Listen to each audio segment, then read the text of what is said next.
ਉਮਾ ਤ੍ਰਿਲੋਕ ਰਾਹੀਂ ਲਿਖੀ ਜਸਬੀਰ ਭੁੱਲਰ ਰਾਹੀਂ ਅਨੁਵਾਦਿਤ ਕੀਤੀ ਪੁਸਤਕ ਹੈ ਅੰਮ੍ਰਿਤਾ ਇਮਰੋਜ਼ ਇੱਕ ਪਿਆਰ ਕਹਾਣੀ। ਇਸ ਬਾਰੇ ਡਾਕਟਰ ਦਲੀਪ ਕੌਰ ਟਿਵਾਣਾ ਲਿਖਦੀ ਹੈ, ਕਹਾਣੀ ਇਸ਼ਕ ਹਕੀਕੀ ਦੀ। ਉਮਾ ਤ੍ਰਿਲੋਕ ਦੀ ਲਿਖੀ ਅੰਮ੍ਰਿਤਾ ਇਮਰੋਜ਼ ਅੰਮ੍ਰਿਤਾ ਪ੍ਰਤੀ ਪਿਆਰ ਤੇ ਸ਼ਰਧਾ ਦੀ ਇੱਕ ਭਾਵੁਕ ਪ੍ਰਤੀਕਿਰਿਆ ਤੋਂ ਸ਼ੁਰੂ ਹੁੰਦੀ ਹੈ, ਪਰ ਅੱਗੇ ਚੱਲ ਕੇ ਅੰਮ੍ਰਿਤਾ ਇਮਰੋਜ਼ ਦੇ ਰਿਸ਼ਤੇ, ਇਸ ਰਿਸ਼ਤੇ ਪ੍ਰਤੀ ਸਮਾਜਿਕ ਰੋਸ, ਘਰ ਪਰਿਵਾਰ ਵੱਲੋਂ ਮੰਗੀ ਗਈ ਕੀਮਤ ਤੇ ਅੰਮ੍ਰਿਤਾ ਦੀ ਸਿਰਜਣਾਤਮਿਕਤਾ ਦੇ ਨਾਲ ਇਹਨਾਂ ਗੱਲਾਂ ਦੇ ਗਹਿਰੇ ਸੰਬੰਧਾਂ ਨੂੰ ਉਮਾ ਤ੍ਰਿਲੋਕ ਨੇ ਸਿਰਫ ਸਮਝਿਆ ਤੇ ਪਛਾਣਿਆ ਹੀ ਨਹੀਂ, ਸਗੋਂ ਇਹਨਾਂ ਸਾਰੀਆਂ ਗੱਲਾਂ ਦੀ ਸਹੀ ਪਛਾਣ ਕਰਾਉਣ ਲਈ ਉਹਨੇ ਇਸ ਕਿਤਾਬ ਵਿੱਚ ਅੰਮ੍ਰਿਤਾ ਤੇ ਇਮਰੋਜ਼ ਨੂੰ ਵਿਸਥਾਰ ਨਾਲ ਰੂਪਮਾਨ ਕੀਤਾ ਹੈ। ਹੀਰ ਦੇ ਸਮੇਂ ਤੋਂ ਜਾਂ ਉਸ ਤੋਂ ਵੀ ਪਹਿਲੋਂ, ਵੇਦਾਂ ਉਪਨਿਸ਼ਦਾਂ ਦੇ ਸਮੇਂ ਤੋਂ, ਗਾਰਗੀ ਤੋਂ ਲੈ ਕੇ ਹੁਣ ਤੱਕ ਕਈ ਔਰਤਾਂ ਨੇ ਆਪਣੀ ਮਰਜ਼ੀ ਨਾਲ ਜੀਣ ਤੇ ਆਪਣੇ ਢੰਗ ਨਾਲ ਸੋਚਣ ਦੀ ਜੁਰਤ ਤਾਂ ਕੀਤੀ ਹੈ, ਪਰ ਉਹਨਾਂ ਦੀ ਜੁਰਤ ਨੂੰ ਪ੍ਰਵਾਨ ਨਹੀਂ ਚੜ੍ਹਨ ਦਿੱਤਾ ਗਿਆ ਤੇ ਅੰਤ ਦੁਖਦਾਈ ਹੀ ਹੋਇਆ। ਗਾਰਗੀ ਦਾ ਸਿਰਫ ਨਾਮ ਹੀ ਸਾਡੇ ਤੱਕ ਪਹੁੰਚਿਆ ਹੈ, ਉਹਦੀ ਕੋਈ ਰਚਨਾ ਨਹੀਂ।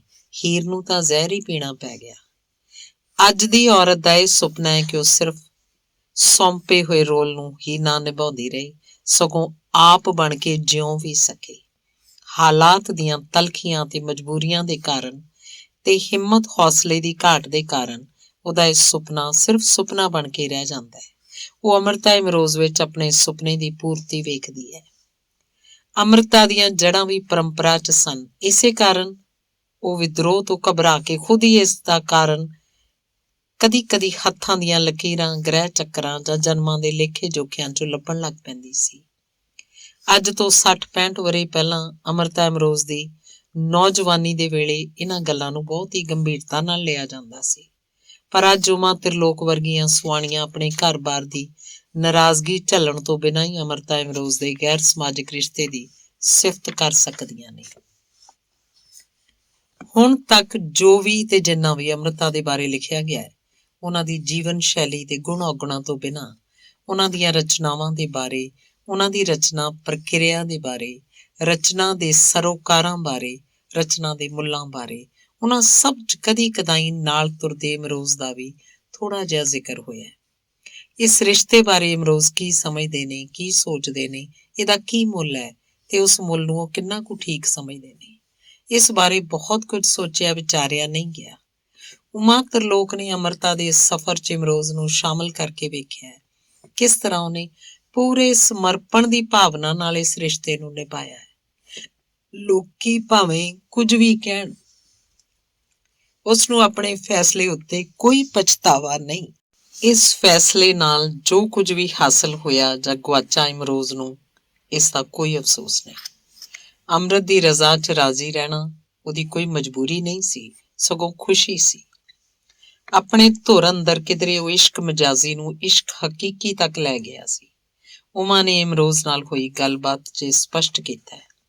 ਇਹ ਕਿਤਾਬ ਅੰਗਰੇਜ਼ੀ, ਹਿੰਦੀ ਤੇ ਉਰਦੂ 'ਚ ਇੱਕੋ ਵੇਲੇ ਪ੍ਰਕਾਸ਼ਿਤ ਹੋਣ ਕਾਰਨ ਵੱਡੇ ਸਰਕਲ ਤੱਕ ਪਹੁੰਚੇਗੀ ਤੇ ਇਤਿਹਾਸ ਵਿੱਚ ਅੰਮ੍ਰਿਤਾ ਤੋਂ ਵੱਧ ਅੰਮ੍ਰਿਤਾ ਇਮਰੋਜ਼ ਦੇ ਰਿਸ਼ਤੇ ਦੀ ਗਵਾਹ ਬਣੇਗੀ।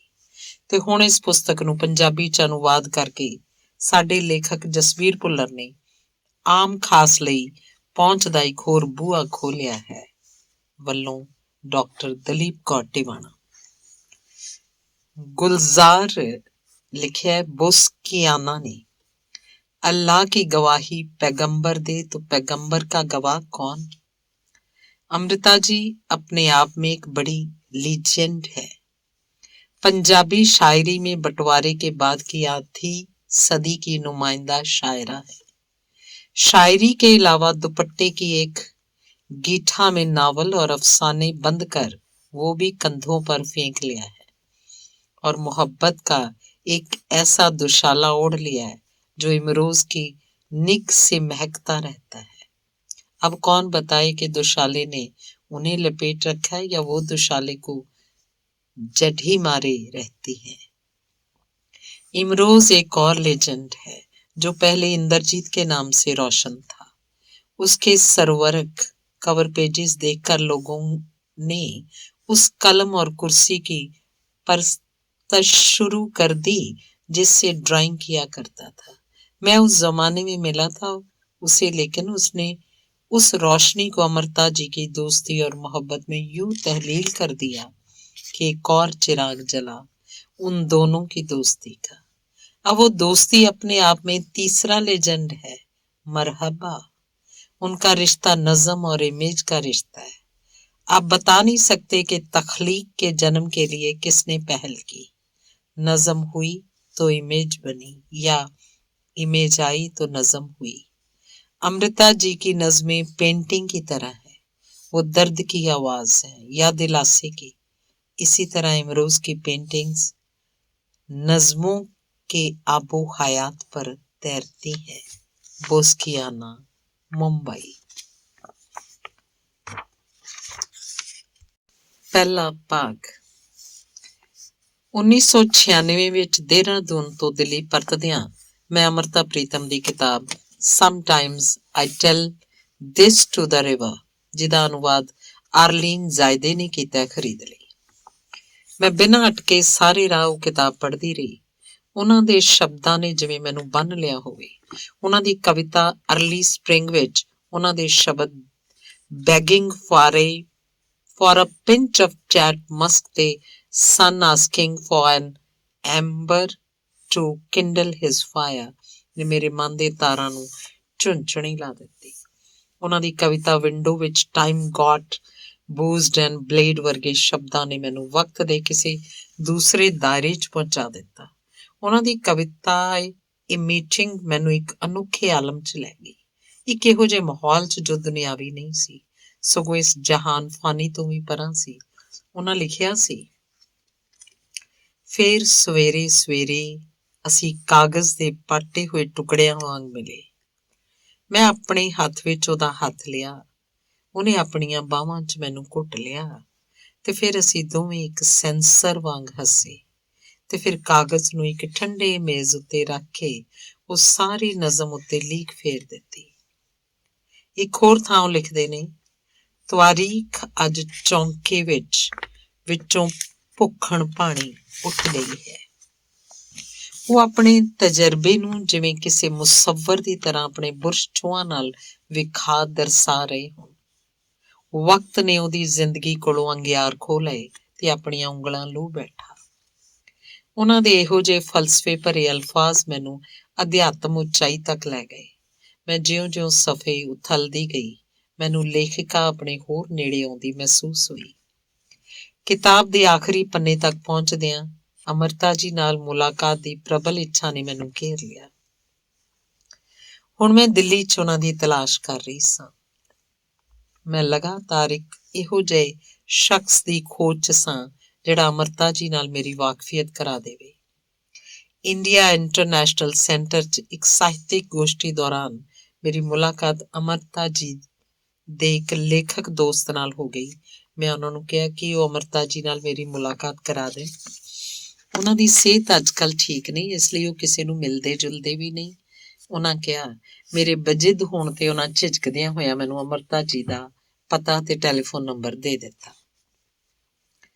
ਦਿਨ ਬ ਦਿਨ ਅਮਰਤਾ ਜੀ ਨੂੰ ਮਿਲਣ ਦੀ ਮੇਰੀ ਇੱਛਾ ਜ਼ੋਰ ਫੜਦੀ ਜਾ ਰਹੀ ਸੀ। ਮੈਂ ਸੋਚਦੀ ਰਹਿੰਦੀ ਸੀ ਕਿ ਉਹਨਾਂ ਨੂੰ ਮਿਲਣ ਦਾ ਕੀ ਢੰਗ ਲੱਭਿਆ ਜਾਏ।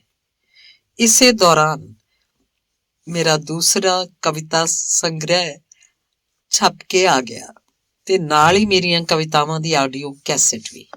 ਮੇਰੀ ਇੱਕ ਦੋਸਤ ਨੇ ਸਲਾਹ ਦਿੱਤੀ ਕਿ ਮੈਨੂੰ ਆਪਣੀ ਕਿਤਾਬ ਤੇ ਆਡੀਓ ਕੈਸੇਟ ਅਮਰਤਾ ਜੀ ਨੂੰ ਭੇਟ ਕਰਨੀ ਚਾਹੀਦੀ ਹੈ ਤਾਂ ਕਿ ਉਹਨਾਂ ਕੋਲੋਂ ਮਾਰਗਦਰਸ਼ਨ ਹਾਸਲ ਕਰ ਸਕਾਂ। ਉਹਦੀ ਸਲਾਹ ਮੈਨੂੰ ਬਹੁਤ ਪਸੰਦ ਆਈ। ਹੁਣ ਮੈਂ ਅਮਰਤਾ ਜੀ ਦੇ ਸਿਹਤਯਾਬ ਹੋਣ ਦੀ ਉਡੀਕ ਕਰਨ ਲੱਗ ਪਈ। ਦੂਸਰਾ ਅੰਗ। ਮੈਂ ਬਚਪਨ ਤੋਂ ਹੀ ਅਮਰਤਾ ਜੀ ਬਾਰੇ ਜਾਣਦੀ ਸੀ। ਮੈਂ ਉਹਨਾਂ ਦੇ ਲਿਖੇ ਹੋਏ ਕਈ ਗੀਤ ਗਾਏ ਸਨ। ਸ਼ਾਇਦ ਮੈਂ ਸਿਰਫ 12 ਸਾਲ ਦੀ ਸੀ ਜਦੋਂ ਉਹਨਾਂ ਦਾ ਲਿਖਿਆ ਗੀਤ ਇੱਕ ਮਹਿਫਿਲ 'ਚ ਗਾਇਆ ਸੀ। ਉਦੋਂ ਮੈਂ ਉਹਨਾਂ ਦੇ ਗੀਤਾਂ ਦੀ ਗਹਿਰਾਈ ਤੇ ਅਰਥਾਂ ਤੱਕ ਨਹੀਂ ਸੀ ਪਹੁੰਚ ਸਕਦੀ, ਪਰ ਉਹਨਾਂ 'ਚ ਰਚੀ ਹੋਈ ਲੈ ਤਾਲ ਮੈਨੂੰ ਖੂਬ ਆਨੰਦ ਦਿੰਦੀ ਸੀ। ਵਕਤ ਬੀਤਣ ਨਾਲ ਉਹਨਾਂ ਦੇ ਗੀਤਾਂ ਨੇ ਮੇਰੇ ਦਿਲ 'ਚ ਇੱਕ ਖਾਸ ਥਾਂ ਬਣਾ ਲਿਆ ਸੀ। ਜਦੋਂ ਵੀ ਮੈਂ ਕਦੀ ਉਹਨਾਂ ਦੀਆਂ ਕਿਤਾਬਾਂ ਪੜ੍ਹਦੀ ਜਾਂ ਉਹਨਾਂ ਨੂੰ ਰੇਡੀਓ ਉੱਤੇ ਸੁਣਦੀ, ਟੀਵੀ ਉੱਤੇ ਵੇਖਦੀ ਤਾਂ ਮੇਰੇ ਦਿਲ 'ਚ ਜਜ਼ਬਾਤ ਦੀ ਇੱਕ ਅਜੀਬ ਜਿਹੀ ਤਰੰਗ ਛਿੜ ਪੈਂਦੀ, ਜਿਹੜੀ ਮੈਨੂੰ ਉਹਨਾਂ ਦੇ ਹੋਰ ਕਰੀਬ ਲੈ ਜਾਂਦੀ। ਸਕੂਲ ਤੇ ਕਾਲਜ ਦੇ ਦਿਨਾਂ 'ਚ ਮੈਂ ਨਿਰੰਤਰ ਉਹਨਾਂ ਦੇ ਗੀਤਾਂ ਨੂੰ ਗਾਉਂਦੀ ਰਹੀ। ਅੱਜ ਵੀ ਮੈਨੂੰ ਉਸ ਸਭਾ ਦਾ ਸੰਨਾਟਾ, ਸੰਵੇਦਨਾ ਨਾਲ ਲਬਰੇਜ਼ ਮਾਹੌਲ, ਸੁਣਨ ਵਾਲਿਆਂ ਦੀਆਂ ਅੱਖਾਂ 'ਚ ਤੈਰਦੀ ਨਮੀ ਤੇ ਮੇਰੀਆਂ ਆਪਣੀਆਂ ਪਲਕਾਂ ਉੱਤੇ ਠਹਿਰੇ ਅੱਥਰੂ ਯਾਦ ਨੇ, ਜਦੋਂ ਮੈਂ ਉਹਨਾਂ ਦਾ ਮਸ਼ਹੂਰ ਗੀਤ ਵਾਰਿਸ ਸ਼ਾਹ ਗਾਇਆ ਸੀ, ਜਿਹੜਾ ਉਹਨਾਂ ਭਾਰਤ ਪਾਕ ਦੀ ਵੰਡ ਵੇਲੇ ਲਿਖਿਆ ਸੀ। ਇਹ ਗੀਤ ਜਦੋਂ ਵੀ ਕਿਤੇ ਗਾਇਆ ਜਾਂਦਾ ਹੈ ਤਾਂ ਸਭਾ 'ਚ ਇਹੋ ਜਿਹਾ ਸੰਨਾਟਾ ਹੀ ਪਸਰ ਜਾਂਦਾ ਹੈ। ਕੁਝ ਸਰੋਤੇ ਤਾਂ ਭਾਵੁਕ ਹੋ ਕੇ ਰੋਣ ਵੀ ਲੱਗ ਪੈਂਦੇ ਹਨ ਤੇ ਬਾਅਦ 'ਚ ਨਜ਼ਮ ਤੇ ਉਹਦੇ ਸ਼ਾਇਰਾਂ ਲਈ ਮੱਠੀਆਂ ਤਾੜੀਆਂ ਵੱਜਦੀਆਂ ਨੇ। ਉਹਨਾਂ ਦੇ ਬੋਲ ਤੇ ਭਾਵ ਸਰੋਤੇ ਨੂੰ ਵੀ ਰੁਕਣ, ਸੁਣਨ, ਮਹਿਸੂਸ ਕਰਨ ਤੇ ਸੋਚਣ ਲਈ ਮਜਬੂਰ ਕਰ ਦਿੰਦੇ ਨੇ। ਖਾਸ ਕਰ ਵੰਡ ਦਾ ਦਰਦ, ਤਕਲੀਫ ਤੇ ਦੁੱਖ ਦਿਲ ਨੂੰ ਝੰਜੋੜ ਕੇ ਰੱਖ ਦਿੰਦਾ ਹੈ। ਮੈਨੂੰ ਯਾਦ ਸੀ ਅਮਰਤਾ ਜੀ ਦਾ ਜਨਮ ਦਿਨ 31 ਅਗਸਤ ਨੂੰ ਹੁੰਦਾ ਹੈ। ਉਹਨਾਂ ਨੂੰ ਮਿਲਣ ਦਾ ਇੱਕ ਚੰਗਾ ਅਵਸਰ ਸੀ। ਮੈਂ ਉਹਨਾਂ ਦੇ ਇੱਕ ਲੇਖਕ ਦੋਸਤ ਨੂੰ ਫੋਨ ਕੀਤਾ। ਮੈਨੂੰ ਪਤਾ ਸੀ ਕਿ ਉਹਨਾਂ ਦੀ ਜਨਮ ਦਿਨ ਦੀ ਵਧਾਈ ਦੇਣ ਜ਼ਰੂਰ ਜਾਣਗੇ। ਮੈਂ ਉਹਨਾਂ ਨੂੰ ਅਮਰਤਾ ਜੀ ਨਾਲ ਇੱਕ ਛੋਟੀ ਜਿਹੀ ਮੁਲਾਕਾਤ ਕਰਵਾਉਣ ਦੀ ਗੁਜ਼ਾਰਿਸ਼ ਕੀਤੀ। ਉਹਨਾਂ ਨੇ ਅਮਰਤਾ ਜੀ ਨੂੰ ਫੋਨ ਕੀਤਾ ਤੇ ਉਹ ਮੰਨ ਗਏ। ਮੈਂ ਬਹੁਤ ਖੁਸ਼ ਸਾਂ, ਬਹੁਤ ਉਤੇਜਿਤ ਸਾਂ। ਅਮਰਤਾ ਜੀ ਨੂੰ ਮਿਲਣ ਜਾਣਾ ਮੇਰੇ ਲਈ ਇੱਕ ਵਿਸ਼ੇਸ਼ ਅਵਸਰ ਸੀ। ਮੈਂ ਉਚੇਚੀ ਤਿਆਰ ਹੋਈ, ਫੁੱਲਾਂ ਵਾਲੀ ਦੁਕਾਨ ਤੋਂ ਸਭ ਤੋਂ ਵੱਧ ਸੋਹਣਾ ਦਿਸਦਾ ਗੁਲਦਸਤਾ ਖਰੀਦ ਲਿਆ। ਹੌਜ਼ ਖਾਸ ਸਥਿਤ ਉਹਨਾਂ ਦੇ ਘਰ ਅਸੀਂ ਲਗਭਗ 11:30 ਵਜੇ ਪਹੁੰਚ ਗਏ। ਚੌਂ ਪਾਸਿਆਂ ਤੋਂ ਰੁੱਖਾਂ ਨਾਲ ਘਿਰਿਆ ਉਹਨਾਂ ਦਾ 3 ਮੰਜ਼ਿਲਾ ਮਕਾਨ, ਗਮਲਿਆਂ 'ਚ ਬਹੁਤ ਸਾਰੇ ਬੂਟੇ, ਵੇਲਾਂ ਨਾਲ ਸਜਿਆ ਹੋਇਆ ਕੋਰੀਡੋਰ, ਇੱਕ ਵੱਡੇ ਰੁੱਖ ਦੀ ਛਾਂ ਨਾਲ ਢਕਿਆ ਹੋਇਆ ਘਰ ਤੇ ਪੱਥਰਾਂ ਦੀ ਦੀਵਾਰ ਜਿਸ ਉੱਤੇ ਬੜੇ ਕਲਾਤਮਕ ਢੰਗ ਨਾਲ ਗੇਰੂਏ ਰੰਗ 'ਚ ਲਿਖਿਆ ਹੈ, ਅਮ੍ਰਿਤਾ ਪ੍ਰੀਤਮ। ਮੇਰੇ ਅੰਦਰ ਝੁੰਝਣੀ ਜਿਹੀ ਛਿੜੀ। ਪੋਰਚ ਨੂੰ ਪਾਰ ਕਰਦਿਆਂ ਸੱਜੇ ਪਾਸੇ ਲੱਕੜੀ ਦਾ ਦਰਵਾਜ਼ਾ ਹੈ, ਜਿਹਨੂੰ ਪੀਲੇ ਗੇਰੂਏ ਰੰਗ ਨਾਲ ਰੰਗਿਆ ਹੋਇਆ। ਇਸ ਦਰਵਾਜ਼ੇ ਦੇ ਸੱਜੇ ਪਾਸੇ ਬਹੁਤ ਹੀ ਛੋਟੇ ਸ਼ਬਦਾਂ 'ਚ ਲਿਖਿਆ ਅੰਮ੍ਰਿਤਾ ਇਮਰੋਜ਼ ਤੇ ਨਾਲ ਹੀ ਘੰਟੀ ਦਾ ਬਟਨ ਹੈ। ਅੰਮ੍ਰਿਤਾ ਜੀ ਦੇ ਘਰ ਦੇ ਬਾਹਰ ਪੌਦਿਆਂ ਨੂੰ ਵੇਖ ਕੇ ਮੈਨੂੰ ਯਾਦ ਆਇਆ, ਉਹਨਾਂ ਆਪਣੀ ਇੱਕ ਕਿਤਾਬ 'ਚ ਇੱਕ ਗੁਜਰਾਤੀ ਗਾਣੇ ਦਾ ਜ਼ਿਕਰ ਕੀਤਾ ਹੈ, ਸਈਆਂ ਰੇ ਮੇਰੀ ਗਲੀ ਕੋ ਛੈਲਕੜੀ ਪਹਿਨਾ ਦੇ। ਇੱਥੇ ਉਹਨਾਂ ਕਲਪਨਾ ਕੀਤੀ ਹੈ ਇੱਕ ਕਹਾਣੀ ਦੀ, ਮਿੱਟੀ ਦੇ ਬਣੇ ਘਰਾਂ ਦੀ, ਟਾਈਲਾਂ ਨਾਲ ਢਕੀਆਂ ਛੱਤਾਂ ਦੀ, ਜਿੱਥੇ ਇੱਕ ਹੁਸਨ ਮੌਲਦਾ ਹੈ, ਇੱਕ ਸ਼ਹਿਰੀ ਮੁੰਡੇ ਉੱਤੇ ਮਰ ਮਿਟਦਾ ਹੈ। ਕੁੜੀ ਆਪਣੀ ਸਧਾਰਨ ਬਸਤੀ ਵੱਲ ਵੇਖ ਕੇ ਹੀਨ ਭਾਵਨਾ ਨਾਲ ਭਰੀ ਆਪਣੇ ਪ੍ਰੇਮੀ ਨੂੰ ਕਹਿੰਦੀ ਹੈ ਕਿ ਉਹ ਛੈਲਕੜੀ ਦਾ ਇੱਕ ਪੌਦਾ ਉਹਦੀ ਗਲੀ 'ਚ ਲਵਾ ਦੇਵੇ ਤਾਂ ਕਿ ਉਸ ਗਲੀ ਦੀ, ਉਸ ਬਸਤੀ ਦੀ ਸ਼ਾਨ ਵੱਧ ਜਾਏ। ਜਿਉਂ ਹੀ ਮੈਂ ਘਰ 'ਚ ਦਾਖਲ ਹੋਈ, ਮੇਰੀ ਨਜ਼ਰ ਛੈਲਕੜੀ ਦੇ ਉਹੀ ਹਰੇ ਪੱਤੇ ਦੇ ਗੂੜੇ ਲਾਲ ਰੰਗ ਦੇ ਫੁੱਲਾਂ ਨੂੰ ਲੱਭਣ ਲੱਗ ਪਈ। ਅਮਰਤਾ ਜੀ ਨੇ ਇੱਕ ਵਾਰ ਲਿਖਿਆ ਸੀ ਕਿ ਉਹਨਾਂ ਨੂੰ ਯਾਦ ਨਹੀਂ ਕਿ ਕਦੋਂ ਉਹਨਾਂ ਨੇ ਇਮਰੋਜ਼ ਨੂੰ ਛੈਲਕੜੀ ਦਾ ਇੱਕ ਬੂਟਾ ਲਾਉਣ ਲਈ ਆਖਿਆ ਸੀ ਤੇ ਕਦੋਂ ਇਮਰੋਜ਼ ਜੀ ਨੇ ਉਹਨਾਂ ਦੀ ਇਹ ਗੱਲ ਸੁਣ ਲਈ ਤੇ ਉਹਨਾਂ ਦੇ ਘਰ ਦੇ ਵਿਹੜੇ 'ਚ ਤੇ ਛੱਤ ਦੇ ਚੌਂ ਕੋਨੀ ਛੈਲਕੜੀ ਦੇ ਪੌਦੇ ਲਗਵਾ ਦਿੱਤੇ। ਹੁਣ ਉਹ ਆਪਣੀ ਜ਼ਿੰਦਗੀ ਦੀ ਸ਼ਾਮ ਵੇਲੇ ਇਮਰੋਜ਼ ਦਾ ਹੱਥ ਫੜ ਕੇ ਛੈਲਕੜੀ ਦੇ ਪੌਦੇ ਨੂੰ ਆਪਣੇ ਬੁੱਲ੍ਹਾਂ ਨਾਲ ਛੂਹਣ ਲਈ ਹੌਲੀ-ਹੌਲੀ ਪੌੜੀਆਂ ਚੜ੍ਹ ਕੇ ਛੱਤ ਉੱਤੇ ਜਾਂਦੀ ਹੈ। ਅੰਗ ਤੀਸਰਾ। ਅਮਰਤਾ ਜੀ ਦੇ ਘਰ ਦੀ ਪਹਿਲੀ ਮੰਜ਼ਿਲ ਉੱਤੇ ਰਹਿੰਦੇ ਹਨ। ਅਮਰਤਾ ਜੀ ਘਰ ਦੀ ਪਹਿਲੀ ਮੰਜ਼ਿਲ ਉੱਤੇ ਰਹਿੰਦੇ ਹਨ। ਅਸੀਂ ਪੌੜੀਆਂ ਰਾਹੀਂ ਉੱਪਰ ਜਾ ਰਹੇ ਸਾਂ। ਇਮਰੋਜ਼ ਜੀ ਦੀਆਂ ਪੇਂਟਿੰਗਸ ਨਾਲ ਉਹ ਰਾਹ ਫੱਬਿਆ ਹੋਇਆ ਹੈ। ਉਹਨਾਂ ਪੌੜੀਆਂ ਰਾਹੀਂ ਉੱਪਰ ਜਾਣਾ ਆਪਣੇ ਆਪ 'ਚ ਅਨੂਠਾ ਅਨੁਭਵ ਸੀ ਤੇ ਦਿਲਚਸਪ ਵੀ। ਹਰ ਪੇਂਟਿੰਗ ਵਿੱਚ ਅੰਮ੍ਰਿਤਾ ਜੀ ਸਨ ਤੇ ਹਰ ਪੇਂਟਿੰਗ ਦਾ ਇੱਕ ਵੱਖਰਾ ਅੰਦਾਜ਼ ਸੀ। ਉਹਨਾਂ ਦੀ ਸ਼ਖਸੀਅਤ ਦਾ ਇੱਕ ਵੱਖਰਾ ਪਹਿਲੂ ਝਾਕ ਰਿਹਾ ਸੀ। ਮੈਂ ਪੇਂਟਿੰਗਸ ਨੂੰ ਥੋੜਾ ਰੁਕ ਕੇ ਵੇਖਣਾ ਚਾਹੁੰਦੀ ਸੀ ਤਾਂ ਕਿ ਉਹਨਾਂ ਦੀ ਸ਼ਖਸੀਅਤ ਨੂੰ ਕੁਝ ਹੋਰ ਨੇੜਿਓਂ ਜਾਣ ਸਕਾਂ, ਪਹਿਚਾਣ ਸਕਾਂ। ਕਲਾਕਾਰ ਇਮਰੋਜ਼ ਨੇ ਪੌੜੀਆਂ ਦੀ ਕੰਧ, ਲੈਂਪ ਸ਼ੇਡਸ ਆਦਿ ਸਭ ਥਾਈਂ ਆਪਣੀ ਪੈੜ ਛੱਡੀ ਹੋਈ ਸੀ। ਰੰਗੋਲੀ ਨਾਲ ਸਜਿਆ ਪੌੜੀਆਂ ਦਾ ਫਰਸ਼, ਉਸ ਉੱਪਰ ਕਿਧਰੇ ਰੱਖੇ ਹੋਏ ਸਜੇ ਫੱਬੇ ਘੜੇ, ਸਭ ਦਾ ਤਲਕ ਵੇਖਣ ਨਾਲ ਹੀ ਸੀ। ਸਭ ਪਾਸੇ ਅਮਰਤਾ ਹੀ ਅਮਰਤਾ ਸੀ, ਜਿਵੇਂ ਇਮਰੋਜ਼ ਨੇ ਆਪਣੇ ਮਨ ਦੀ ਫੱਟੀ ਉੱਤੇ ਉਹਨਾਂ ਦੀ ਤਸਵੀਰ ਵਾਹੀ ਹੋਈ ਹੋਵੇ, ਜਿਵੇਂ ਇੱਕ ਜਿਸਮ ਤੇ ਇੱਕ ਰੂਹ, ਇੱਕ ਬੁੱਤ ਤੇ ਬਲਿਹਾਰੀ ਕੁਦਰਤ ਮਿਲ ਕੇ ਇੱਕ ਆਕਾਰ ਹੋ ਰਹੇ ਹੋਣ। ਹਾਲਾਂਕਿ ਅਸੀਂ ਹਾਲੇ ਘਰ ਅੰਦਰ ਦਾਖਲ ਨਹੀਂ ਸੀ ਹੋਏ, ਫਿਰ ਵੀ ਇਸ ਤਰ੍ਹਾਂ ਲੱਗ ਰਿਹਾ ਸੀ ਜਿਵੇਂ ਅਮਰਤਾ ਜੀ ਨਾਲ ਟੁਕੜਿਆਂ 'ਚ ਮੇਰੀ ਮੁਲਾਕਾਤ ਹੋ ਗਈ ਹੋਵੇ, ਜਿਵੇਂ ਉਹਨਾਂ ਦੀ ਭਿੰਨੀ ਖੁਸ਼ਬੂ ਮੈਨੂੰ ਆਉਣ ਲੱਗ ਪਈ ਸੀ। ਮੈਨੂੰ ਲੱਗ ਰਿਹਾ ਸੀ ਜਿਵੇਂ ਉਹ ਮੇਰੇ ਨੇੜੇ ਕਿਤੇ ਸਨ। ਉਹ ਅਮਰਤਾ ਜਿਹੜੇ ਆਪਣੇ ਕਿਰਦਾਰਾਂ ਦਾ ਵੀ ਕੁਝ ਹਿੱਸਾ ਸਨ। ਪੌੜੀਆਂ ਲੰਘ ਕੇ ਅਸੀਂ ਕਮਰੇ 'ਚ ਦਾਖਲ ਹੋ ਗਏ। ਉਸ ਕਮਰੇ ਦੇ ਖੱਬੇ ਪਾਸੇ ਸ਼ਾਇਦ ਭੋਜਨ ਵਾਲਾ ਕਮਰਾ ਸੀ। ਅਸੀਂ ਸੱਜੇ ਪਾਸੇ ਮੁੜੇ ਤੇ ਇੱਕ ਹੋਰ ਵੱਡੇ ਸਾਰੇ ਕਮਰੇ ਅੰਦਰ ਚਲੇ ਗਏ। ਉੱਥੇ ਬਹੁਤ ਸਾਰੀਆਂ ਪੇਂਟਿੰਗਸ ਤੇ ਕੈਲੀਗ੍ਰਾਫੀ ਦੀਆਂ ਤਸਵੀਰਾਂ ਸਨ। ਇਸ ਕਮਰੇ ਦੇ ਬਾਹਰ ਇੱਕ ਵੱਡੀ ਮੇਜ਼ ਸੀ। ਉਸ ਉੱਤੇ ਸ਼ੀਸ਼ਾ ਲੱਗਿਆ ਹੋਇਆ ਸੀ। ਸ਼ੀਸ਼ੇ ਉੱਤੇ ਰੁੱਖ ਦੀ ਬਹੁਤ ਵੱਡੀ ਟਾਹਣੀ ਰੱਖੀ ਹੋਈ ਸੀ। ਮੇਜ਼ ਉੱਤੇ ਰੱਖੀ ਟਾਹਣੀ ਤੇ ਉਹਦਾ ਪਰਛਾਵਾਂ ਦੋਵੇਂ ਇਕੱਠੇ ਵਿਖਾਈ ਦੇ ਰਹੇ ਸਨ। ਬੜਾ ਹੀ ਖੂਬਸੂਰਤ ਨਜ਼ਾਰਾ ਸੀ। ਉਹ ਕੀ ਸੀ, ਕਿਉਂ ਰੱਖੀ ਸੀ, ਉਹਦੀ ਅਹਿਮੀਅਤ ਕੀ ਸੀ, ਮੇਰੇ ਲਈ ਇਹ ਜਾਣਨਾ ਬਾਕੀ ਸੀ। ਹੁਣ ਅਸੀਂ ਅਮਰਤਾ ਜੀ ਦੇ ਕਮਰੇ 'ਚ ਦਾਖਲ ਹੋਏ। ਉਹ ਆਪਣੇ ਬਿਸਤਰੇ ਦੇ ਇੱਕ ਪਾਸੇ ਬੈਠੇ ਹੋਏ ਸਨ। ਹਾਲਾਂਕਿ ਉਹਨਾਂ ਦੀ ਸਿਹਤ ਠੀਕ ਨਹੀਂ ਸੀ, ਉਹ ਫਿਰ ਵੀ ਬਹੁਤ ਸੋਹਣੇ ਲੱਗ ਰਹੇ ਸਨ। ਮੋਹ ਤੇ ਆਦਰ ਵਸ ਮੈਥੋਂ ਆਪਣੀਆਂ ਨਜ਼ਰਾਂ ਉਹਨਾਂ ਦੇ ਚਿਹਰੇ ਤੋਂ ਪਰਾਂ ਹੀ ਨਹੀਂ ਸੀ ਹੋ ਰਹੀਆਂ। ਮੇਰਾ ਸਤਿਕਾਰ ਸਵੀਕਾਰ ਕਰਦੇ ਹੋਏ ਮੁਸਕਰਾਉਣ ਲੱਗ ਪਏ। ਮੈਨੂੰ ਉਹਨਾਂ ਦੇ ਮੂੰਹ ਭਰੇ ਵਤੀਰੇ ਤੇ ਸਲੀਕੇ ਨੇ ਸਹਿਜੇ ਹੀ ਛੋਹ ਲਿਆ। ਮੈਂ ਹੌਲੀ ਜਿਹੀ ਉਹਨਾਂ ਦੀ ਗੋਦ ਵਿੱਚ ਗੁਲਦਸਤਾ ਰੱਖਦਿਆਂ ਕਿਹਾ, ਹੈਪੀ ਬਰਥਡੇ। ਮੈਂ ਵੇਖਿਆ ਉਹਨਾਂ ਦੇ ਕੋਮਲ ਚਿਹਰੇ ਉੱਤੇ ਮੁਸਕਰਾਹਟ ਫੈਲ ਗਈ ਸੀ। ਉਜਲੀ ਰੰਗਤ, ਕੱਟੇ ਹੋਏ ਨਿੱਕੇ ਨਿੱਕੇ ਵਾਲ, ਗੱਲ ਉੱਤੇ ਤਿਣ, ਨਾਜ਼ੁਕ ਬਦਨ, ਨੰਨੇ ਹੱਥ, ਸੋਹਣੀਆਂ ਜਿਹੀਆਂ ਪਤਲੀਆਂ ਉਂਗਲਾਂ। ਮੈਂ ਹੈਰਾਨ ਸਾਂ ਕਿ ਨਾਜ਼ੁਕ ਜਿਹੀ ਇਸ ਔਰਤ ਨੇ ਇੰਨੇ ਸਮਰੱਥ ਤੇ ਵਿਆਪਕ ਰੂਪ ਵਿੱਚ ਸਾਹਿਤ ਦੀ ਸਿਰਜਣਾ ਕਿਸ ਤਰ੍ਹਾਂ ਕਰ ਦਿੱਤੀ ਸੀ। ਅਮਰਤਾ ਜੀ ਸਾਹਿਤ ਅਕੈਡਮੀ ਪੁਰਸਕਾਰ ਪ੍ਰਾਪਤ ਕਰਨ ਵਾਲੀ ਪਹਿਲੀ ਔਰਤ ਹੈ। ਗਿਆਨਪੀਠ ਵਰਗੇ ਪ੍ਰਤਿਸ਼ਠਾ ਵਾਲੇ ਪੁਰਸਕਾਰ ਨਾਲ ਸਨਮਾਨਿਤ, ਪਹਿਲੋਂ ਪਦਮ ਸ਼੍ਰੀ ਤੇ ਫਿਰ ਪਦਮ ਵਿਭੂਸ਼ਣ ਨਾਲ ਨਿਵਾਜੀ ਗਈ ਸੀ। ਦੇਸ਼ ਵਿਦੇਸ਼ ਤੋਂ ਕਈ ਵੱਡੇ ਸਨਮਾਨ ਉਹਨਾਂ ਨੂੰ ਪ੍ਰਾਪਤ ਹੋਏ ਸਨ ਤੇ 6 ਵਿਸ਼ਵ ਵਿਦਿਆਲਿਆਂ ਨੇ ਡਾਕਟਰ ਆਫ ਲਿਟਰੇਚਰ ਦਾ ਸਨਮਾਨ ਉਹਨਾਂ ਨੂੰ ਦਿੱਤਾ ਸੀ। ਇਸ ਤੋਂ ਇਲਾਵਾ ਅਮਰਤਾ ਜੀ ਨੂੰ ਪੰਜਾਬ ਦੀ ਆਵਾਜ਼ ਤੇ ਪੋਇਟ ਆਫ ਦਾ ਮਿਲੇਨੀਅਮ ਵਰਗੀਆਂ ਉਪਾਧੀਆਂ ਵੀ ਮਿਲੀਆਂ ਸਨ। ਉਹਨਾਂ ਦੀਆਂ ਭੂਰੀਆਂ ਅੱਖਾਂ 'ਚ ਆਸ ਦੀ ਕਿਰਨ ਵਰਗੀ ਇੱਕ ਖਾਸ ਚਮਕ ਸੀ ਤੇ ਚਿਹਰੇ ਉੱਤੇ ਇੱਕਦਮ ਸ਼ਾਂਤ ਤੇ ਸੰਤੁਸ਼ਟਤਾ ਦਾ ਭਾਵ ਸੀ। ਕਿਸੇ ਪਰੇਸ਼ਾਨੀ ਜਾਂ ਸ਼ਿਕਾਇਤ ਦਾ ਕੋਈ ਚਿੰਨ੍ਹ ਨਹੀਂ ਸੀ। ਵਗਦੀ ਨਦੀ ਵਰਗੀ ਰਹੱਸਪੂਰਨ, ਧੀਮੀ, ਸ਼ਾਂਤ ਤੇ ਹਰ ਪੱਖੋਂ ਭਰੀ ਪੂਰੀ ਸੀ ਅਮਰਤਾ। ਮੈਂ ਇਸ ਅਨੁਭਵ ਨੂੰ ਜਿਹਦੀ ਮੈਂ ਕਲਪਨਾ ਕੀਤੀ ਸੀ ਤੇ ਇਸ ਅਨੁਭਵ ਨੂੰ ਜਿਹਦੀ ਮੈਂ ਕਲਪਨਾ ਤੱਕ ਵੀ ਨਹੀਂ ਸੀ ਕੀਤੀ, ਦੋਹਾਂ ਨੂੰ ਆਪਣੇ ਅੰਦਰ ਸਮੋ ਲੈਣਾ ਚਾਹੁੰਦੀ ਸੀ। ਮੈਂ ਛੇਤੀ ਨਾਲ ਉੱਠ ਕੇ ਉਹਨਾਂ ਨੂੰ ਆਪਣੀ ਕਿਤਾਬ ਤੇ ਆਡੀਓ ਕੈਸੇਟ ਭੇਟ ਕਰ ਦਿੱਤੀ। ਕਿਤਾਬ ਨੂੰ ਹੱਥਾਂ 'ਚ ਲੈ ਕੇ ਉਹਨਾਂ ਗੰਭੀਰ ਤੇ ਤਹੱਮਲ ਭਰੀ ਆਵਾਜ਼ 'ਚ ਉਸ ਕਿਤਾਬ ਦਾ ਨਾਮ ਪੜ੍ਹਿਆ, ਖਿਆਲੋਂ ਕੇ ਸਾਏ। ਉਹਨਾਂ ਕਿਤਾਬ ਦੇ ਸਰਵਰਕ ਨੂੰ ਪ੍ਰਸ਼ੰਸਾਮਈ ਨਜ਼ਰ ਨਾਲ ਵੇਖਿਆ ਤੇ ਬੋਲੇ, ਚੰਗਾ ਨਾਂ ਹੈ ਤੇ ਕਬਰ ਵੀ ਖੂਬਸੂਰਤ ਹੈ। ਚਿੱਟੇ ਤੇ ਕਾਲੇ ਰੰਗ ਦੀ ਵਰਤੋਂ ਚੰਗੀ ਹੋਈ ਹੈ। ਕਿਤਾਬ ਦੇ ਵਰਕੇ ਉਥਲਦਿਆਂ ਉਹਨਾਂ ਪੁੱਛਿਆ ਕਿ ਟੇਪ ਵਿਚਲੀਆਂ ਨਜ਼ਮਾਂ ਤੇਰੀ ਆਪਣੀ ਆਵਾਜ਼ 'ਚ ਨੇ? ਮੈਂ ਹਾਂ 'ਚ ਹੁੰਗਾਰਾ ਭਰਿਆ। ਕਵਿਤਾਵਾਂ ਨੂੰ ਟੇਪ 'ਚ ਪੇਸ਼ ਕਰਨ ਦਾ ਆਈਡੀਆ ਚੰਗਾ ਹੈ। ਸੋਚ ਵਿੱਚ ਡੁੱਬੇ ਲਹਿਜੇ ਨਾਲ ਉਹਨਾਂ ਕੁਝ ਮੁਗਧ ਹੋ ਕੇ ਮੇਰੇ ਵੱਲ ਵੇਖਿਆ ਤੇ ਬੋਲੇ। ਅਮਰਤਾ ਜੀ ਦੀ ਆਵਾਜ਼ ਬਹੁਤ ਕੋਮਲ ਤੇ ਮਧੁਰ ਸੀ। ਕੋਈ ਕਾਹਲ ਜਾਂ ਕਲੇਸ਼ ਨਹੀਂ ਸੀ।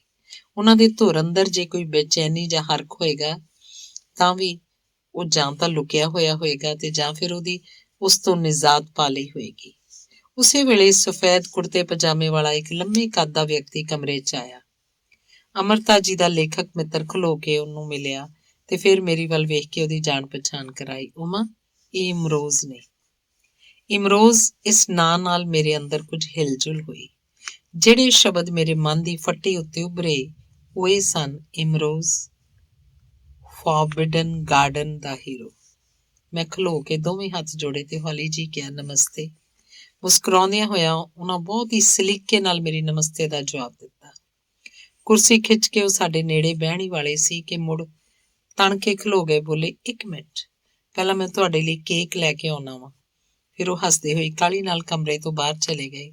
ਉਹਨਾਂ ਨੂੰ ਵੇਖਦੇ ਹੀ ਮੈਨੂੰ ਅਮਰਤਾ ਜੀ ਦੀ ਕਵਿਤਾ ਯਾਦ ਆ ਗਈ। ਬੁੱਤ ਤੋਂ ਸਾਡੜਾ, ਅੰਬ ਦਾ ਬੂਟੜਾ, ਵੀ ਕਿਹੜੇ ਬਾਗਾਂ ਵਿੱਚ ਲੱਗੜਾ, ਵਾੜਾਂ ਤੇ ਵਾਲੀ ਵਿਡਾਰਨ ਸਾਨੂੰ, ਸਾਨੂੰ ਤਾਂ ਇਹ ਦੁੱਖ ਡਾਢੜਾ, ਸੌਂ ਜਾ ਨੀ ਮਾਲਣ, ਸੌਂ ਜਾ ਨੀ ਭਲੀਏ, ਅੰਬਾਂ ਦੀ ਰਾਖੀ, ਬਿਰਹਾ ਜੋ ਬੈਠੜਾ, ਤੇ ਗਲ ਵਿੱਚ ਗੀਤ ਸੁਰੀਲੜਾ।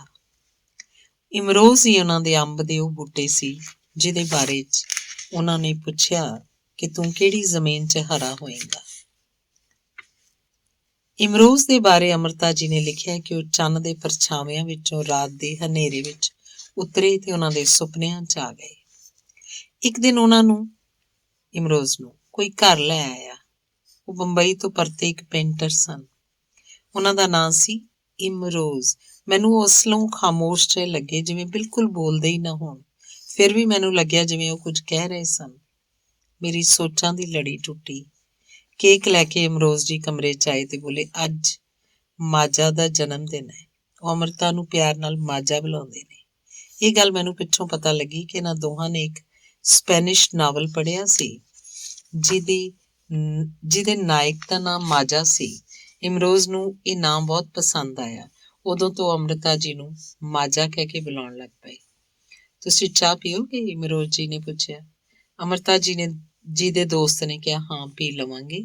ਮੇਰੀ ਚੁੱਪ ਨੇ ਵੀ ਹਾਮੀ ਭਰ ਦਿੱਤੀ। ਇਮਰੋਜ਼ ਜੀ ਮੁੜ ਰਸੋਈ 'ਚ ਚਲੇ ਗਏ। ਅਮਰਤਾ ਜੀ ਆਪਣੇ ਦੋਸਤ ਨਾਲ ਕੁਝ ਪ੍ਰਕਾਸ਼ਕਾਂ ਬਾਰੇ ਗੱਲਾਂ ਕਰਨ ਲੱਗ ਪਏ। ਮੇਰੀ ਸੋਚ ਇੱਕ ਵਾਰ ਫਿਰ ਅਮਰਤਾ ਜੀ ਤੇ ਇਮਰੋਜ਼ ਜੀ ਦੀ ਕਹਾਣੀ ਨਾਲ ਜੁੜ ਗਈ। ਇਮਰੋਜ਼ ਤੇ ਅਮਰਤਾ ਪਿਛਲੇ 40 ਸਾਲਾਂ ਤੋਂ ਇਕੱਠੇ ਰਹਿ ਰਹੇ ਹਨ। ਇਮਰੋਜ਼ ਹਮੇਸ਼ਾ ਉਹਨਾਂ ਦੇ ਨੇੜੇ ਤੇੜੇ, ਉਹਨਾਂ ਦੇ ਕੋਲ ਹੀ ਰਹਿੰਦੇ ਹਨ। ਉਹਨਾਂ ਦੀਆਂ ਤਸਵੀਰਾਂ ਬਣਾਉਂਦੇ ਹਨ। ਉਹਨਾਂ ਦੇ ਘਰ ਦੀਆਂ ਖਿੜਕੀਆਂ ਉੱਤੇ ਰੰਗ ਤਰੌਂਕਦੇ ਹਨ। ਉਹਨਾਂ ਦੀਆਂ ਕਿਤਾਬਾਂ ਦੇ ਸਰਵਰਕ ਬਣਾਉਂਦੇ ਹਨ। ਉਹਨਾਂ ਦੇ ਲੈਂਪ ਸ਼ੇਡਸ ਉੱਤੇ ਸ਼ਾਇਰਾਂ ਦੇ ਕਲਾਮ ਲਿਖਦੇ ਹਨ। ਉਹਨਾਂ ਦੇ ਨਾਮ ਦੀ ਕੈਲੀਗ੍ਰਾਫੀ ਕਰਦੇ ਹਨ, ਜੋ ਇੱਕ ਵੱਡੀ ਪੇਂਟਿੰਗ ਦੇ ਰੂਪ 'ਚ ਉਹਨਾਂ ਦੇ ਵੱਡੇ ਕਮਰੇ 'ਚ ਲੱਗੀ ਹੋਈ ਹੈ ਤੇ ਅਮਰਤਾ ਜੀ ਦੀ ਕਵਿਤਾ ਦਾ ਇੱਕ ਅਹਿਮ ਹਿੱਸਾ ਹੈ। ਇਮਰੋਜ਼। ਮੈਨੂੰ ਇੱਕ ਕਵਿਤਾ ਦੀਆਂ ਕੁਝ ਸਤਰਾਂ ਯਾਦ ਆ ਗਈਆਂ। ਮੈਨੇ ਜਦ ਤੂੰ ਨੂੰ ਪਹਿਨਿਆ ਤਾਂ ਦੋਵੇਂ ਹੀ ਪਿੰਡੇ ਅੰਤਰ ਧਿਆਨ ਸਨ। ਅੰਗ ਫੁੱਲਾਂ ਦੀ ਤਰ੍ਹਾਂ ਗੁੰਦੇ ਗਏ। ਤੂੰ ਤੇ ਮੈਂ ਸੁਗੰਧਤ ਸਮੱਗਰੀ, ਇੱਕ ਦੂਜੇ ਦਾ ਨਾਂ ਹੋਠਾਂ ਤੋਂ ਨਿਕਲਿਆ ਤਾਂ ਉਹੀ ਨਾਂ ਪੂਜਾ ਦੇ ਮੰਤਰ ਸਨ। ਇਹ ਤੇਰੀ ਤੇ ਮੇਰੀ ਹੋਂਦ ਦਾ ਇੱਕ ਯੱਗ ਸੀ। ਧਰਮ ਕਰਮ ਦੀ ਸਾਖੀ ਤਾਂ ਬਹੁਤ ਪਿੱਛੋਂ ਦੀ ਗੱਲ ਹੈ। ਇਮਰੋਜ਼ 2 ਪਿਆਲੇ ਚਾਹ ਲੈ ਕੇ ਕਮਰੇ 'ਚ ਆਏ। ਪਿਆਲੇ ਸਾਨੂੰ ਦੋਹਾਂ ਨੂੰ ਦਿੰਦਿਆਂ ਉਹ ਆਪਣੀ ਕੁਰਸੀ ਖਿੱਚ ਕੇ ਸਾਡੇ ਕੋਲ ਹੀ ਬੈਠ ਗਏ। ਉਹਨਾਂ ਦੇ ਚਿਹਰੇ ਉੱਤੇ ਮਿੱਠੀ ਮੁਸਕਾਨ ਸੀ, ਜਿਸ 'ਚ ਅਨੋਖੀ ਸਾਦਗੀ ਤੇ ਤ੍ਰਿਪਤੀ ਦਾ ਭਰਿਆ ਪੂਰਾ ਅਹਿਸਾਸ ਸਮੋਇਆ ਹੋਇਆ ਸੀ। 2 ਵਿਅਕਤੀਆਂ ਨੂੰ ਆਤਮਿਕ ਰੂਪ 'ਚ ਇੱਕ ਦੂਜੇ ਨਾਲ ਬੱਝਿਆਂ, ਇੱਕ ਦੂਜੇ ਦੇ ਸਾਥ 'ਚ ਇੰਨਾ ਖੁਸ਼ ਵੇਖ ਕੇ ਇਸ ਤਰ੍ਹਾਂ ਲੱਗ ਰਿਹਾ ਸੀ ਜਿਵੇਂ ਕਿਸੇ ਵੈਦਿਕ ਮੰਤਰ ਦੀ ਧੁਨੀ ਸੁਣ ਰਹੀ ਹੋਵਾਂ। ਉਂਝ ਤਾਂ ਸਾਰੇ ਜਾਣਦੇ ਹਨ ਕਿ ਅਮਰਤਾ ਜੀ ਦੇ ਜੀਵਨ 'ਚ ਜੋ ਇੱਕ ਪੁਰਸ਼ ਹੈ ਉਹ ਇਮਰੋਜ਼ ਹੀ ਹਨ। ਇਮਰੋਜ਼ ਜੀ ਦੇ ਜੀਵਨ 'ਚ ਅਮਰਤਾ ਜੀ ਤੋਂ ਬਿਨਾਂ ਦੂਸਰਾ ਕੋਈ ਵਿਅਕਤੀ ਹੀ ਨਹੀਂ ਹੈ। ਮੈਂ ਉਹਨਾਂ ਦੇ ਹੋਣ ਦੇ ਤਲਸਮ ਵਿੱਚ ਪੂਰੀ ਤਰ੍ਹਾਂ ਡੁੱਬੀ ਹੋਈ ਸੀ। ਅਮਰਤਾ ਜੀ ਨੇ ਸਮਾਜ ਤੇ ਦੁਨੀਆ ਦੀ ਪਰਵਾਹ ਕੀਤੇ ਬਗੈਰ ਜ਼ਿੰਦਗੀ ਆਪਣੀਆਂ ਸ਼ਰਤਾਂ ਉੱਤੇ ਜੀਵੀ ਹੈ। ਉਹਨਾਂ 'ਚ ਇੰਨੀ ਸ਼ਕਤੀ ਤੇ ਸਮਰੱਥਾ ਹੈ ਕਿ ਉਹ ਇਕੱਲੇ ਹੀ ਆਪਣੇ ਰਾਹ ਉੱਤੇ ਚੱਲ ਸਕਣ। ਮੈਂ ਅਮਰਤਾ ਜੀ ਦਾ ਸਕੂਨ ਤੇ ਇਮਰੋਜ਼ ਜੀ ਦੀ ਪੂਰਨਤਾ ਨੂੰ ਅਨੁਭਵ ਕਰ ਰਹੀ ਸੀ। ਉਹਨਾਂ ਦੀ ਇੱਕ ਰੂਪਤਾ, ਉਹਨਾਂ ਦਾ ਆਪਸੀ ਮੇਲ ਬਿਲਕੁਲ ਉਸ ਤਰ੍ਹਾਂ ਹੀ ਸੀ ਜਿਵੇਂ ਸਵਰ ਸਪਤਕ ਵਿੱਚ ਖਰਜ ਤੇ ਪੰਚਮ ਦਾ ਮੇਲ ਹੁੰਦਾ ਹੈ। ਉਦੋਂ ਤੱਕ ਅਸੀਂ ਚਾਹ ਪੀ ਚੁੱਕੇ ਸਾਂ। ਅਮਰਤਾ ਜੀ ਆਪਣੀ ਬਿਮਾਰੀ ਦੀ ਗੱਲ ਕਰ ਰਹੇ ਸਨ। ਉਦੋਂ ਜਿਹੀ ਉਹਨਾਂ ਦਾ ਆਪਰੇਸ਼ਨ ਹੋਇਆ ਸੀ। ਗੱਲਾਂ ਵਿੱਚ ਹੀ ਮੈਂ ਨੈਚੁਰੋਪੈਥੀ ਦਾ ਜ਼ਿਕਰ ਛੇੜ ਦਿੱਤਾ ਤੇ ਉਹਨਾਂ ਨੂੰ ਪੁੱਛਿਆ ਕਿ ਕੀ ਉਹ ਕਿਸੇ ਨੈਚੁਰਲ ਪੈਥ ਨੂੰ ਵਿਖਾਉਣਾ ਚਾਹੁਣਗੇ। ਪਹਿਲਾਂ ਤਾਂ ਚੁੱਪ ਰਹੇ, ਫਿਰ ਜਵਾਬ ਲਈ ਉਹ ਇਮਰੋਜ਼ ਵੱਲ ਵੇਖਣ ਲੱਗ ਪਏ। ਕੁਝ ਚਿਰ ਚੁੱਪ ਰਹਿਣ ਤੋਂ ਬਾਅਦ ਬੋਲੇ, ਠੀਕ ਹੈ, ਵਿਖਾ ਲਵਾਂਗੇ। ਉਹਨਾਂ ਦੇ ਚਿਹਰੇ ਉੱਤੇ ਹੁਣ ਥਕਾਵਟ ਦੇ ਚਿੰਨ੍ਹ ਦਿਸਣ ਲੱਗ ਪਏ ਸਨ। ਸ਼ਾਇਦ ਉਹਨਾਂ ਨੂੰ ਆਰਾਮ ਦੀ ਜ਼ਰੂਰਤ ਸੀ। ਅਸੀਂ ਜਾਣ ਲਈ ਉੱਠੇ, ਪਰ ਜਾਣ ਤੋਂ ਪਹਿਲਾਂ ਮੈਂ ਆਪਣਾ ਵਿਜ਼ਿਟਿੰਗ ਕਾਰਡ ਦੇ ਦਿੱਤਾ। ਇਹ ਵੀ ਆਖਿਆ ਕਿ ਮੈਂ 1-2 ਦਿਨਾਂ ਵਿੱਚ ਡਾਕਟਰ ਤੋਂ ਉਹਨਾਂ ਦੀ ਮੁਲਾਕਾਤ ਦਾ ਵਕਤ ਲੈ ਲਵਾਂਗੀ। ਉਹਨਾਂ ਨੇ ਬਹੁਤ ਹੀ ਸੋਹਣੀ ਮੁਸਕਰਾਹਟ ਨਾਲ ਮੇਰੀ ਗੱਲ ਦਾ ਹੁੰਗਾਰਾ ਭਰਿਆ। ਅੰਗ ਚੌਥਾ। ਨੈਚੁਰੋਪੈਥ ਨਾਲ ਮਿਲਣ ਦਾ ਵਕਤ ਤੈਅ ਕਰਨ ਤੋਂ ਪਹਿਲਾਂ ਮੈਂ ਅਮਰਤਾ ਜੀ ਨੂੰ ਫੋਨ ਕੀਤਾ, ਇਹ ਜਾਣਨ ਲਈ ਕਿ ਉਹ ਨੈਚੁਰੋਪੈਥ ਨੂੰ ਕਦੋਂ ਮਿਲਣਾ ਚਾਹੁਣਗੇ। ਅਮਰਤਾ ਜੀ ਨੇ ਕਿਹਾ ਕਿ ਅਜੇ ਉਹ ਪਹਿਲਾਂ ਤੋਂ ਚੱਲ ਰਹੇ ਇਲਾਜ ਨੂੰ ਹੀ ਜਾਰੀ ਰੱਖਣਗੇ ਤੇ ਬਾਅਦ 'ਚ ਆਪਣੇ ਡਾਕਟਰ ਤੋਂ ਸਲਾਹ ਲੈ ਕੇ ਦੱਸਣਗੇ ਕਿ ਨੈਚੁਰੋਪੈਥ ਨਾਲ ਕਦੋਂ ਮਿਲਣਾ ਮੁਨਾਸਿਬ ਹੋਵੇਗਾ। ਮੈਨੂੰ ਅਮਰਤਾ ਜੀ ਨੂੰ ਮੁੜ ਮਿਲਣ ਦੀ ਲਾਲਸਾ ਸੀ। ਇਸ ਵਾਰ ਮੈਂ ਖੁਦ ਬਖੁਦ ਤੇ ਇਕੱਲਿਆਂ ਮਿਲਣਾ ਚਾਹੁੰਦੀ ਸਾਂ। ਮੈਂ ਉਹਨਾਂ ਨਾਲ ਬਹੁਤ ਗੱਲਾਂ ਕਰਨੀਆਂ ਸਨ। 5 ਸਤੰਬਰ ਨੂੰ ਤੜਕਸਾਰ ਮੇਰੇ ਫੋਨ ਦੀ ਘੰਟੀ ਖੜਕੀ। ਮੈਂ ਫੋਨ ਚੁੱਕਿਆ ਤਾਂ ਦੂਸਰੇ ਪਾਸਿਓਂ ਆਵਾਜ਼ ਆਈ, ਉਮਾ ਜੀ, ਮੈਂ ਅੰਮ੍ਰਿਤਾ ਬੋਲ ਰਹੀ ਹਾਂ। ਤੁਸਾਂ ਨੈਚੁਰੋਪੈਥ ਦੀ ਗੱਲ ਕੀਤੀ ਸੀ ਨਾ, ਕਦੋਂ ਚੱਲਣਾ? ਉਹਨਾਂ ਦੀ ਆਵਾਜ਼ ਸੁਣ ਕੇ ਮੇਰਾ ਰੋਮ ਰੋਮ ਖਿੜ ਉੱਠਿਆ। ਮੈਂ ਪੁੱਛਿਆ ਕਿ ਉਹਨਾਂ ਲਈ ਕਿਹੜਾ ਵਕਤ ਠੀਕ ਰਹੇਗਾ। ਉਹ ਬੋਲੇ, ਪਰਸੋਂ ਸਵੇਰੇ ਤਕਰੀਬਨ 9 ਵਜੇ। ਮੈਂ ਕਿਹਾ ਠੀਕ ਹੈ, ਮੈਂ 9:30 ਵਜੇ ਦਾ ਟਾਈਮ ਲੈ ਲੈਂਦੀ ਹਾਂ ਤੇ 9 ਵਜੇ ਤੁਹਾਡੇ ਕੋਲ ਪਹੁੰਚ ਜਾਵਾਂਗੀ। ਇਸ ਫੋਨ ਦੀ ਮੇਰੇ ਲਈ ਬਹੁਤ ਅਹਿਮੀਅਤ ਸੀ। ਹੁਣ ਮੈਨੂੰ ਉਸ ਸ਼ਖਸ ਨੂੰ ਨੇੜਿਓਂ ਵੇਖਣ ਦਾ ਅਵਸਰ ਮਿਲ ਰਿਹਾ ਸੀ ਜਿਹਨੂੰ ਮੈਂ ਬਚਪਨ ਤੋਂ ਹੀ ਸਲਾਹੁੰਦੀ ਸਾਂ, ਜਿਹਦੇ ਲਿਖੇ ਹੋਏ ਗੀਤ ਮੈਂ ਗਾਏ ਸਨ, ਜਿਸ ਦੀਆਂ ਲਿਖੀਆਂ ਕਿਤਾਬਾਂ ਮੈਂ ਪੜ੍ਹੀਆਂ ਸਨ, ਜਿਹਦੇ ਵਿਵਾਦ ਮੈਂ ਸੁਣੇ ਸਨ ਤੇ ਜਿਹਦੇ ਵਿਚਾਰਾਂ ਉੱਪਰ ਮੈਂ ਸਾਹਿਤਿਕ ਗੋਸ਼ਟੀਆਂ 'ਚ ਬਹਿਸ ਮੁਬਾਸਾ ਕੀਤਾ ਸੀ। ਮੈਂ ਆਪਣੀ ਕਾਰ ਨੂੰ ਜਾਂਚ ਲਈ ਭੇਜਿਆ। ਮੈਂ ਹਰ ਕੀਮਤ ਉੱਤੇ ਚਾਹੁੰਦੀ ਸੀ ਕਿ ਟ੍ਰੈਫਿਕ ਵਿੱਚ ਫਸੇ ਤੋਂ ਬਿਨਾਂ ਹੀ ਮੁਲਾਕਾਤ ਲਈ ਵਕਤ ਸਿਰ ਪਹੁੰਚ ਜਾਵਾਂ। ਮੈਂ ਉਸ ਦਿਨ ਸਵੇਰੇ ਹੀ ਫੋਨ ਕਰਕੇ ਪੱਕਾ ਕਰ ਲਿਆ ਕਿ ਉਹਨਾਂ ਦੀ ਸਿਹਤ ਠੀਕ ਹੈ ਤੇ ਉਹ ਨੈਚੁਰੋਪੈਥ ਵੱਲ ਜ਼ਰੂਰ ਜਾਣਗੇ। ਇਮਰੋਜ਼ ਜੀ ਨੇ ਜਦੋਂ ਦੱਸਿਆ ਕਿ ਉਹ ਜਾਣ ਲਈ ਤਿਆਰ ਹੋ ਰਹੇ ਸਨ ਤਾਂ ਮੇਰੀ ਤਸੱਲੀ ਹੋ ਗਈ। ਜਦੋਂ ਮੈਂ ਪਹੁੰਚੀ ਤਾਂ ਦੋਵੇਂ ਆਪਣੇ ਘਰ ਦੇ ਸਾਹਮਣੇ ਖੜੇ ਮੈਨੂੰ ਉਡੀਕ ਰਹੇ ਸਨ। ਅੰਮ੍ਰਿਤਾ ਜੀ ਇਮਰੋਜ਼ ਜੀ ਦਾ ਹੱਥ ਫੜ ਕੇ ਹੌਲੀ-ਹੌਲੀ ਤੁਰ ਰਹੇ ਸਨ। ਮੈਂ ਦੇਰ ਨਾਲ ਪਹੁੰਚਣ ਦੀ ਮਾਫ਼ੀ ਮੰਗੀ ਤਾਂ ਹੱਸਦੇ ਬੋਲੇ, ਤੈਨੂੰ ਆਉਣ 'ਚ ਦੇਰ ਨਹੀਂ ਹੋਈ, ਅਸੀਂ ਵਕਤ ਤੋਂ ਪਹਿਲਾਂ ਆ ਗਏ ਹਾਂ। ਅੰਮ੍ਰਿਤਾ ਜੀ ਮੇਰੇ ਨਾਲ ਕਾਰ ਦੀ ਅਗਲੀ ਸੀਟ ਤੇ ਬੈਠ ਗਏ ਤੇ ਇਮਰੋਜ਼ ਜੀ ਪਿੱਛੇ। ਅੱਜ ਉਹ ਕੁਝ ਕਮਜ਼ੋਰ ਜਿਹੇ ਲੱਗ ਰਹੇ ਸਨ ਪਰ ਖੁਸ਼ ਸਨ। ਉਹ ਦੱਸ ਰਹੇ ਸਨ ਕਿ ਉਹਨਾਂ ਨੂੰ ਬਾਹਰ ਖੁੱਲ੍ਹੀ ਹਵਾ 'ਚ ਨਿਕਲਣਾ ਕਿੰਨਾ ਚੰਗਾ ਲੱਗ ਰਿਹਾ। ਕਦੇ-ਕਦੇ ਵਿੱਚ ਵਿਚਾਲੇ ਉਹ ਟ੍ਰੈਫਿਕ ਦੀ, ਪ੍ਰਦੂਸ਼ਣ ਦੀ ਗੱਲ ਵੀ ਕਰ ਲੈਂਦੇ। ਫਿਰ ਉਹਨਾਂ ਮੈਨੂੰ ਮੇਰੇ ਕੰਮ ਬਾਰੇ ਪੁੱਛਿਆ ਤੇ ਕਹਿਣ ਲੱਗੇ ਕਿ ਉਹਨਾਂ ਨੂੰ ਮੇਰੀਆਂ ਕਵਿਤਾਵਾਂ ਪਸੰਦ ਆਈਆਂ ਸਨ। ਮੇਰਾ ਹੌਸਲਾ ਵਧਾਉਣ ਲਈ ਉਹਨਾਂ ਇਹ ਵੀ ਕਿਹਾ ਕਿ ਮੈਨੂੰ ਤਿੱਖੀ ਆਲੋਚਨਾ ਦੀ ਪਰਵਾਹ ਕੀਤੇ ਤੋਂ ਬਗੈਰ ਖੁੱਲ੍ਹ ਕੇ ਲਿਖਣਾ ਚਾਹੀਦਾ। ਆਪਣੀ ਸਿਹਤ ਬਾਰੇ ਦੱਸਦਿਆਂ ਹੋਇਆਂ ਉਹਨਾਂ ਨੂੰ ਪੂਰੀ ਤਰ੍ਹਾਂ ਯਕੀਨ ਨਹੀਂ ਸੀ ਕਿ ਨੈਚੁਰੋਪੈਥੀ ਨਾਲ ਉਹਨਾਂ ਨੂੰ ਕੁਝ ਜ਼ਿਆਦਾ ਲਾਭ ਹੋ ਸਕਦਾ ਹੈ, ਪਰ ਇਸ ਇਲਾਜ ਪ੍ਰਣਾਲੀ ਦੇ ਸਿਧਾਂਤਾਂ ਉੱਤੇ ਉਹਨਾਂ ਨੂੰ ਪੂਰਾ ਵਿਸ਼ਵਾਸ ਸੀ। ਫਿਰ ਸਿਹਤ ਬਾਰੇ ਕਹਿਣ ਲੱਗੇ ਕਿ ਜਦੋਂ ਸਾਡੀ ਸਿਹਤ ਠੀਕ ਹੁੰਦੀ ਹੈ ਉਦੋਂ ਅਸੀਂ ਇਹਦੀ ਬਿਲਕੁਲ ਪਰਵਾਹ ਨਹੀਂ ਕਰਦੇ। ਸਾਨੂੰ ਚੰਗੀ ਸਿਹਤ ਦਾ ਮਹੱਤਵ ਉਦੋਂ ਪਤਾ ਲੱਗਦਾ ਹੈ ਜਦੋਂ ਇਹ ਵਿਗੜਨੀ ਸ਼ੁਰੂ ਹੋ ਜਾਂਦੀ ਹੈ। ਉਸ ਤੋਂ ਪਹਿਲਾਂ ਸਾਨੂੰ ਕਤਈ ਉਮੀਦ ਨਹੀਂ ਹੁੰਦੀ ਕਿ ਕਦੀ ਸਾਨੂੰ ਵੀ ਕੋਈ ਸਰੀਰਕ ਦੁੱਖ ਹੋ ਸਕਦਾ ਹੈ। ਭਾਵਨਾਤਮਕ ਪੀੜ ਤਾਂ ਅੰਮ੍ਰਿਤਾ ਜੀ ਦੇ ਜੀਵਨ ਦਾ ਹਿੱਸਾ ਰਹੀ ਸੀ। ਆਪਣੇ 4 ਚੁਫੇਰੇ ਉਹਨਾਂ ਇੰਨਾ ਦਰਦ ਤੇ ਪੀੜ ਵੇਖੀ ਸੀ ਕਿ ਉਹ ਸਾਰੀ ਉਹਨਾਂ ਦੀ ਲੇਖਣੀ ਨੇ ਜੀਰ ਲਈ। ਦਫ਼ਤਰਾਂ ਦਾ ਵੇਲਾ ਹੋਣ ਕਰਕੇ ਰਸਤੇ 'ਚ ਬਹੁਤ ਟ੍ਰੈਫਿਕ ਸੀ, ਇਸ ਲਈ ਕਾਰ ਹੌਲੀ-ਹੌਲੀ ਤੁਰ ਰਹੀ ਸੀ। ਇਸੇ ਬਹਾਨੇ ਮੈਨੂੰ ਉਹਨਾਂ ਨਾਲ ਜ਼ਿਆਦਾ ਗੱਲਾਂ ਕਰਨ ਦਾ ਅਵਸਰ ਮਿਲ ਰਿਹਾ ਸੀ। ਉਹ ਹੋਰ ਕਵੀਆਂ ਤੇ ਲੇਖਕਾਂ ਬਾਰੇ ਗੱਲਾਂ ਕਰਨ ਲੱਗ ਪਏ ਸਨ। ਕਵੀ ਸ਼ਿਵ ਬਟਾਲਵੀ ਬਾਰੇ ਗੱਲਾਂ ਕਰਨ ਲੱਗ ਪਏ। ਕਵੀ ਸ਼ਿਵ ਬਟਾਲਵੀ ਬਾਰੇ ਗੱਲਾਂ ਸੁਣਨ 'ਚ ਮੇਰੀ ਖਾਸ ਦਿਲਚਸਪੀ ਸੀ। ਉਹਨਾਂ ਦੀਆਂ ਨਜ਼ਮਾਂ ਮੈਨੂੰ ਕੀਲ ਲੈਂਦੀਆਂ ਸਨ। ਉਹ ਦੱਸਣ ਲੱਗ ਪਏ ਕਿ ਸ਼ਿਵ ਬਟਾਲਵੀ ਨੇ ਕਿਸ ਤਰ੍ਹਾਂ ਦਰਦ ਝੱਲਿਆ ਤੇ ਆਪਣੀ ਕਵਿਤਾ 'ਚ ਉਤਾਰ ਲਿਆ। ਹੋਰਾਂ ਤੋਂ ਇਲਾਵਾ ਇਹਨਾਂ ਦੋਹਾਂ ਕਵੀਆਂ ਦਾ ਇਹ ਦਰਦ ਨਾਲ ਬਹੁਤ ਗਹਿਰਾ ਰਿਸ਼ਤਾ ਹੈ। ਮੈਨੂੰ ਸ਼ਿਵ ਬਟਾਲਵੀ ਦੇ ਦਰਦ ਉੱਪਰ ਲਿਖੇ ਗਏ ਅੰਮ੍ਰਿਤਾ ਜੀ ਦੇ ਬੋਲ ਯਾਦ ਆ ਗਏ। ਤੇਰਾ ਦਰਦ ਸਲਾਮਤ ਰਹੇ, ਪਤਾ ਨਹੀਂ ਇਹ ਅਸੀਸ ਹੈ ਕਿ ਸਰਾਪ। ਦਰਦ ਉੱਤੇ ਅੰਮ੍ਰਿਤਾ ਜੀ ਨੇ ਬਹੁਤ ਲਿਖਿਆ। ਦਰਦ ਨਾਲ ਉਹਨਾਂ ਦਾ ਆਪਣਾ ਰਿਸ਼ਤਾ ਵੀ ਡੂੰਘਾ ਤੇ ਪੱਕਾ ਸੀ। ਉਹ ਲਿਖਦੇ ਹਨ, ਜਦੋਂ ਵੀ ਜਿੱਥੇ ਵੀ ਧਰਤ ਹਿਲਦੀ ਹੈ, ਇੱਕ ਡੂੰਘਾ ਹੌਕਾ ਛਾਤੀ 'ਚੋਂ ਫੁੱਟਦਾ ਹੈ। ਅੰਮ੍ਰਿਤਾ ਜੀ ਖੁਦ ਨੂੰ ਵੀ ਦਰਦ ਦਾ ਹੀ ਪ੍ਰਤੀਰੂਪ ਮੰਨਦੇ ਹਨ। ਉਹਨਾਂ ਇਸ ਤੱਥ ਨੂੰ ਸਵੀਕਾਰਿਆ ਵੀ ਹੈ। ਇੱਕ ਦਰਦ ਸੀ ਜੋ ਸਿਗਰਟ ਦੀ ਤਰ੍ਹਾਂ ਮੈਂ ਚੁੱਪਚਾਪ ਪੀਤਾ ਹੈ। ਸਿਰਫ ਕੁਝ ਨਜ਼ਮਾਂ ਹਨ ਜੋ ਸਿਗਰਟ ਦੇ ਨਾਲੋਂ ਮੈਂ ਰਾਖ ਵਾਂਗਰ ਝਾੜੀਆਂ। ਅਸੀਂ ਨੈਚੁਰੋਪੈਥ ਦੇ ਕਲੀਨਿਕ ਪਹੁੰਚ ਗਏ ਸਾਂ। ਮੈਨੂੰ ਇਸ ਤਰ੍ਹਾਂ ਜਾਪਿਆ ਜਿਵੇਂ ਉਹ ਕੁਝ ਬੇਚੈਨ ਜਿਹੇ ਹੋ ਰਹੇ ਸਨ। ਉਹ ਚਾਹੁੰਦੇ ਸਨ ਇਮਰੋਜ਼ ਜੀ ਵੀ ਉਹਨਾਂ ਦੇ ਨਾਲ ਡਾਕਟਰ ਦੇ ਕਮਰੇ 'ਚ ਜਾਣ। ਜਿਉਂ ਹੀ ਉਹਨਾਂ ਨੇ ਅੰਮ੍ਰਿਤਾ ਜੀ ਦਾ ਹੱਥ ਫੜਿਆ, ਉਹਨਾਂ ਦੇ ਚਿਹਰੇ ਦਾ ਤਣਾਅ ਘਟ ਗਿਆ। ਡਾਕਟਰ ਕੀ ਸਲਾਹ ਦਿੰਦਾ ਹੈ ਇਮਰੋਜ਼ ਜੀ ਵੀ ਸੁਣ ਲੈਣ, ਇਹੋ ਤਾਂ ਉਹ ਚਾਹੁੰਦੇ ਸਨ। ਇਮਰੋਜ਼ ਜੀ ਦੇ ਨਾਲ ਹੋਣ ਨਾਲ ਉਹ ਆਪਣੇ ਆਪ ਨੂੰ ਤਣਾਅ ਤੋਂ ਮੁਕਤ ਹੋਇਆ ਮਹਿਸੂਸ ਕਰਨ ਲੱਗ ਪਏ ਸਨ। ਇੱਕ ਛੋਟੇ ਬਾਲ ਵਾਂਗ ਇਮਰੋਜ਼ ਜੀ ਦਾ ਹੱਥ ਫੜੀ ਉਹ ਨਿੱਕੇ-ਨਿੱਕੇ ਕਦਮ ਪੁੱਟਦੇ ਕਲੀਨਿਕ ਵਿੱਚ ਜਾ ਰਹੇ ਸਨ। ਉਹਨਾਂ ਦੀ ਧੀਮੀ ਚਾਲ, ਸਰੀਰਕ ਕਮਜ਼ੋਰੀ ਤੇ ਬੀਤੇ ਸਮੇਂ ਦੀ ਸਮਾਜਿਕ ਉਲੰਘਣਾ ਦਾ ਅਜੀਬ ਮਿਸ਼ਰਣ ਸੀ। ਇੱਕ ਤਸਵੀਰ ਸੀ ਗੁਜ਼ਰੇ ਵਕਤ ਦੇ ਖਾਕੇ ਦੀ, ਫਿੱਕੇ ਪੈ ਗਏ ਰੰਗਾਂ ਦੀ ਤੇ ਜ਼ਿੰਦਗੀ ਦੇ ਉਤਰਾਵਾਂ ਚੜਾਵਾਂ ਦੀ। ਇਹ ਉਹੀ ਔਰਤ ਸੀ ਜਿਨੇ ਆਪਣੀ ਧਾਰਦਾਰ ਲੇਖਣੀ ਨਾਲ ਆਪਣੇ ਸਮੇਂ ਦੇ ਸਮਾਜਿਕ ਤੇ ਸੱਭਿਆਚਾਰਕ ਵਹਿਣ ਨੂੰ ਇੱਕ ਨਵੀਂ ਦਿਸ਼ਾ ਦੇ ਦਿੱਤੀ ਸੀ, ਜਿਨੇ ਆਪਣੀਆਂ ਸ਼ਰਤਾਂ ਉੱਤੇ ਜੀਵਨ ਜੀਵਿਆ ਬਿਨਾਂ ਕਿਸੇ ਡਰ ਭੈ ਦੇ। ਉਹੀ ਔਰਤ ਅੱਜ ਇੰਨੀ ਕਮਜ਼ੋਰ ਕਿਉਂ ਲੱਗ ਰਹੀ ਸੀ?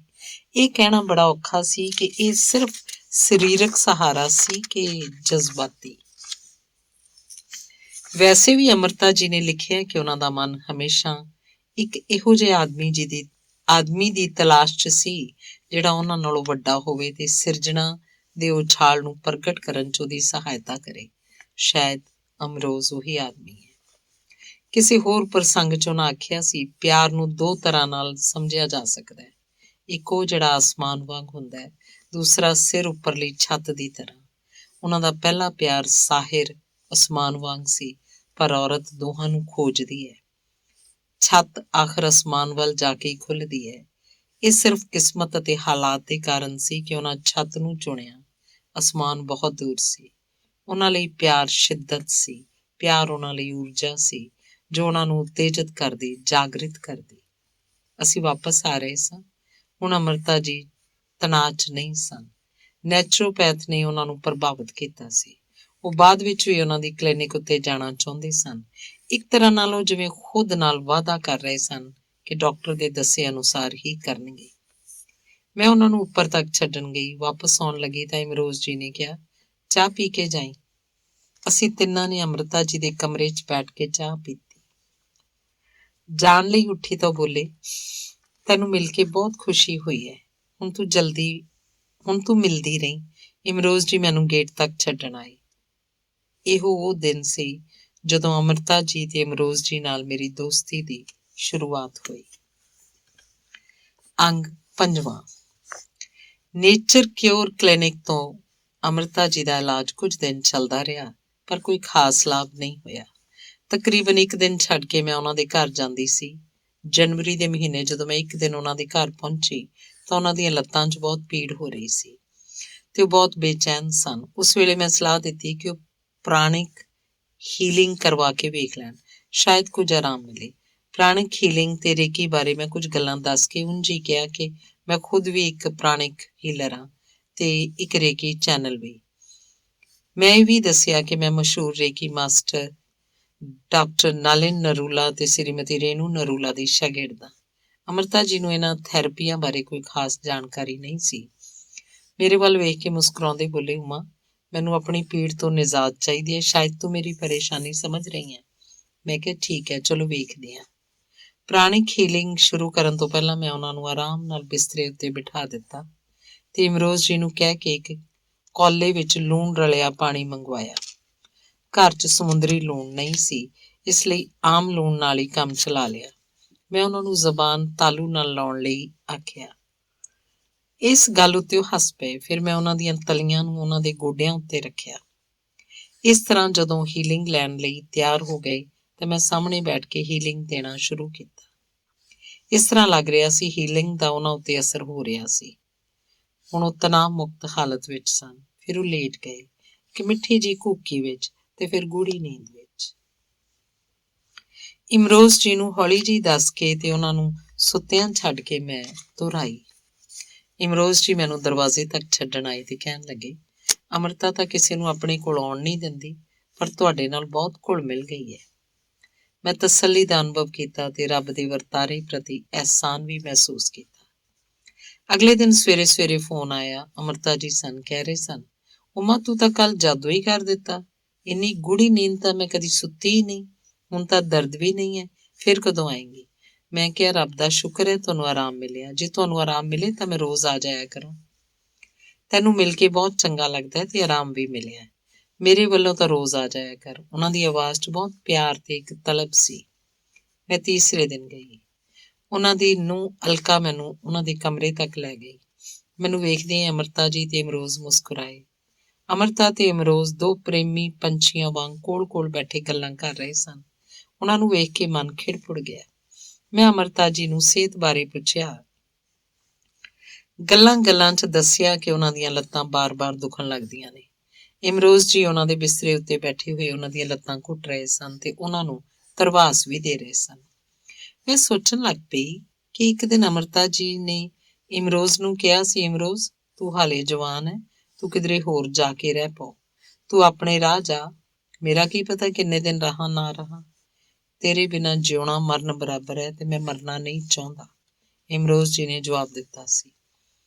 ਇੱਕ ਦਿਨ ਫੇਰ ਕਿਸੇ ਉਦਾਸ ਵੇਲੇ ਉਹਨਾਂ ਇਮਰੋਜ਼ ਜੀ ਨੂੰ ਕਿਹਾ ਸੀ, ਤੂੰ ਪਹਿਲਾਂ ਦੁਨੀਆ ਕਿਉਂ ਨਹੀਂ ਵੇਖ ਆਉਂਦਾ? ਜੇ ਤੂੰ ਪਰਤ ਆਇਆ ਤੇ ਤੂੰ ਮੇਰੇ ਨਾਲ ਜਿਉਣਾ ਚਾਹਿਆ ਤੇ ਫਿਰ ਮੈਂ ਉਸ ਤਰ੍ਹਾਂ ਹੀ ਕਰੂੰ ਜਿਸ ਤਰ੍ਹਾਂ ਤੂੰ ਚਾਹੇਂਗਾ। ਇਮਰੋਜ਼ ਜੀ ਉੱਠੇ, ਉਹਨਾਂ ਕਮਰੇ ਦੇ 3 ਚੱਕਰ ਲਾ ਕੇ ਕਿਹਾ, ਲੈ ਮੈਂ ਦੁਨੀਆ ਵੇਖ ਆਇਆ, ਹੁਣ ਕੀ ਕਹਿੰਦੀ ਹੈ? ਇਸ ਗੱਲ ਨੂੰ ਯਾਦ ਕਰਕੇ ਅਮਰਤਾ ਜੀ ਨੇ ਕਿਹਾ, ਇਹੋ ਜਿਹੇ ਆਦਮੀ ਦਾ ਕੋਈ ਕੀ ਕਰੇ, ਹੱਸੇ ਜਾਂ ਰੋਏ। ਇਮਰੋਜ਼ ਜੀ ਦੇ ਨਾਲ ਰਹਿਣ ਤੋਂ ਪਹਿਲਾਂ ਅਮਰਤਾ ਜੀ ਇੱਕ ਜੋਤਸ਼ੀ ਨੂੰ ਮਿਲਣ ਗਏ ਸਨ ਤੇ ਉਸ ਨੂੰ ਇੱਕ ਸਿੱਧਾ ਸਪਾਟ ਸਵਾਲ ਪੁੱਛਿਆ ਸੀ, ਇਹ ਰਿਸ਼ਤਾ ਬਣੂ ਜਾਂ ਨਹੀਂ?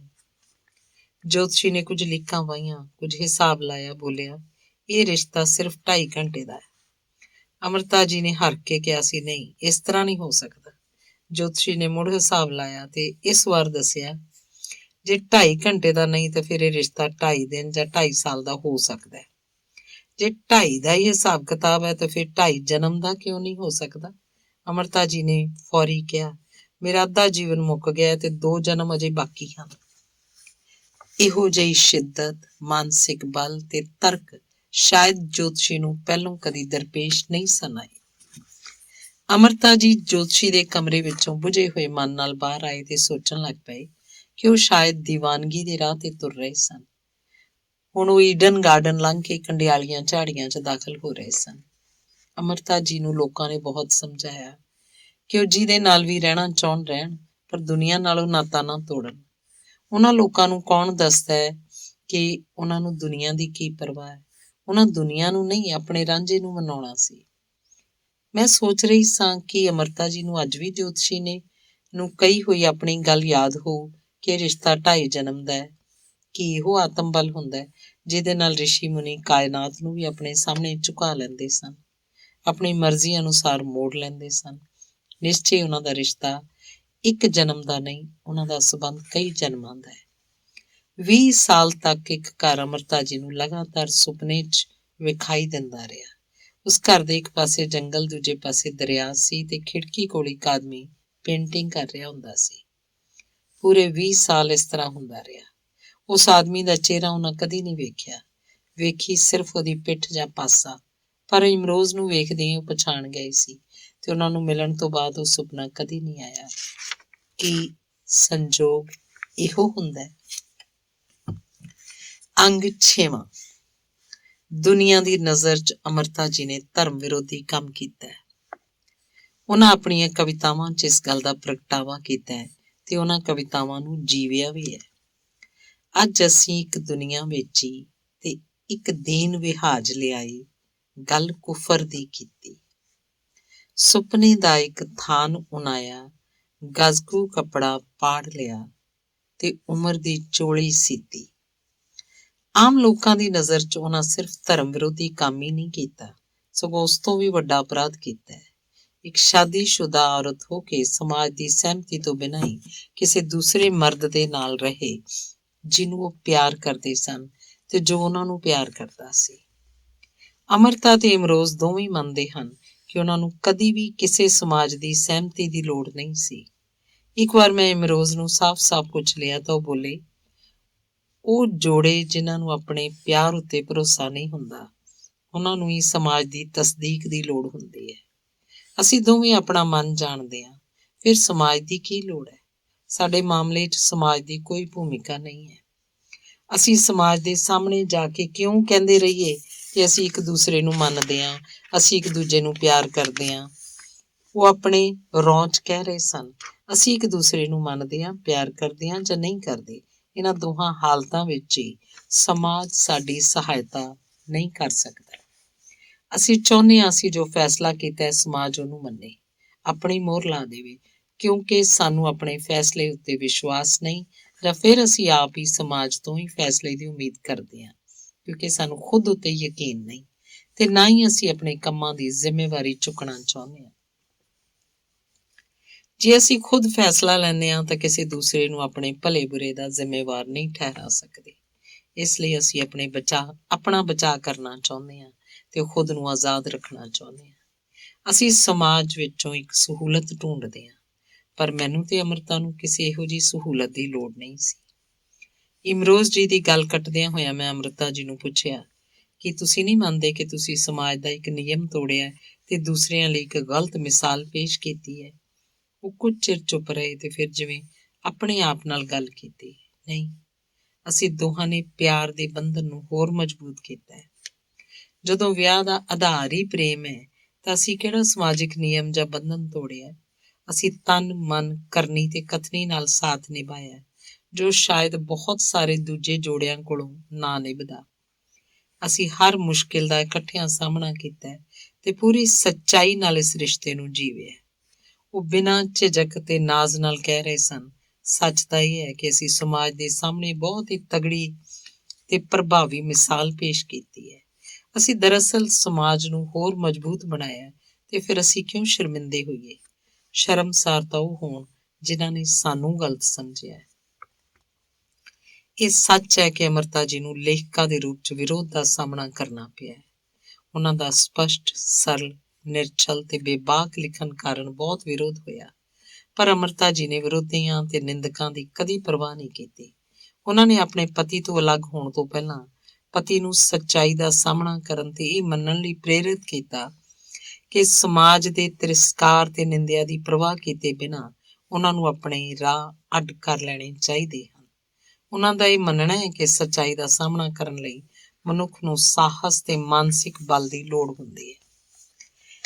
ਇੱਕ ਵਾਰ ਇੱਕ ਹਿੰਦੀ ਲੇਖਕ ਨੇ ਅਮਰਤਾ ਜੀ ਨੂੰ ਪੁੱਛਿਆ ਸੀ ਕਿ ਜੇ ਤੁਹਾਡੀਆਂ ਕਿਤਾਬਾਂ ਦੀਆਂ ਸਾਰੀਆਂ ਨਾਇਕਾਵਾਂ ਸੱਚਾਈ ਦੀ ਖੋਜ ਵਿੱਚ ਆਪਣਾ ਘਰ ਛੱਡ ਕੇ ਤੁਰ ਪਈਆਂ ਤਾਂ ਕੀ ਇਹ ਸਮਾਜਿਕ ਅਨਰਥ ਨਹੀਂ ਹੋਏਗਾ? ਅਮਰਤਾ ਜੀ ਨੇ ਬੜੇ ਸ਼ਾਂਤ ਭਾਵ ਨਾਲ ਜਵਾਬ ਦਿੱਤਾ ਸੀ ਕਿ ਜੇ ਝੂਠੇ ਸਮਾਜਿਕ ਮੁੱਲਾਂ ਕਾਰਨ ਕੁਝ ਘਰ ਟੁੱਟਦੇ ਵੀ ਨੇ ਤਾਂ ਸੱਚਾਈ ਦੀ ਵੇਦੀ ਉੱਤੇ ਕੁਝ ਹੋਰ ਘਰਾਂ ਦਾ ਬਲੀਦਾਨ ਹੋ ਲੈਣ ਦੇਣਾ ਚਾਹੀਦਾ ਹੈ।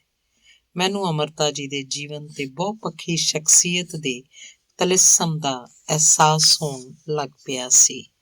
7ਵਾਂ ਅੰਗ। ਮੈਂ ਅਮਰਤਾ ਜੀ ਦੇ ਘਰ ਨਿਰੰਤਰ ਜਾ ਰਹੀ ਸੀ। ਉਹਨਾਂ ਨੂੰ ਪ੍ਰਾਣਿਕ ਹੀਲਿੰਗ ਨਾਲ ਕਾਫੀ ਆਰਾਮ ਮਿਲ ਰਿਹਾ ਸੀ। ਜਦੋਂ ਉਹਨਾਂ ਦੀ ਲੱਤ ਦੀ ਪੀੜ ਘੱਟ ਹੋ ਜਾਂਦੀ ਤਾਂ ਉਹ ਪ੍ਰਸੰਨ ਵਿਖਾਈ ਦਿੰਦੇ। ਉਹ ਅਕਸਰ ਕਹਿੰਦੇ, ਹੁਣ ਤੂੰ ਨਾਗਾ ਨਾ ਕਰੀਂ, ਰੋਜ਼ ਆਵੀਂ। ਹੀਲਿੰਗ ਸੈਸ਼ਨ ਇਸੇ ਤਰ੍ਹਾਂ ਚੱਲਦੇ ਰਹੇ। ਕਦੇ ਕਦਾਈ ਉਹ ਹੱਸ ਕੇ ਕਹਿੰਦੇ, ਹੁਣ ਤਾਂ ਮੈਨੂੰ ਮਜ਼ਾ ਆਉਣ ਲੱਗ ਪਿਆ। ਕਈ ਵਾਰ ਉਹਨਾਂ ਘਰ ਪ੍ਰਾਹੁਣੇ ਬੈਠੇ ਹੁੰਦੇ ਤਾਂ ਹੀਲਿੰਗ ਦਾ ਨਾਗਾ ਹੋ ਜਾਂਦਾ ਸੀ। ਉਨੀ ਦਿਨੀ ਲੰਦਨ ਸਕੂਲ ਆਫ ਇਕਨੋਮਿਕਸ ਵਿੱਚ ਪੜ੍ਹ ਰਹੀ ਮੇਰੀ ਧੀ ਸੌਮਿਆ ਛੁੱਟੀਆਂ 'ਚ ਘਰ ਆਈ ਹੋਈ ਸੀ। ਮੇਰਾ ਜ਼ਿਆਦਾਤਰ ਸਮਾਂ ਉਸੇ ਨਾਲ ਬੀਤਦਾ ਸੀ। ਇੱਕ ਦਿਨ ਸਵੇਰੇ 7 ਵਜੇ ਦੇ ਕਰੀਬ ਟੈਲੀਫੋਨ ਦੀ ਘੰਟੀ ਖੜਕੀ। ਮੈਂ ਫੋਨ ਚੁੱਕਿਆ ਤਾਂ ਅਮਰਤਾ ਜੀ ਸਨ। ਕਹਿਣ ਲੱਗੇ, ਮੇਰੀ ਇੱਕ ਦੋਸਤ ਹੁੰਦੀ ਸੀ, ਉਹਦਾ ਨਾਂ ਉਮਾ ਹੈ। ਉਹਨੂੰ ਕਹੀਂ ਉਹ ਮੈਨੂੰ ਭੁੱਲ ਕਿਉਂ ਗਈ ਹੈ। ਉਹਨੂੰ ਆਖੀ ਮੈਨੂੰ ਮਿਲਣ ਤਾਂ ਆਵੇ। ਮੈਨੂੰ ਆਪ ਮੁਹਾਰੇ ਹਾਸਾ ਆ ਗਿਆ। ਮੈਂ ਕਿਹਾ ਮੈਂ ਛੇਤੀ ਆਵਾਂਗੀ। ਉਸੇ ਦੁਪਹਿਰ ਮੈਂ ਉਹਨਾਂ ਦੇ ਘਰ ਪਹੁੰਚ ਗਈ। ਉਹ ਬਹੁਤ ਕਮਜ਼ੋਰ ਲੱਗ ਰਹੇ ਸਨ ਤੇ ਆਰਾਮ ਕਰ ਰਹੇ ਸਨ। ਮੈਂ ਉਹਨਾਂ ਦੇ ਮੱਥੇ ਉੱਤੇ ਹੱਥ ਰੱਖਿਆ ਤਾਂ ਉਹ ਜਾਗ ਪਏ। ਮੈਂ ਪੁੱਛਿਆ, ਮੈਡਮ ਕੀ ਹਾਲ ਹੈ ਤੁਹਾਡਾ? ਮੈਂ ਉਹਨਾਂ ਨੂੰ ਅਕਸਰ ਮੈਮ ਜਾਂ ਮੈਡਮ ਕਹਿ ਕੇ ਸੰਬੋਧਿਤ ਹੁੰਦੀ ਸੀ। ਉਹ ਬੋਲੇ, ਪਲੀਜ਼ ਮੈਨੂੰ ਮੈਮ ਨਾ ਕਿਹਾ ਕਰ, ਆਪਾਂ ਦੋਸਤ ਹਾਂ। ਮੈਂ ਕਿਹਾ, ਨਹੀਂ ਮੈਮ, ਤੁਸੀਂ ਤਾਂ ਮੇਰੇ ਗੁਰੂ ਹੋ। ਉਹਨਾਂ ਆਖਿਆ, ਨਹੀਂ, ਮੈਂ ਕਿਸੇ ਦੀ ਗੁਰੂ ਨਹੀਂ ਹਾਂ, ਤੇਰੀ ਤਾਂ ਬਿਲਕੁਲ ਨਹੀਂ। ਇਸ ਗੱਲ ਉੱਤੇ ਮੈਂ ਹੱਸ ਕੇ ਕਿਹਾ, ਚੰਗਾ ਤਾਂ ਫਿਰ ਤੁਸੀਂ ਮੇਰੇ ਲਿਟਲ ਬੇਬੀ ਹੋ। ਉਹ ਜ਼ੋਰ ਨਾਲ ਹੱਸੇ ਤੇ ਬੋਲੇ, ਹਾਂ ਇਹ ਠੀਕ ਹੈ, ਮੈਂ ਤੇਰੀ ਲਿਟਲ ਬੇਬੀ ਹਾਂ। ਉਹਨਾਂ ਦੇ ਚਿਹਰੇ ਉੱਤੇ ਬੱਚਿਆਂ ਵਾਲੀ ਨਿਰਛਲ ਹਾਸੀ ਤੈਰਨ ਲੱਗ ਪਈ ਸੀ। ਆਪਣੇ ਵੇਲੇ ਦੇ ਸਾਹਿਤਿਕ ਜਗਤ ਦੀ ਸ਼ੇਰਨੀ ਕਿਸ ਤਰ੍ਹਾਂ ਨੰਨੀ, ਪਿਆਰੀ ਤੇ ਬੇਬਸ ਬਾਲੜੀ ਲੱਗ ਰਹੀ ਸੀ। ਮੇਰਾ ਮਨ ਹੋਇਆ ਉਹਨਾਂ ਨੂੰ ਨਿੱਕੇ ਬਾਲ ਵਾਂਗ ਹੀ ਬਾਹਾਂ 'ਚ ਚੁੱਕ ਲਵਾਂ। ਕਦੀ ਕਦੀ ਉਹ ਆਪਣੀ ਲੱਤ ਫੜ ਕੇ ਮਾਸੂਮੀਅਤ ਨਾਲ ਪੁੱਛਦੇ, ਕੀ ਤੇਰੀ ਰੇਕੀ ਜਾਂ ਪ੍ਰਾਣਿਕ ਹੀਲਿੰਗ ਮੇਰੇ ਦਰਦ ਦਾ ਕੁਝ ਨਹੀਂ ਕਰ ਸਕਦੀ? ਮੈਂ ਹੱਸ ਕੇ ਕਹਿੰਦੀ, ਕਿਉਂ ਨਹੀਂ, ਲਿਆਓ, ਵੇਖਦੇ ਹਾਂ ਕੀ ਹੋ ਸਕਦਾ। ਤੇ ਜਦੋਂ ਮੈਂ ਹੀਲਿੰਗ ਦੇਣ ਲੱਗ ਪੈਂਦੀ ਤਾਂ ਉਹਨਾਂ ਨੂੰ ਕੁਝ ਚੈਨ ਮਿਲ ਜਾਂਦਾ। ਕਈ ਵਾਰ ਤਾਂ ਉਹ ਸੌਂ ਵੀ ਜਾਂਦੇ। ਕਦੀ ਕਦੀ ਉਹ ਮੇਰਾ ਹੱਥ ਫੜ ਕੇ ਕੋਈ ਯਾਦ ਆਈ ਗੱਲ ਦੱਸਣ ਲੱਗ ਪੈਂਦੇ ਜਾਂ ਕਦੀ ਪੁੱਛ ਲੈਂਦੇ, ਤੂੰ ਆਪਣੇ ਹੱਥਾਂ ਨਾਲ ਕੀ ਕਰ ਦੇਨੀ ਹੈ ਕਿ ਸਕੂਨ ਮਿਲ ਜਾਂਦਾ ਹੈ। ਮੈਂ ਕੀ ਜਵਾਬ ਦਿੰਦੀ, ਬਸ ਹੱਸਣ ਲੱਗ ਪੈਂਦੀ। ਉਹਨਾਂ ਨੂੰ ਲੱਤ ਘੁਟਵਾਉਣ ਨਾਲ ਆਰਾਮ ਮਿਲਦਾ। ਉਹ ਅਕਸਰ ਇਮਰੋਜ਼ ਨੂੰ ਕਹਿੰਦੇ, ਇਮਾ ਲੱਤ ਘੁੱਟਦੇ ਬਹੁਤ ਦਰਦ ਹੈ, ਤੇ ਇਮਰੋਜ਼ ਬਹੁਤ ਪਿਆਰ ਨਾਲ ਖੁਸ਼ੀ ਖੁਸ਼ੀ ਉਹਨਾਂ ਦੀ ਲੱਤ ਘੁੱਟਣ ਲੱਗ ਪੈਂਦੀ।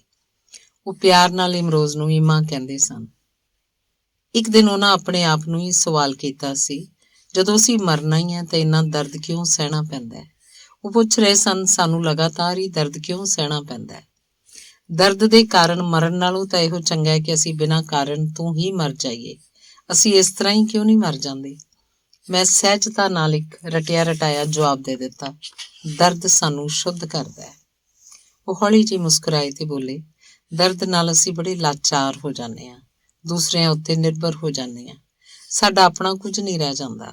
ਹਾਂ, ਦਰਦ ਸਾਨੂੰ ਇੰਨਾ ਕੁ ਸ਼ੁੱਧ ਜ਼ਰੂਰ ਕਰਦਾ ਹੈ ਕਿ ਅਸੀਂ ਦੂਸਰਿਆਂ ਦੇ ਦਰਦ ਪ੍ਰਤੀ ਸੰਵੇਦਨਸ਼ੀਲ ਹੋ ਜਾਂਦੇ ਹਾਂ। ਉਹ ਆਪਣੀ ਇੱਕ ਕਵਿਤਾ ਦੀਆਂ ਸਤਰਾਂ ਸੁਣਾਉਣ ਲੱਗ ਪਏ। ਰੂਹ ਦਾ ਜ਼ਖਮ ਇੱਕ ਆਮ ਰੋਗ ਹੈ, ਜ਼ਖਮ ਦੇ ਨੰਗੇਪਨ ਤੋਂ ਜੇ ਸ਼ਰਮ ਆਵੇ ਤਾਂ ਸੁਪਨੇ ਦਾ ਇੱਕ ਟੁਕੜਾ ਪਾੜ ਕੇ ਜ਼ਖਮ ਤੇ ਲਾ ਲਓ। ਉਹ ਆਪਣੀ ਨਜ਼ਮ ਸੁਣਾਉਂਦੇ ਰਹੇ ਤੇ ਮੈਂ ਹੀਲਿੰਗ ਦਿੰਦੀ ਰਹੀ। ਥੋੜੀ ਦੇਰ ਪਿੱਛੋਂ ਨੀਂਦ 'ਚ ਲੈ ਗਏ। ਮੈਂ ਉਹਨਾਂ ਨੂੰ ਸੁੱਤਿਆਂ ਨੂੰ ਵੇਖਦੀ ਰਹੀ। ਮੈਨੂੰ ਉਹ ਦਿਨ ਯਾਦ ਆ ਰਿਹਾ ਸੀ ਜਦੋਂ ਸਿਰਜਣਾ ਦੀ ਪੀੜ ਦਾ ਜ਼ਿਕਰ ਕਰਦਿਆਂ ਉਹਨਾਂ ਕਿਹਾ ਸੀ, ਉਮਾ, ਤੂੰ ਮਹਾਭਾਰਤ ਦੀ ਕੁੰਤੀ ਨੂੰ ਜਾਣਨੀ? ਉਹਨੂੰ ਵਰ ਮਿਲਿਆ ਹੋਇਆ ਸੀ ਕਿ ਉਹ ਕਿਸੇ ਵੀ ਦੇਵਤੇ ਨੂੰ ਮੰਤਰ ਨਾਲ ਆਪਣੇ ਕੋਲ ਬੁਲਾ ਸਕਦੀ ਹੈ। ਉਹਨੇ ਸੂਰਜ ਦੇਵਤਾ ਨੂੰ ਨਿਉਤਾ ਦੇ ਦਿੱਤਾ ਤੇ ਉਹਦੇ ਤੋਂ ਹੀ ਅਣਵਿਆਹੀ ਦੇ ਕਰਨ ਪੈਦਾ ਹੋਇਆ। ਅਣਵਿਆਹੀ ਮਾਂ ਹੋਣ ਦੀ ਲੋਕ ਲਾਜ ਦੇ ਕਾਰਨ ਉਹਨੂੰ ਆਪਣੇ ਪੁੱਤਰ ਦਾ ਤਿਆਗ ਕਰਨਾ ਪਿਆ, ਕਿਉਂਕਿ ਉਹ ਇਕੱਲੀ ਨਿਆਸਰਾ ਤੇ ਅਸੁਰੱਖਿਅਤ ਸੀ। ਇਹੋ ਜਿਹੀ ਸਥਿਤੀ ਵਿੱਚ ਹੀ ਸਿਰਜਣਾ ਦੀ ਪੀੜ ਜਨਮ ਲੈਂਦੀ ਹੈ। ਕੁੰਤੀ ਦੀ ਬੇਬਸੀ ਤੇ ਉਹਦੀ ਅਸਹਿ ਪੀੜ ਨੂੰ ਕਿੰਨੀ ਗਹਿਰਾਈ ਨਾਲ ਜਾਣਿਆ ਸੀ ਉਹਨਾਂ। ਅੰਗ 8ਵਾਂ। ਇੱਕ ਦਿਨ ਤੜਕਸਾਰ ਉਹਨਾਂ ਦਾ ਫੋਨ ਆਇਆ। ਮੈਂ ਰਿਸੀਵਰ ਚੁੱਕਿਆ ਤਾਂ ਉਹ ਬੋਲੇ, ਮੈਂ ਅੰਮ੍ਰਿਤਾ ਬੋਲ ਰਹੀ ਹਾਂ, ਕੀ ਹਾਲ ਹੈ? ਇਸ ਤੋਂ ਪਹਿਲਾਂ ਕਿ ਮੈਂ ਕੋਈ ਜਵਾਬ ਦਿੰਦੀ, ਉਹਨਾਂ ਕਿਹਾ, ਇੰਨੀਆਂ ਸੋਹਣੀਆਂ ਨਜ਼ਮਾਂ ਲਿਖਦੀ ਹੈ ਤੇ ਕਦੀ ਸੁਣਾਉਂਦੀ ਵੀ ਨਹੀਂ। ਅੱਜ ਸਵੇਰੇ ਪੜ੍ਹੀਆਂ ਨੇ, 2-3 ਤਾਂ ਮੇਰੀ ਰੂਹ 'ਚ ਚੁੱਭ ਗਈਆਂ ਨੇ। ਇਹ ਸੁਣਦਿਆਂ ਹੀ ਮੈਂ ਭਾਵੁਕ ਹੋ ਗਈ। ਅੱਥਰੂ ਮੇਰੇ ਗਲੇ ਚਟਕ ਗਏ। ਮੈਥੋਂ ਬੋਲਿਆ ਨਹੀਂ ਸੀ ਜਾ ਰਿਹਾ। ਫਿਰ ਵੀ ਬਹੁਤ ਯਤਨ ਕਰਕੇ ਮੈਂ ਕੁਝ ਕਿਹਾ ਤਾਂ ਮੇਰੇ ਅੱਥਰੂ ਉਹਨਾਂ ਤੱਕ ਪਹੁੰਚ ਗਏ। ਕੁਝ ਦੇਰ ਉਹ ਚੁੱਪ ਰਹੇ ਤੇ ਫਿਰ ਬਹੁਤ ਮੋਹ ਨਾਲ ਬੋਲੇ, ਜਾਣਦੀਆਂ, ਸਮਝਦੀਆਂ, ਚੰਗਾ ਪਹਿਲੋਂ ਜੀ ਭਰ ਕੇ ਰੋ ਲੈ, ਫਿਰ ਗੱਲਾਂ ਕਰਾਂਗੇ। ਤੇ ਉਹਨਾਂ ਨੇ ਫੋਨ ਰੱਖ ਦਿੱਤਾ। ਮੈਂ ਉਹਨਾਂ ਨੂੰ ਦੱਸ ਨਹੀਂ ਸਕੀ ਕਿ ਮੇਰੇ ਦਿਲ ਦਾ ਕੀ ਹਾਲ ਹੋਇਆ ਸੀ। ਜੇ ਮੇਰੀਆਂ ਨਜ਼ਮਾਂ ਨੇ ਉਸ ਸ਼ਖਸ ਦੇ ਦਿਲ ਨੂੰ ਛੋਹ ਲਿਆ ਜਿਹਦਾ ਨਾਮ ਅਮ੍ਰਿਤਾ ਪ੍ਰੀਤਮ ਹੈ, ਤਾਂ ਮੈਂ ਖੁਸ਼ਕਿਸਮਤ ਹਾਂ, ਭਾਗਾਂ ਵਾਲੀ ਹਾਂ। ਜਿਨ੍ਹਾਂ ਨਜ਼ਮਾਂ ਦਾ ਉਹਨਾਂ ਜ਼ਿਕਰ ਕੀਤਾ ਸੀ ਉਹ ਮੇਰੀ ਕਿਤਾਬ ਮਾਈਂਡਸਕੇਪ ਵਿੱਚ ਸਨ। ਇਹ ਕਵਿਤਾਵਾਂ ਤੇ ਚਿੱਤਰਾਂ ਦੀ ਕਾਫੀ ਟੇਬਲ ਬੁੱਕ ਹੈ, ਜਿਹਦੇ ਵਿੱਚ 27 ਚਿੱਤਰ ਹਨ ਤੇ 27 ਪ੍ਰੇਮ ਕਵਿਤਾਵਾਂ ਹਨ। ਇੱਕ ਕੋਸ਼ਿਸ਼ ਸੀ ਪੇਂਟਿੰਗ ਦੇ ਮੂਡ ਨੂੰ ਕਵਿਤਾ ਵਿੱਚ ਢਾਲਣ ਦੀ ਤੇ ਕਵਿਤਾ ਨੂੰ ਅਮੂਰਤ ਪੇਂਟਿੰਗ ਰਾਹੀਂ ਇੱਕ ਸ਼ਕਲ ਸੂਰਤ ਦੇਣ ਦਾ ਯਤਨ ਮਾਤਰ। ਬਹੁਤ ਦਿਨ ਪਹਿਲਾਂ ਮੈਂ ਅਮ੍ਰਿਤਾ ਜੀ ਦੇ ਮੇਜ਼ ਉੱਤੇ ਕਿਤਾਬ ਦਾ ਖਰੜਾ ਰੱਖ ਆਈ ਸੀ। ਉਮੀਦ ਸੀ ਜਦੋਂ ਅਮ੍ਰਿਤਾ ਜੀ ਕੁਝ ਅਰੋਗ ਹੋਣਗੇ ਤਾਂ ਸ਼ਾਇਦ ਮੇਰੀਆਂ ਨਜ਼ਮਾਂ ਪੜ੍ਹ ਲੈਣਗੇ ਤੇ ਉਹਨਾਂ ਨਜ਼ਮਾਂ ਉੱਤੇ ਆਪਣੀ ਟਿੱਪਣੀ ਵੀ ਲਿਖ ਦੇਣਗੇ। ਉਸ ਦਿਨ ਦੁਪਹਿਰ ਤੋਂ ਪਿੱਛੋਂ ਮੈਂ ਉਹਨਾਂ ਨੂੰ ਮਿਲਣ ਲਈ ਪਹੁੰਚੀ ਤਾਂ ਉਹਨਾਂ ਮੈਨੂੰ ਕਾਗਜ਼ ਦਾ ਇੱਕ ਟੁਕੜਾ ਦਿੱਤਾ, ਜਿਸ ਉੱਤੇ ਇਹ ਇਬਾਰਤ ਲਿਖੀ ਹੋਈ ਸੀ, ਤੂੰ ਜੋ ਅਸੀਮ ਦੇ ਕਿਨਾਰਿਆਂ ਤੋਂ ਮੌਨ ਦੇ ਸਾਹਾਂ ਦੀ ਬੂੰਦ ਬੂੰਦ ਭਰ ਲੈਂਦੀ ਹੈ, ਤੂੰ ਜ਼ਰੂਰ ਉਸ ਰੱਬ ਨੂੰ ਪਿਆਰ ਦੀ ਖੁਸ਼ਬੂ ਦੀ ਤਰ੍ਹਾਂ ਮਹਿਸੂਸ ਕੀਤਾ ਹੋਏਗਾ। ਇਸੇ ਲਈ ਮੈਂ ਤੈਨੂੰ ਪਿਆਰ ਕਰਦੀ ਹਾਂ ਉਮਾ। ਅਮ੍ਰਿਤਾ ਪ੍ਰੀਤਮ। ਮੌਨ ਦੇ ਸਾਹ ਸ਼ਬਦ ਉਹਨਾਂ ਮੇਰੀ ਕਵਿਤਾ ਖਾਮੋਸ਼ੀ ਚੋਂ ਲਏ ਸਨ। ਤੈਰਦੀ ਮੇਰੇ ਉੱਤੇ ਸਮੇਟਦੀ ਮੈਨੂੰ, ਖੜੋਤ ਦੇ ਵਿੱਚੋਂ ਦੀ ਤੇਰੇ ਵੱਲ ਤੁਰਦੀ ਮੈਂ, ਤੇ ਫਿਰ ਤੇਰੀ ਗਲਵੱਕੜੀ ਵਿੱਚ ਲੈਂਦੀ ਮੈਂ ਸਾਹ ਪੂਰਨ ਚੁੱਪ ਦੇ। ਉਹਨਾਂ ਨੇ ਕਿਤਾਬ ਚੁੱਕੀ ਤੇ ਮੈਨੂੰ ਕਿਹਾ, ਮੈਂ ਤੇਰੀ ਕਵਿਤਾ ਹਾਈ ਪੁਆਇੰਟ ਬਾਰੇ ਪੁੱਛਣਾ ਚਾਹੁੰਦੀ ਹਾਂ। ਤੇ ਉਹ ਪੜ੍ਹਨ ਲੱਗ ਪਈ। ਅਸੀਮ ਦੇ ਕਿਨਾਰਿਆਂ ਤੋਂ ਤੇਰੇ ਵੱਲ, ਤੇਰੇ ਵਿੱਚ ਬੂੰਦ ਬੂੰਦ ਡਿੱਗਦੀ ਮੈਂ, ਤੂੰ ਮੈਂ ਹੋਇਆ ਤੇ ਮੈਂ ਤੂੰ, ਬਣਦੀਆਂ ਬਦਲਦੀਆਂ ਲਹਿਰਾਂ ਮਿਲਦੀਆਂ ਤੇ ਲੰਘ ਜਾਂਦੀਆਂ, ਫਿਰ ਮਿਲਣ ਲਈ, ਬਾਰ-ਬਾਰ ਮਿਲਣ ਲਈ। ਉਹਨਾਂ ਨੇ ਪੜ੍ਹਨਾ ਬੰਦ ਕਰ ਦਿੱਤਾ। ਕੁਝ ਚਿਰ ਚੁੱਪ ਰਹਿਣ ਤੋਂ ਪਿੱਛੋਂ ਬੋਲੇ, ਉਮਾ, ਕੀ ਤੂੰ ਆਪਣੇ ਗੁਆਚ ਗਏ ਪਿਆਰ ਬਾਰੇ ਗੱਲ ਕਰ ਰਹੀ ਹੈ ਕਿ ਉਸ ਸ਼ਾਸ਼ਵਤ ਪ੍ਰੇਮ ਦੀ ਜਿਹਦੇ ਨਾਲ ਤੂੰ ਮਿਲਦੀ ਹੈ, ਵਿਛੜਦੀ ਹੈ, ਫਿਰ ਮਿਲਣ ਲਈ? ਉਹ ਮੈਨੂੰ ਘੂਕ ਰਹੇ ਸਨ। ਮੇਰੇ ਚਿਹਰੇ ਦੇ ਹਾਵਾਂ ਭਾਵਾਂ ਨੇ ਆਖਿਆ, ਪਤਾ ਨਹੀਂ, ਪਰ ਮੇਰੇ ਸ਼ਬਦਾਂ ਨੇ ਕਿਹਾ, ਸ਼ਾਇਦ ਦੋਹਾਂ ਦੀ, ਜਿਵੇਂ ਕੋਈ ਸਦਾ ਹੀ ਲੱਭਦਾ ਰਹਿੰਦਾ ਹੈ। ਉਹ ਸ਼ਾਮ ਉੱਥੋਂ ਮੁੜਦਿਆਂ ਮੈਂ ਆਪਣੇ ਆਪ ਨੂੰ ਖੋਜਦੀ ਰਹੀ। ਅੰਗ 9। ਇੱਕ ਦਿਨ ਫਿਰ ਜਦੋਂ ਤੜਕਸਾਰ ਫੋਨ ਦੀ ਘੰਟੀ ਵੱਜੀ ਤਾਂ ਮੈਂ ਸਮਝ ਗਈ ਕਿ ਅਮਰਤਾ ਜੀ ਦਾ ਫੋਨ ਹੀ ਹੋਏਗਾ। ਜਿਉਂ ਹੀ ਫੋਨ ਚੁੱਕਿਆ, ਅਮਰਤਾ ਜੀ ਦੀ ਘਬਰਾਈ ਹੋਈ ਆਵਾਜ਼ ਮੇਰੇ ਕੰਨਾਂ 'ਚ ਪਈ। ਉਹਨਾਂ ਦੀ ਆਵਾਜ਼ 'ਚ ਤਣਾਅ ਸੀ। ਉਹ ਕਹਿ ਰਹੇ ਸਨ, ਇਮਰੋਜ਼ ਨੂੰ ਬਹੁਤ ਤੇਜ਼ ਬੁਖਾਰ ਹੈ, ਉਤਰ ਹੀ ਨਹੀਂ ਰਿਹਾ। ਡਾਕਟਰ ਨੇ ਖੂਨ ਦੀ ਜਾਂਚ ਕਰਵਾਉਣ ਨੂੰ ਕਿਹਾ, ਪਰ ਅੱਜ ਐਤਵਾਰ ਹੈ, ਕੋਈ ਪੈਥ ਲੈਬ ਖੁੱਲੀ ਹੋਈ ਨਹੀਂ, ਕੀ ਕਰਾਂ? ਮੈਂ ਆਖਿਆ, ਤੁਸੀਂ ਫਿਕਰ ਨਾ ਕਰੋ, ਮੈਂ ਜਲਦੀ ਪਹੁੰਚਦੀ ਹਾਂ। ਖੂਨ ਦੀ ਜਾਂਚ ਲਈ ਪੂਰਾ ਹਫ਼ਤਾ ਖੁੱਲੀ ਰਹਿਣ ਵਾਲੀ ਲੈਬ 'ਚ ਲੈ ਜਾਵਾਂਗੇ, ਚਿੰਤਾ ਦੀ ਕੋਈ ਗੱਲ ਨਹੀਂ। ਉਹ ਇੰਨੇ ਘਬਰਾਏ ਹੋਏ ਸਨ ਕਿ ਅਗਲੇ ਕੁਝ ਮਿੰਟਾਂ ਵਿੱਚ ਹੀ ਉਹਨਾਂ ਮੈਨੂੰ 3 ਵਾਰ ਫੋਨ ਕਰ ਦਿੱਤਾ ਕਿ ਮੈਂ ਛੇਤੀ ਪਹੁੰਚਾਂ। ਇਮਰੋਜ਼ ਜੀ ਨੂੰ ਵਾਇਰਲ ਹੋ ਗਿਆ ਸੀ, ਕਈ ਦਿਨਾਂ ਤੋਂ ਸੀ। ਅਮਰਤਾ ਜੀ ਖੁਦ ਵੀ ਠੀਕ ਨਹੀਂ ਸਨ, ਉਹਨਾਂ ਨੂੰ ਵੀ ਤੁਰਨ ਲਈ ਸਹਾਇਤਾ ਦੀ ਲੋੜ ਸੀ। ਉਹ ਫਿਰ ਵੀ ਡਾਕਟਰਾਂ ਤੇ ਪੈਥੋਲੋਜਿਸਟ ਨਾਲ ਫੋਨ ਉੱਤੇ ਗੱਲਾਂ ਕਰ ਰਹੇ ਸਨ। ਘਰੋਂ ਚੱਲਣ ਤੋਂ ਪਹਿਲਾਂ ਮੈਂ ਲੈਬ 'ਚ ਫੋਨ ਕਰ ਦਿੱਤਾ ਸੀ ਕਿ ਸੈਂਪਲ ਲੈਣ ਲਈ ਟੈਕਨੀਸ਼ੀਅਨ ਨੂੰ ਉਹਨਾਂ ਦੇ ਘਰ ਭੇਜ ਦੇਣ। ਜਦੋਂ ਮੈਂ ਪਹੁੰਚੀ ਤਾਂ ਟੈਕਨੀਸ਼ੀਅਨ ਪਹਿਲਾਂ ਹੀ ਪਹੁੰਚ ਚੁੱਕਿਆ ਸੀ। ਇਮਰੋਜ਼ ਜੀ ਕੁਝ ਕਮਜ਼ੋਰ ਲੱਗ ਰਹੇ ਸੀ, ਪਰ ਪ੍ਰਸੰਨ ਚਿੱਤ ਸਨ। ਅਮਰਤਾ ਜੀ ਚਿੰਤਤ ਤਾਂ ਸਨ, ਪਰ ਹੁਣ ਤਣਾਅ ਕੁਝ ਘਟ ਗਿਆ ਸੀ। ਟੈਸਟ ਦੀ ਰਿਪੋਰਟ ਦੇ ਆਧਾਰ ਉੱਤੇ ਇਮਰੋਜ਼ ਜੀ ਦਾ ਇਲਾਜ ਸ਼ੁਰੂ ਹੋ ਗਿਆ। ਕੁਝ ਸਮੇਂ 'ਚ ਹੀ ਉਹ ਪਹਿਲਾਂ ਨਾਲੋਂ ਬਿਹਤਰ ਮਹਿਸੂਸ ਕਰਨ ਲੱਗ ਪਏ। 2 ਦਿਨਾਂ ਪਿੱਛੋਂ ਜਦ ਮੈਂ ਗਈ ਤਾਂ ਇਮਰੋਜ਼ ਜੀ ਤੁਰ ਫਿਰ ਰਹੇ ਸੀ, ਪਹਿਲਾਂ ਵਾਂਗ ਹੀ ਹਸੂੰ ਕਰਦੇ ਤੇ ਮਹਿਮਾਨ ਨਿਵਾਜ਼। ਮੈਂ ਉਹਨਾਂ ਨੂੰ ਜ਼ਿਆਦਾ ਤੁਰਨ ਫਿਰਨ ਤੋਂ ਮਨ੍ਹਾ ਕੀਤਾ ਕਿ ਕਿਤੇ ਬੁਖਾਰ ਫੇਰ ਨਾ ਵੱਧ ਜਾਏ। ਇਹ ਵੀ ਆਖਿਆ ਕਿ ਉਹਨਾਂ ਨੂੰ ਅਮਰਤਾ ਜੀ ਲਈ ਸਿਹਤਮੰਦ ਰਹਿਣ ਦੀ ਲੋੜ ਸੀ, ਕਿਉਂਕਿ ਉਹ ਉਹਨਾਂ ਲਈ ਬਹੁਤ ਫਿਕਰਮੰਦ ਤੇ ਪਰੇਸ਼ਾਨ ਹੋ ਜਾਂਦੇ ਸਨ। ਇਮਰੋਜ਼ ਜੀ ਹੱਸ ਪਏ। ਉਹੀ ਸਹਿਜ, ਨਿਸ਼ਕਪਟ ਤੇ ਮੋਹ ਭਰੀ ਹਾਸੀ। ਚਾਹ ਪੀਂਦੇ ਬੋਲੇ, ਹਾਂ, ਮੈਂ ਮੰਨਦਾ ਕਿ ਮੈਨੂੰ ਠੀਕ ਰਹਿਣਾ ਪੈਣਾ ਹੈ, ਆਪਣੇ ਲਈ ਵੀ ਤੇ ਮਾਜਾ ਲਈ ਵੀ। ਜਦੋਂ ਮੈਂ ਬਿਮਾਰ ਹੋ ਜਾਂਦਾ ਵਾਂ ਤੇ ਬਹੁਤ ਫਿਕਰ ਕਰਦੀ ਏ। ਇਹ ਮੇਰੀ ਮਾਂ ਵੀ ਹੈ, ਧੀ ਵੀ। ਇੱਕ ਵਾਰ ਦਾ ਜ਼ਿਕਰ ਕਰਦਿਆਂ ਇਮਰੋਜ਼ ਨੇ ਦੱਸਿਆ ਕਿ ਉਹ ਕਿਸੇ ਕੰਮ ਦੇ ਸਿਲਸਿਲੇ 'ਚ ਬੰਬਈ ਗਏ ਹੋਏ ਸਨ। ਖਤੋ ਕਿਤਾਬਤ ਤਾਂ ਉਹਨਾਂ ਦੀ ਚੱਲਦੀ ਰਹਿੰਦੀ ਸੀ। ਇੱਕ ਚਿੱਠੀ 'ਚ ਅਮਰਤਾ ਨੇ ਲਿਖਿਆ, ਜੀਤੀ, ਤੂੰ ਜਿੰਨੀ ਸਬਜ਼ੀ ਲੈ ਕੇ ਦੇ ਗਿਆ ਸੀ ਖਤਮ ਹੋ ਗਈ ਹੈ। ਜਿੰਨੇ ਫਲ ਲੈ ਕੇ ਰੱਖ ਗਿਆ ਸੀ ਉਹ ਵੀ ਮੁੱਕ ਗਏ ਨੇ। ਫਰਿੱਜ ਖਾਲੀ ਪਿਆ ਹੋਇਆ ਹੈ। ਮੇਰੀ ਜ਼ਿੰਦਗੀ ਵੀ ਖਾਲੀ ਹੋ ਰਹੀ ਜਾਪਦੀ ਹੈ। ਤੂੰ ਜਿੰਨੇ ਸਾਹ ਛੱਡ ਗਿਆ ਸੈਂ ਉਹ ਵੀ ਖਤਮ ਹੋ ਰਹੇ ਨੇ। ਦਸਤਾਵੇਜ਼ ਅਮਰਤਾ ਪ੍ਰੀਤਮ ਦੇ ਖਤ। ਸੰਪਾਦਕ ਇਮਰੋਜ਼। ਫਿਰ ਕੁਝ ਰੁਕ ਕੇ ਕਹਿਣ ਲੱਗੇ, ਇਹ ਆਪਣੀ ਦੇਖਭਾਲ ਲਈ ਕਿਸੇ ਹੋਰ ਨੂੰ ਨੇੜੇ ਨਹੀਂ ਆਉਣ ਦਿੰਦੀ। ਅਮਰਤਾ ਜੀ ਦੀ ਸਰੀਰਕ ਸ਼ਕਤੀ ਦਿਨ ਬ ਦਿਨ ਘਟ ਰਹੀ ਸੀ ਤੇ ਇਮਰੋਜ਼ ਉੱਤੇ ਉਹਨਾਂ ਦੀ ਨਿਰਭਰਤਾ ਵੱਧਦੀ ਜਾ ਰਹੀ ਸੀ। ਉਹਨਾਂ ਦਾ ਇੱਕ ਦੂਸਰੇ ਲਈ ਹੋਣਾ ਬਹੁਤ ਹੀ ਦਿਲ ਨੂੰ ਛੋਹ ਲੈਣ ਵਾਲਾ ਅਨੁਭਵ ਸੀ। ਇੱਕ ਦੂਸਰੇ ਦੇ ਨਾਲ ਇੱਕ ਦੂਸਰੇ ਦੇ ਸਾਹਮਣੇ ਇਕੱਠੇ ਖਾਣਾ ਖਾਂਦੇ ਹੋਏ, ਇੱਕ ਦੂਜੇ ਨੂੰ ਖਵਾਉਂਦੇ ਹੋਏ, ਇਮਰੋਜ਼ ਜੀ ਅਮਰਤਾ ਜੀ ਦੀ ਦੇਖਭਾਲ 'ਚ ਲੀਨ, ਕਦੀ ਗੱਲਾਂ ਕਰਦੇ ਹੋਏ, ਕਦੀ ਚੁੱਪ ਗੁੜਪ, ਕਦੀ ਕਿਸੇ ਸੋਚ ਵਿੱਚ, ਖਿਆਲਾਂ ਵਿੱਚ ਖਿਲਾ ਨੂੰ ਘੂਰਦੇ। ਮੈਂ ਉਹਨਾਂ ਦੀ ਰੂਹ ਨੂੰ ਟੁਕੜਿਆਂ 'ਚ ਵੇਖਿਆ ਸੀ ਤੇ ਮਹਿਸੂਸ ਕੀਤਾ ਸੀ। ਅਮਰਤਾ ਜੀ ਆਪਣੀਆਂ ਕਹਾਣੀਆਂ ਵਿੱਚ ਤੇ ਆਪਣੇ ਨਾਵਲਾਂ ਦੇ ਕਿਰਦਾਰਾਂ 'ਚ ਖੁਦ ਹੀ ਯਾਤਰੀ ਦੀ ਸੁੰਦਰਨ ਬਣ ਜਾਂਦੇ ਹਨ। ਇੱਕ ਸਵਾਲ ਵਿੱਚ ਨਾਇਕ ਦੀ ਮਾਂ ਤੇ ਧੀ ਬਣ ਜਾਂਦੇ ਹਨ। ਨਾਇਕ ਦੇ ਪਿਤਾ ਨਾਲ ਵਿਆਹ ਹੋ ਜਾਣ ਕਾਰਨ ਉਹ ਨਾਇਕ ਦੀ ਮਾਂ ਬਣ ਜਾਂਦੇ ਹਨ ਤੇ ਪਿਤਾ ਦੀ ਮੌਤ ਤੋਂ ਬਾਅਦ ਜਦੋਂ ਨਾਇਕ ਉਹਨਾਂ ਦਾ ਵਿਆਹ ਉਹਨਾਂ ਦੇ ਮਨ ਚਾਹੇ ਵਿਅਕਤੀ ਨਾਲ ਕਰਵਾ ਦਿੰਦਾ ਹੈ ਤੇ ਉਦੋਂ ਉਹਦੀ ਧੀ ਬਣ ਜਾਂਦੇ ਹਨ। ਅੱਖ ਦਾ ਬੂਟਾ ਦੀ ਕਹਾਣੀ 'ਚ ਨਾਇਕ ਦੇ ਅਨੁਭਵ ਵਿੱਚ ਉਹਨਾਂ ਦਾ ਆਪਣਾ ਅਨੁਭਵ ਲੁਕਿਆ ਹੋਇਆ ਹੈ, ਜੋ ਦੱਸਦਾ ਹੈ ਕਿ ਕਿਸ ਤਰ੍ਹਾਂ ਮਨੁੱਖ ਦੀ ਰੂਹ ਫੈਲਦੀ ਹੈ, ਵਿਸਥਾਰ ਹਾਸਲ ਕਰਦੀ ਹੈ। ਵੈਸੇ ਜਿਵੇਂ ਮੈਂ ਖੁਦ ਅਮਰਤਾ ਬਣ ਜਾਂਦੀ ਹਾਂ ਤੇ ਉਹਨਾਂ ਦੇ ਦਰਦ ਨੂੰ ਮਹਿਸੂਸ ਕਰਕੇ ਖੁਦ ਹੀ ਰੋਣ ਲੱਗ ਪੈਂਦੀ ਹਾਂ। ਨਾਇਕ ਦੀ ਗੁੰਮ ਹੋ ਗਈ ਭੈਣ ਦੀ ਯਾਦ ਅੱਖ ਦਾ ਬੂਟਾ ਵਿੱਚ ਅੱਤ ਦੀ ਸਰਦੀ 'ਚ ਬੁੱਢੇ ਆਦਮੀ ਦੀ ਰਜਾਈ ਬਣ ਜਾਂਦੀ ਹੈ। ਕਿਸ ਤਰ੍ਹਾਂ ਅਸੀਂ ਮਹਿਸੂਸ ਕਰਦੇ ਹਾਂ ਕਿ ਅਸੀਂ ਸਾਰੇ ਕੁਦਰਤ ਦੇ ਇੱਕੋ ਹੀ ਧਾਗੇ 'ਚ ਬੱਝੇ ਹੋਏ ਹਾਂ। ਇਮਰੋਜ਼ ਜੀ ਤੇ ਅਮਰਤਾ ਜੀ ਵੀ ਸ਼ਾਇਦ ਉਸੇ ਧਾਗੇ 'ਚ ਬੱਝੇ ਹੋਏ ਸੀ। ਉਹ ਧਾਗਾ ਨਾ ਮੈਲਾ ਹੋਇਆ ਨਾ ਟੁੱਟਿਆ। 40 ਸਾਲ ਬੀਤ ਗਏ। ਉਹ ਦੋਵੇਂ ਅਜੇ ਤੱਕ ਉਸੇ ਪਿਆਰ ਦੇ ਧਾਗੇ 'ਚ ਬੱਝੇ ਹੋਏ ਸਨ। ਇੱਕ ਇਹੋ ਜਿਹੇ ਪਿਆਰ ਦੇ ਰਿਸ਼ਤੇ ਵਿੱਚ ਜਿਸ ਰਿਸ਼ਤੇ ਨੂੰ ਸਮਾਜਿਕ ਮਨਜ਼ੂਰੀ ਦੀ ਲੋੜ ਹੀ ਨਹੀਂ ਸੀ। ਕਦੀ ਕਦੀ ਮੈਨੂੰ ਇਮਰੋਜ਼ ਜੀ ਦੀਆਂ ਪੇਂਟਿੰਗ ਵਿੱਚ ਤੇ ਅਮਰਤਾ ਜੀ ਦੀਆਂ ਕਵਿਤਾਵਾਂ, ਕਹਾਣੀਆਂ ਤੇ ਨਾਵਲਾਂ ਦੇ ਕਿਰਦਾਰਾਂ 'ਚ ਇੱਕ ਖਾਸ ਰਿਸ਼ਤਾ ਵਿਖਾਈ ਦਿੰਦਾ ਹੈ। ਹਰ ਵਾਰ ਅਮਰਤਾ ਜੀ ਨਾਲ ਮਿਲਣ ਤੇ ਉਹਨਾਂ ਨਾਲ ਗੱਲਾਂ ਕਰਨ ਤੋਂ ਪਿੱਛੋਂ ਮੈਨੂੰ ਉਹਨਾਂ 'ਚ ਉਹਨਾਂ ਦੀ ਲੇਖਣੀ ਦੀ ਜਿਉਂਦੀ ਜਾਗਦੀ ਝਲਕ ਵਿਖਾਈ ਦਿੰਦੀ ਹੈ ਤੇ ਦਿਸਦੇ ਨੇ ਉਹ ਕਿਰਦਾਰ ਜਿਹੜੇ ਉਹਨਾਂ ਆਪਣੇ ਸਾਹਿਤ ਵਿੱਚ ਰਚੇ। ਇੱਕ ਨਵਾਂ ਅਰਥ ਮਿਲਦਾ ਉਹਨਾਂ ਦੀਆਂ ਨਜ਼ਮਾਂ ਤੇ ਗੀਤਾਂ ਵਿੱਚੋਂ, ਜਿਹੜੀਆਂ ਉਹਨਾਂ ਲਿਖੀਆਂ ਤੇ ਮੈਂ ਗਾਈਆਂ। ਅੰਗ 10ਵਾਂ। ਇੱਕ ਵਾਰ ਮੈਂ ਇਮਰੋਜ਼ ਜੀ ਨੂੰ ਪੁੱਛਿਆ, ਤੁਸੀਂ ਜਾਣਦੇ ਸੀ ਕਿ ਅੰਮ੍ਰਿਤਾ ਜੀ ਸਾਹਿਰ ਨੂੰ ਪਿਆਰ ਕਰਦੇ ਸੀ ਤੇ ਸਾਜਿਦ ਨਾਲ ਵੀ ਉਹਨਾਂ ਦਾ ਮੋਹ ਸੀ, ਤੇ ਤੁਹਾਨੂੰ ਕਿਸ ਤਰ੍ਹਾਂ ਲੱਗਦਾ ਸੀ? ਮੇਰੇ ਇਸ ਸਵਾਲ ਉੱਤੇ ਇਮਰੋਜ਼ ਜੀ ਉੱਚੀ ਸਾਰੀ ਹੱਸੇ।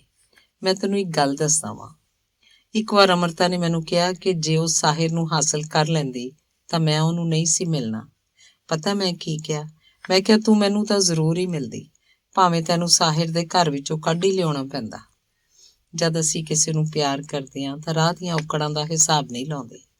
ਥੋੜ੍ਹੀ ਦੇਰ ਬਾਅਦ ਕੁਝ ਸੋਚਦਿਆਂ ਹੋਇਆਂ ਉਹਨਾਂ ਆਪਣੇ ਅੰਦਾਜ਼ 'ਚ ਹੌਲੀ ਜਿਹੀ ਕਿਹਾ, ਤੈਨੂੰ ਪਤਾ ਹੈ ਜਦੋਂ ਮੈਂ ਬੰਬਈ ਜਾ ਰਿਹਾ ਸੀ ਤਾਂ ਮੈਨੂੰ ਹੀ ਅੰਮ੍ਰਿਤਾ ਨੇ ਆਪਣੀ ਕਿਤਾਬ ਸਾਹਿਰ ਨੂੰ ਭੇਟ ਕਰਨ ਲਈ ਦਿੱਤੀ ਸੀ ਤੇ ਮੈਂ ਖੁਸ਼ੀ-ਖੁਸ਼ੀ ਲੈ ਗਿਆ ਸੀ। ਫਿਰ ਕੁਝ ਠਹਿਰ ਕੇ ਕੁਝ ਸੋਚਦਿਆਂ ਇਮਰੋਜ਼ ਨੇ ਕਿਹਾ, ਮੈਨੂੰ ਪਤਾ ਸੀ ਅੰਮ੍ਰਿਤਾ ਸਾਹਿਰ ਨੂੰ ਕਿੰਨਾ ਚਾਹੁੰਦੀ ਸੀ, ਪਰ ਮੈਨੂੰ ਇਹ ਵੀ ਬਾਖੂਬੀ ਪਤਾ ਸੀ ਕਿ ਮੈਂ ਅੰਮ੍ਰਿਤਾ ਨੂੰ ਕਿੰਨਾ ਚਾਹੁੰਦਾ ਸੀ। ਮੈਂ ਉਹਨਾਂ ਨੂੰ ਇੱਕ ਹੋਰ ਸਵਾਲ ਪੁੱਛਿਆ। ਅੰਮ੍ਰਿਤਾ ਜੀ ਸਾਹਿਰ ਤੋਂ ਪ੍ਰੇਰਨਾ ਲੈਂਦੇ ਸਨ। ਕਾਵਿ ਸੰਗ੍ਰਹਿ ਸੁਨੇਹੜੇ, ਜਿਸ ਉੱਤੇ ਉਹਨਾਂ ਨੂੰ ਸਾਹਿਤ ਅਕੈਡਮੀ ਪੁਰਸਕਾਰ ਮਿਲਿਆ ਹੈ, ਉਹਨਾਂ ਸਾਹਿਰ ਲਈ ਹੀ ਲਿਖਿਆ ਸੀ ਤੇ ਉਹ ਇਸ ਬਾਰੇ ਬੇਬਾਕ ਹੋ ਕੇ ਕਹਿੰਦੇ ਵੀ ਨੇ। ਉਹਨਾਂ ਦੀ ਜ਼ਿੰਦਗੀ 'ਚ ਤੁਹਾਡੀ ਕੀ ਥਾਂ ਰਹੀ? ਉਹ ਇਸ ਤਰ੍ਹਾਂ ਬੋਲੇ ਜਿਵੇਂ ਕਿਸੇ ਗਹਿਰੀ ਸੋਚ 'ਚ ਡੁੱਬੇ ਹੋਣ। ਸਾਹਿਰ ਦੇ ਨਾਲ ਅੰਮ੍ਰਿਤਾ ਦਾ ਸੰਬੰਧ ਮਿੱਥਿਆ ਯਾਨੀ ਮਾਇਆਵੀ ਸੀ। ਮੇਰੇ ਨਾਲ ਉਹਦਾ ਰਿਸ਼ਤਾ ਸੱਚਾ ਹਕੀਕੀ ਹੈ। ਉਹ ਅੰਮ੍ਰਿਤਾ ਨੂੰ ਬੇਚੈਨ ਛੱਡ ਕੇ ਤੁਰ ਗਿਆ। ਮੇਰੇ ਨਾਲ ਉਹ ਸੰਤੁਸ਼ਟ ਤੇ ਸੰਪੂਰਨ ਹੈ। ਮੈਂ ਫਿਰ ਟੋਕਿਆ, ਉਹਨਾਂ ਦੀਆਂ ਲਿਖਤਾਂ ਇੱਕ ਸੀ ਅਨੀਤਾ, ਦਿੱਲੀ ਦੀਆਂ ਗਲੀਆਂ, ਆਖਰੀ ਖੱਤ ਵਿੱਚ ਸ਼ਹਿਰ ਦਾ ਚਿਹਰਾ ਮੂਹਰਾ ਸਾਫ਼ ਉੱਭਰ ਕੇ ਸਾਹਮਣੇ ਆਉਂਦਾ ਹੈ। ਇਸੇ ਤਰ੍ਹਾਂ ਨੇਬਰਿੰਗ ਬਿਊਟੀ ਤੇ 7 ਈਅਰਸ ਵਿੱਚ ਸਜਾਦ ਹੈਦਰ ਦਾ। ਇਮਰੋਜ਼ ਨੇ ਜਵਾਬ ਦਿੱਤਾ, ਹਾਂ, ਸਜਾਦ ਹੈਦਰ ਵੀ ਅੰਮ੍ਰਿਤਾ ਦੇ ਕਰੀਬੀ ਦੋਸਤ ਸਨ। ਅਸਲ 'ਚ ਇੱਕ ਐਸੇ ਦੋਸਤ ਜਿਹਦੀ ਨੇੜਤਾ ਵਿੱਚ ਅੰਮ੍ਰਿਤਾ ਨੇ ਪਹਿਲੀ ਵਾਰ ਮਹਿਸੂਸ ਕੀਤਾ ਕਿ ਕਵਿਤਾ ਸਿਰਫ ਪ੍ਰੇਮ ਦੀ ਭਾਵਨਾ ਨਾਲ ਹੀ ਨਹੀਂ ਲਿਖੀ ਜਾਂਦੀ, ਸਗੋਂ ਸੱਚੀ ਦੋਸਤੀ ਵਿੱਚ ਵੀ ਪ੍ਰਫੁੱਲਤ ਹੁੰਦੀ ਹੈ। ਅੰਮ੍ਰਿਤਾ ਨੇ ਸਜਾਦ ਲਈ ਲਿਖਿਆ ਸੀ, ਖੰਭ ਵਿਕੰਦੜੇ ਲੈ ਦੇ ਵੇ ਪਰਦੇਸੀਆ, ਜਾਂ ਰਹਿ ਪੈ ਸਾਡੇ ਕੋਲ। ਸਜਾਦ ਹੈਦਰ ਅੰਮ੍ਰਿਤਾ ਜੀ ਦੀ ਬਹੁਤ ਕਦਰ ਕਰਦੇ ਸਨ। ਬਟਵਾਰੇ ਤੋਂ ਪਿੱਛੋਂ ਆਪਸ ਵਿੱਚ ਖਤੋ ਕਿਤਾਬਤ ਕਰਦੇ ਰਹੇ। ਮੈਨੂੰ ਇਸ ਗੱਲ ਦਾ ਪਤਾ ਹੈ। ਅੰਮ੍ਰਿਤਾ ਲਈ ਸਜਾਦ 1947 ਦੇ ਦੰਗਿਆਂ ਵੇਲੇ ਵੀ ਜੂਝਿਆ। ਮੈਂ ਜਾਣਦਾ। ਸਜਾਦ ਨੇ ਅੰਮ੍ਰਿਤਾ ਨੂੰ ਇੱਕ ਵਾਰੀ ਵੀ ਲਿਖਿਆ ਸੀ, ਮੈਂ ਇੱਕ ਉੱਡਦੇ ਹੋਏ ਪਲ ਦੀ ਮੁਲਾਕਾਤ ਲਈ ਤਰਸਿਆ ਹਾਂ। ਮੈਨੂੰ ਇਹ ਵੀ ਪਤਾ ਹੈ, ਇਹ ਲੋਕ ਆਪਣੀਆਂ ਨਿੱਜੀ ਗੱਲਾਂ ਵੀ ਇੱਕ ਦੂਸਰੇ ਨਾਲ ਕਰ ਲੈਂਦੇ ਸਨ। ਇਸੇ ਲਈ ਜਦੋਂ ਮੈਂ ਤੇ ਅੰਮ੍ਰਿਤਾ ਨੇ ਮਿਲ ਕੇ ਉਹਨੂੰ ਖਤ ਲਿਖਿਆ, ਉਹਨੇ ਜਵਾਬ ਦਿੱਤਾ, ਮੇਰੇ ਦੋਸਤ, ਆਮੀ ਦੇ ਖਤਾਂ ਤੋਂ ਜਿਹੜੀ ਤੇਰੀ ਤਸਵੀਰ ਬਣਾਈ ਹੈ, ਉਸ ਤੋਂ ਮੈਂ ਤੈਨੂੰ ਜਾਣਨ ਲੱਗ ਪਿਆ ਵਾਂ। ਤੇਰਾ ਰਕੀਬ ਤੈਨੂੰ ਸਲਾਮ ਕਰਦਾ ਹੈ। ਆਪਣੀ ਮੌਤ ਤੋਂ ਪਹਿਲਾਂ ਸਜਾਦ ਨੇ ਅੰਮ੍ਰਿਤਾ ਦੇ ਲਿਖੇ ਸਾਰੇ ਖਤ ਕਿਸੇ ਦੋਸਤ ਦੇ ਹੱਥ ਹਿੰਦੁਸਤਾਨ ਵਾਪਸ ਭੇਜ ਦਿੱਤੇ। ਜਿਉਂ ਹੀ ਉਸ ਦੋਸਤ ਨੇ ਖਤਾਂ ਦਾ ਉਹ ਪੁਲਿੰਦਾ ਅੰਮ੍ਰਿਤਾ ਨੂੰ ਦਿੱਤਾ, ਅੰਮ੍ਰਿਤਾ ਨੇ ਮੈਨੂੰ ਫੜਾ ਦਿੱਤਾ ਕਿ ਮੈਂ ਚਾਹਵਾਂ ਤਾਂ ਪੜ੍ਹ ਲਵਾਂ, ਪਰ ਮੈਂ ਕਿਉਂ ਪੜ੍ਹਦਾ ਉਹ ਖਤ? ਮੈਂ ਸਾਰੇ ਸਾੜ ਦਿੱਤੇ। ਚਾਹ ਦਾ ਘੁੱਟ ਭਰ ਕੇ ਇਮਰੋਜ਼ ਫਿਰ ਕਹਿਣ ਲੱਗੇ, ਜਦੋਂ ਗੁਰੂ ਦੱਤ ਨੇ ਮੈਨੂੰ ਨੌਕਰੀ ਲਈ ਬੰਬਈ ਬੁਲਾਇਆ ਤਾਂ ਮੈਂ ਅੰਮ੍ਰਿਤਾ ਨੂੰ ਦੱਸਣ ਆਇਆ। ਅੰਮ੍ਰਿਤਾ ਕੁਝ ਦੇਰ ਤੱਕ ਖਾਮੋਸ਼ ਰਹੀ ਤੇ ਫਿਰ ਉਹਨੇ ਮੈਨੂੰ ਇੱਕ ਕਹਾਣੀ ਸੁਣਾਈ। ਉਹ ਕਹਾਣੀ 2 ਦੋਸਤਾਂ ਦੀ ਸੀ। ਉਹਨਾਂ ਵਿੱਚੋਂ ਇੱਕ ਬਹੁਤ ਸੋਹਣਾ ਸੀ, ਪਰ ਦੂਸਰਾ ਕੁਝ ਖਾਸ ਨਹੀਂ ਸੀ। ਇੱਕ ਬਹੁਤ ਸੋਹਣੀ ਕੁੜੀ ਖੂਬਸੂਰਤ ਦੋਸਤ ਵੱਲ ਖਿੱਚੀ ਗਈ। ਉਹ ਲੜਕਾ ਆਪਣੇ ਦੋਸਤ ਦੀ ਮਦਦ ਨਾਲ ਉਹਨੂੰ ਜਿੱਤਣ ਦੀ ਕੋਸ਼ਿਸ਼ ਕਰਦਾ ਹੈ। ਦੋਸਤ ਵੀ ਉਸ ਕੁੜੀ ਨੂੰ ਚੁੱਪ ਜਿਹੀ ਮੁਹੱਬਤ ਕਰਦਾ ਹੈ, ਪਰ ਆਪਣੀ ਸੂਰਤ ਦੀ ਵਜ੍ਹਾ ਕਰਕੇ ਆਪਣੇ ਪਿਆਰ ਦਾ ਪ੍ਰਗਟਾਵਾ ਨਹੀਂ ਕਰਦਾ। ਆਖਰਕਾਰ ਕੁੜੀ ਦਾ ਵਿਆਹ ਉਸ ਸੋਹਣੇ ਮੁੰਡੇ ਨਾਲ ਹੋ ਜਾਂਦਾ ਹੈ। ਇੰਨੇ 'ਚ ਜੰਗ ਛਿੜ ਜਾਂਦੀ ਹੈ। ਦੋਵੇਂ ਦੋਸਤ ਲੜਾਈ ਦੇ ਮੈਦਾਨ 'ਚ ਭੇਜ ਦਿੱਤੇ ਜਾਂਦੇ ਹਨ। ਲੜਕੀ ਦਾ ਪਤੀ ਉਹਨੂੰ ਨਿੱਤ ਖਤ ਲਿਖਦਾ ਹੈ, ਪਰ ਉਹ ਸਾਰੇ ਖਤ ਆਪਣੇ ਦੋਸਤ ਕੋਲੋਂ ਲਿਖਵਾਉਂਦਾ ਹੈ। ਕੁਝ ਦਿਨਾਂ ਬਾਅਦ ਲੜਾਈ ਦੇ ਮੈਦਾਨ 'ਚ ਉਹਦੀ ਮੌਤ ਹੋ ਜਾਂਦੀ ਹੈ ਤੇ ਉਹਦੇ ਦੋਸਤ ਨੂੰ ਜ਼ਖਮੀ ਹਾਲਤ ਵਿੱਚ ਵਾਪਸ ਲਿਆਂਦਾ ਜਾਂਦਾ ਹੈ। ਲੜਕੀ ਆਪਣੇ ਪਤੀ ਦੇ ਦੋਸਤ ਨੂੰ ਮਿਲਣ ਹਸਪਤਾਲ ਜਾਂਦੀ ਹੈ ਤੇ ਆਪਣੇ ਪਤੀ ਦੇ ਖਤ ਉਹਨੂੰ ਵਿਖਾਉਂਦੀ ਹੈ। ਕੁੜੀ ਦੇ ਕਹਿਣ ਤੇ ਦੋਸਤ ਖਤਾਂ ਨੂੰ ਪੜ੍ਹਨ ਲੱਗ ਪੈਂਦਾ ਹੈ। ਥੋੜ੍ਹੀ ਦੇਰ ਪਿੱਛੋਂ ਹਨੇਰਾ ਹੋ ਜਾਂਦਾ ਹੈ, ਪਰ ਦੋਸਤ ਉਹ ਖਤ ਹਨੇਰੇ ਵਿੱਚ ਵੀ ਪੜ੍ਹਦਾ ਰਹਿੰਦਾ ਹੈ, ਕਿਉਂਕਿ ਲਿਖੇ ਤਾਂ ਉਸੇ ਨਹੀਂ ਸਨ। ਉਹਨੂੰ ਉਹ ਜ਼ੁਬਾਨੀ ਯਾਦ ਸਨ। ਲੜਕੀ ਸਮਝ ਜਾਂਦੀ ਹੈ। ਵੇਖਦਿਆਂ ਦੋਸਤ ਦੀ ਤਬੀਅਤ ਹੋਰ ਵਿਗੜ ਜਾਂਦੀ ਹੈ ਤੇ ਉਹ ਦਮ ਤੋੜ ਦਿੰਦਾ ਹੈ। ਲੜਕੀ ਕਹਿੰਦੀ ਹੈ, ਮੈਂ ਇੱਕ ਆਦਮੀ ਨਾਲ ਪਿਆਰ ਕੀਤਾ ਸੀ ਪਰ ਉਹਨੂੰ 2 ਵਾਰ ਗਵਾ ਲਿਆ। ਡੂੰਘਾ ਸਾਹ ਭਰ ਕੇ ਇਮਰੋਜ਼ ਨੇ ਕਿਹਾ, ਅਮਰਤਾ ਨੇ ਸੋਚਿਆ ਸੀ ਕਿ ਮੈਂ ਕਹਾਣੀ ਦੀ ਆਤਮਾ ਤੱਕ ਨਹੀਂ ਸੀ ਪਹੁੰਚ ਸਕਿਆ, ਪਰ ਮੈਂ ਤਾਂ ਪਹੁੰਚ ਗਿਆ ਸਾਂ। ਮੈਨੂੰ ਉਹਨੇ ਸਿਰਫ ਇੰਨਾ ਕਿਹਾ, ਸਾਹਿਰ ਬੰਬਈ ਚਲਾ ਗਿਆ ਤੇ ਹੁਣ ਤੂੰ ਵੀ ਜਾ ਰਿਹਾ। ਅਮਰਤਾ ਜੀ ਦੀ ਆਵਾਜ਼ 'ਚ ਅੱਤ ਦੀ ਨਿਰਾਸ਼ਤਾ ਤੇ ਉਦਾਸੀ ਸੀ, ਜਿਵੇਂ ਕਹਿ ਰਹੀ ਹੋਵੇ, ਜਿਹੜੇ ਇਸ ਤਰ੍ਹਾਂ ਤੁਰ ਜਾਂਦੇ ਨੇ ਉਹ ਮੁੜ ਵਾਪਸ ਨਹੀਂ ਆਉਂਦੇ। ਮੈਂ ਜਦੋਂ ਬੰਬਈ ਪਹੁੰਚਿਆ ਤਾਂ ਤੀਸਰੇ ਦਿਨ ਹੀ ਅਮਰਤਾ ਨੂੰ ਖਤ ਲਿਖ ਦਿੱਤਾ ਸੀ ਕਿ ਮੈਂ ਵਾਪਸ ਆ ਰਿਹਾ। ਮੈਨੂੰ ਪਤਾ ਸੀ ਜੇ ਮੈਂ ਵਾਪਸ ਨਹੀਂ ਗਿਆ ਤਾਂ ਅਮਰਤਾ ਨੂੰ ਹਮੇਸ਼ਾ ਲਈ ਗੁਆ ਲਵਾਂਗਾ। ਕੁਝ ਠਹਿਰ ਕੇ ਉਹ ਫੇਰ ਬੋਲੇ, ਅਮਰਤਾ ਨੇ ਆਪਣੇ ਪਿਆਰ ਦਾ ਕਦੀ ਖੁੱਲ੍ਹੇ ਸ਼ਬਦਾਂ 'ਚ ਇਜ਼ਹਾਰ ਨਹੀਂ ਕੀਤਾ, ਨਾ ਹੀ ਮੈਂ ਕੀਤਾ। ਅਮਰਤਾ ਜੀ ਨੇ ਇੱਕ ਕਵਿਤਾ ਲਿਖੀ, ਅੱਜ ਪੌਣ ਮੇਰੇ ਸ਼ਹਿਰ ਦੀ ਵਹਿ ਰਹੀ, ਦਿਲ ਦੀ ਹਰ ਚੰਗਿਆੜੀ ਸੁਲਗ ਰਹੀ, ਸ਼ਾਇਦ ਤੇਰਾ ਸ਼ਹਿਰ ਛੂ ਕੇ ਆਈ ਹੈ, ਹੋਠਾਂ ਦੇ ਹਰ ਸਾਹ ਉੱਤੇ ਬੇਚੈਨੀ ਛਾਈ ਹੈ, ਮੁਹੱਬਤ ਜਿਸ ਰਾਹ ਉੱਤੋਂ ਲੰਘ ਕੇ ਆਈ ਹੈ, ਉਸੇ ਰਾਹ ਤੋਂ ਸ਼ਾਇਦ ਇਹ ਵੀ ਆਈ ਹੈ। ਇਹ ਕਹਾਣੀ ਇਮਰੋਜ਼ ਜੀ ਦੀ ਜ਼ੁਬਾਨੀ ਸੀ, ਪਰ ਇਹ ਗੱਲ ਮੈਨੂੰ ਬਾਅਦ 'ਚ ਪਤਾ ਲੱਗੀ ਕਿ ਰੋਜ਼ ਸ਼ਾਮ ਨੂੰ ਇਮਰੋਜ਼ ਜੀ ਵੀ ਆਪਣੇ ਘਰ ਦੀ ਛੱਤ ਉੱਤੇ ਖੜੇ ਹੋ ਕੇ ਉਸ ਗੱਡੀ ਦੀ ਉਡੀਕ ਕਰਦੇ ਸਨ ਜਿਸ 'ਚ ਬਹਿ ਕੇ ਅਮਰਤਾ ਰੇਡੀਓ ਸਟੇਸ਼ਨ ਤੋਂ ਵਾਪਸ ਆਉਂਦੇ ਸਨ। ਗੱਡੀ ਦੇ ਲੰਘ ਜਾਣ ਤੋਂ ਬਾਅਦ ਵੀ ਉਹ ਬਹੁਤ ਦੇਰ ਤੱਕ ਉੱਥੇ ਹੀ ਖੜੇ ਰਹਿੰਦੇ ਸਨ, ਅਵਾਕ ਖਿਲਾਅ ਨੂੰ ਘੂਰਦੇ ਹੋਏ। ਇਹ ਇੱਥੇ ਉਡੀਕ ਕਰਦੇ ਰਹਿੰਦੇ, ਉਹ ਉੱਥੇ ਕਵਿਤਾਵਾਂ 'ਚ ਕੁਝ ਲਿਖਦੇ ਰਹਿੰਦੇ। ਜਿੰਦ ਤਾਂ ਸਾਡੀ ਕੋਇਲ ਸੁਣੀਂਦੀ, ਜੀਭੇ ਤਾਂ ਸਾਡੀ ਵਰਜਿਤ ਛਾਲਾ, ਤੇ ਦਰਦਾਂ ਦਾ ਸਾਕ ਸਾਡੜਾ। ਹਰ ਵਾਰ ਅਮਰਤਾ ਜੀ ਵੱਲ ਜਾਣਾ ਮੇਰਾ ਰਿਸ਼ਤਿਆਂ ਦੀ ਦੁਨੀਆ ਦਾ ਇੱਕ ਨਵਾਂ ਸਫ਼ਰ ਹੁੰਦਾ। ਅੰਗ 11ਵਾਂ। ਅੱਜ ਜਦੋਂ ਮੈਂ ਅਮਰਤਾ ਜੀ ਦੇ ਘਰ ਗਈ ਤਾਂ ਕੁਝ ਥੱਕੇ ਜਿਹੇ ਲੱਗ ਰਹੇ ਸੀ। ਇਨੀ ਦਿਨੀ ਉਹ ਬਿਸਤਰੇ ਉੱਤੇ ਹੀ ਪਏ ਰਹਿੰਦੇ ਸਨ। ਉਹ ਖੁਦ ਆਪਣੀਆਂ ਲੱਤਾਂ ਹਿਲਾ ਵੀ ਨਹੀਂ ਸੀ ਸਕਦੇ। ਪਾਸਾ ਵੱਟਣ ਲਈ ਵੀ ਉਹਨਾਂ ਨੂੰ ਸਹਾਰੇ ਦੀ ਲੋੜ ਪੈਂਦੀ ਸੀ। ਬੈਠਣ ਵਿੱਚ ਵੀ ਔਖ ਆਉਣ ਲੱਗ ਪਈ ਸੀ, ਪਰ ਫਿਰ ਵੀ ਖਾਣਾ ਉਹ ਬੈਠ ਕੇ ਖਾਣਾ ਹੀ ਪਸੰਦ ਕਰਦੇ ਸਨ।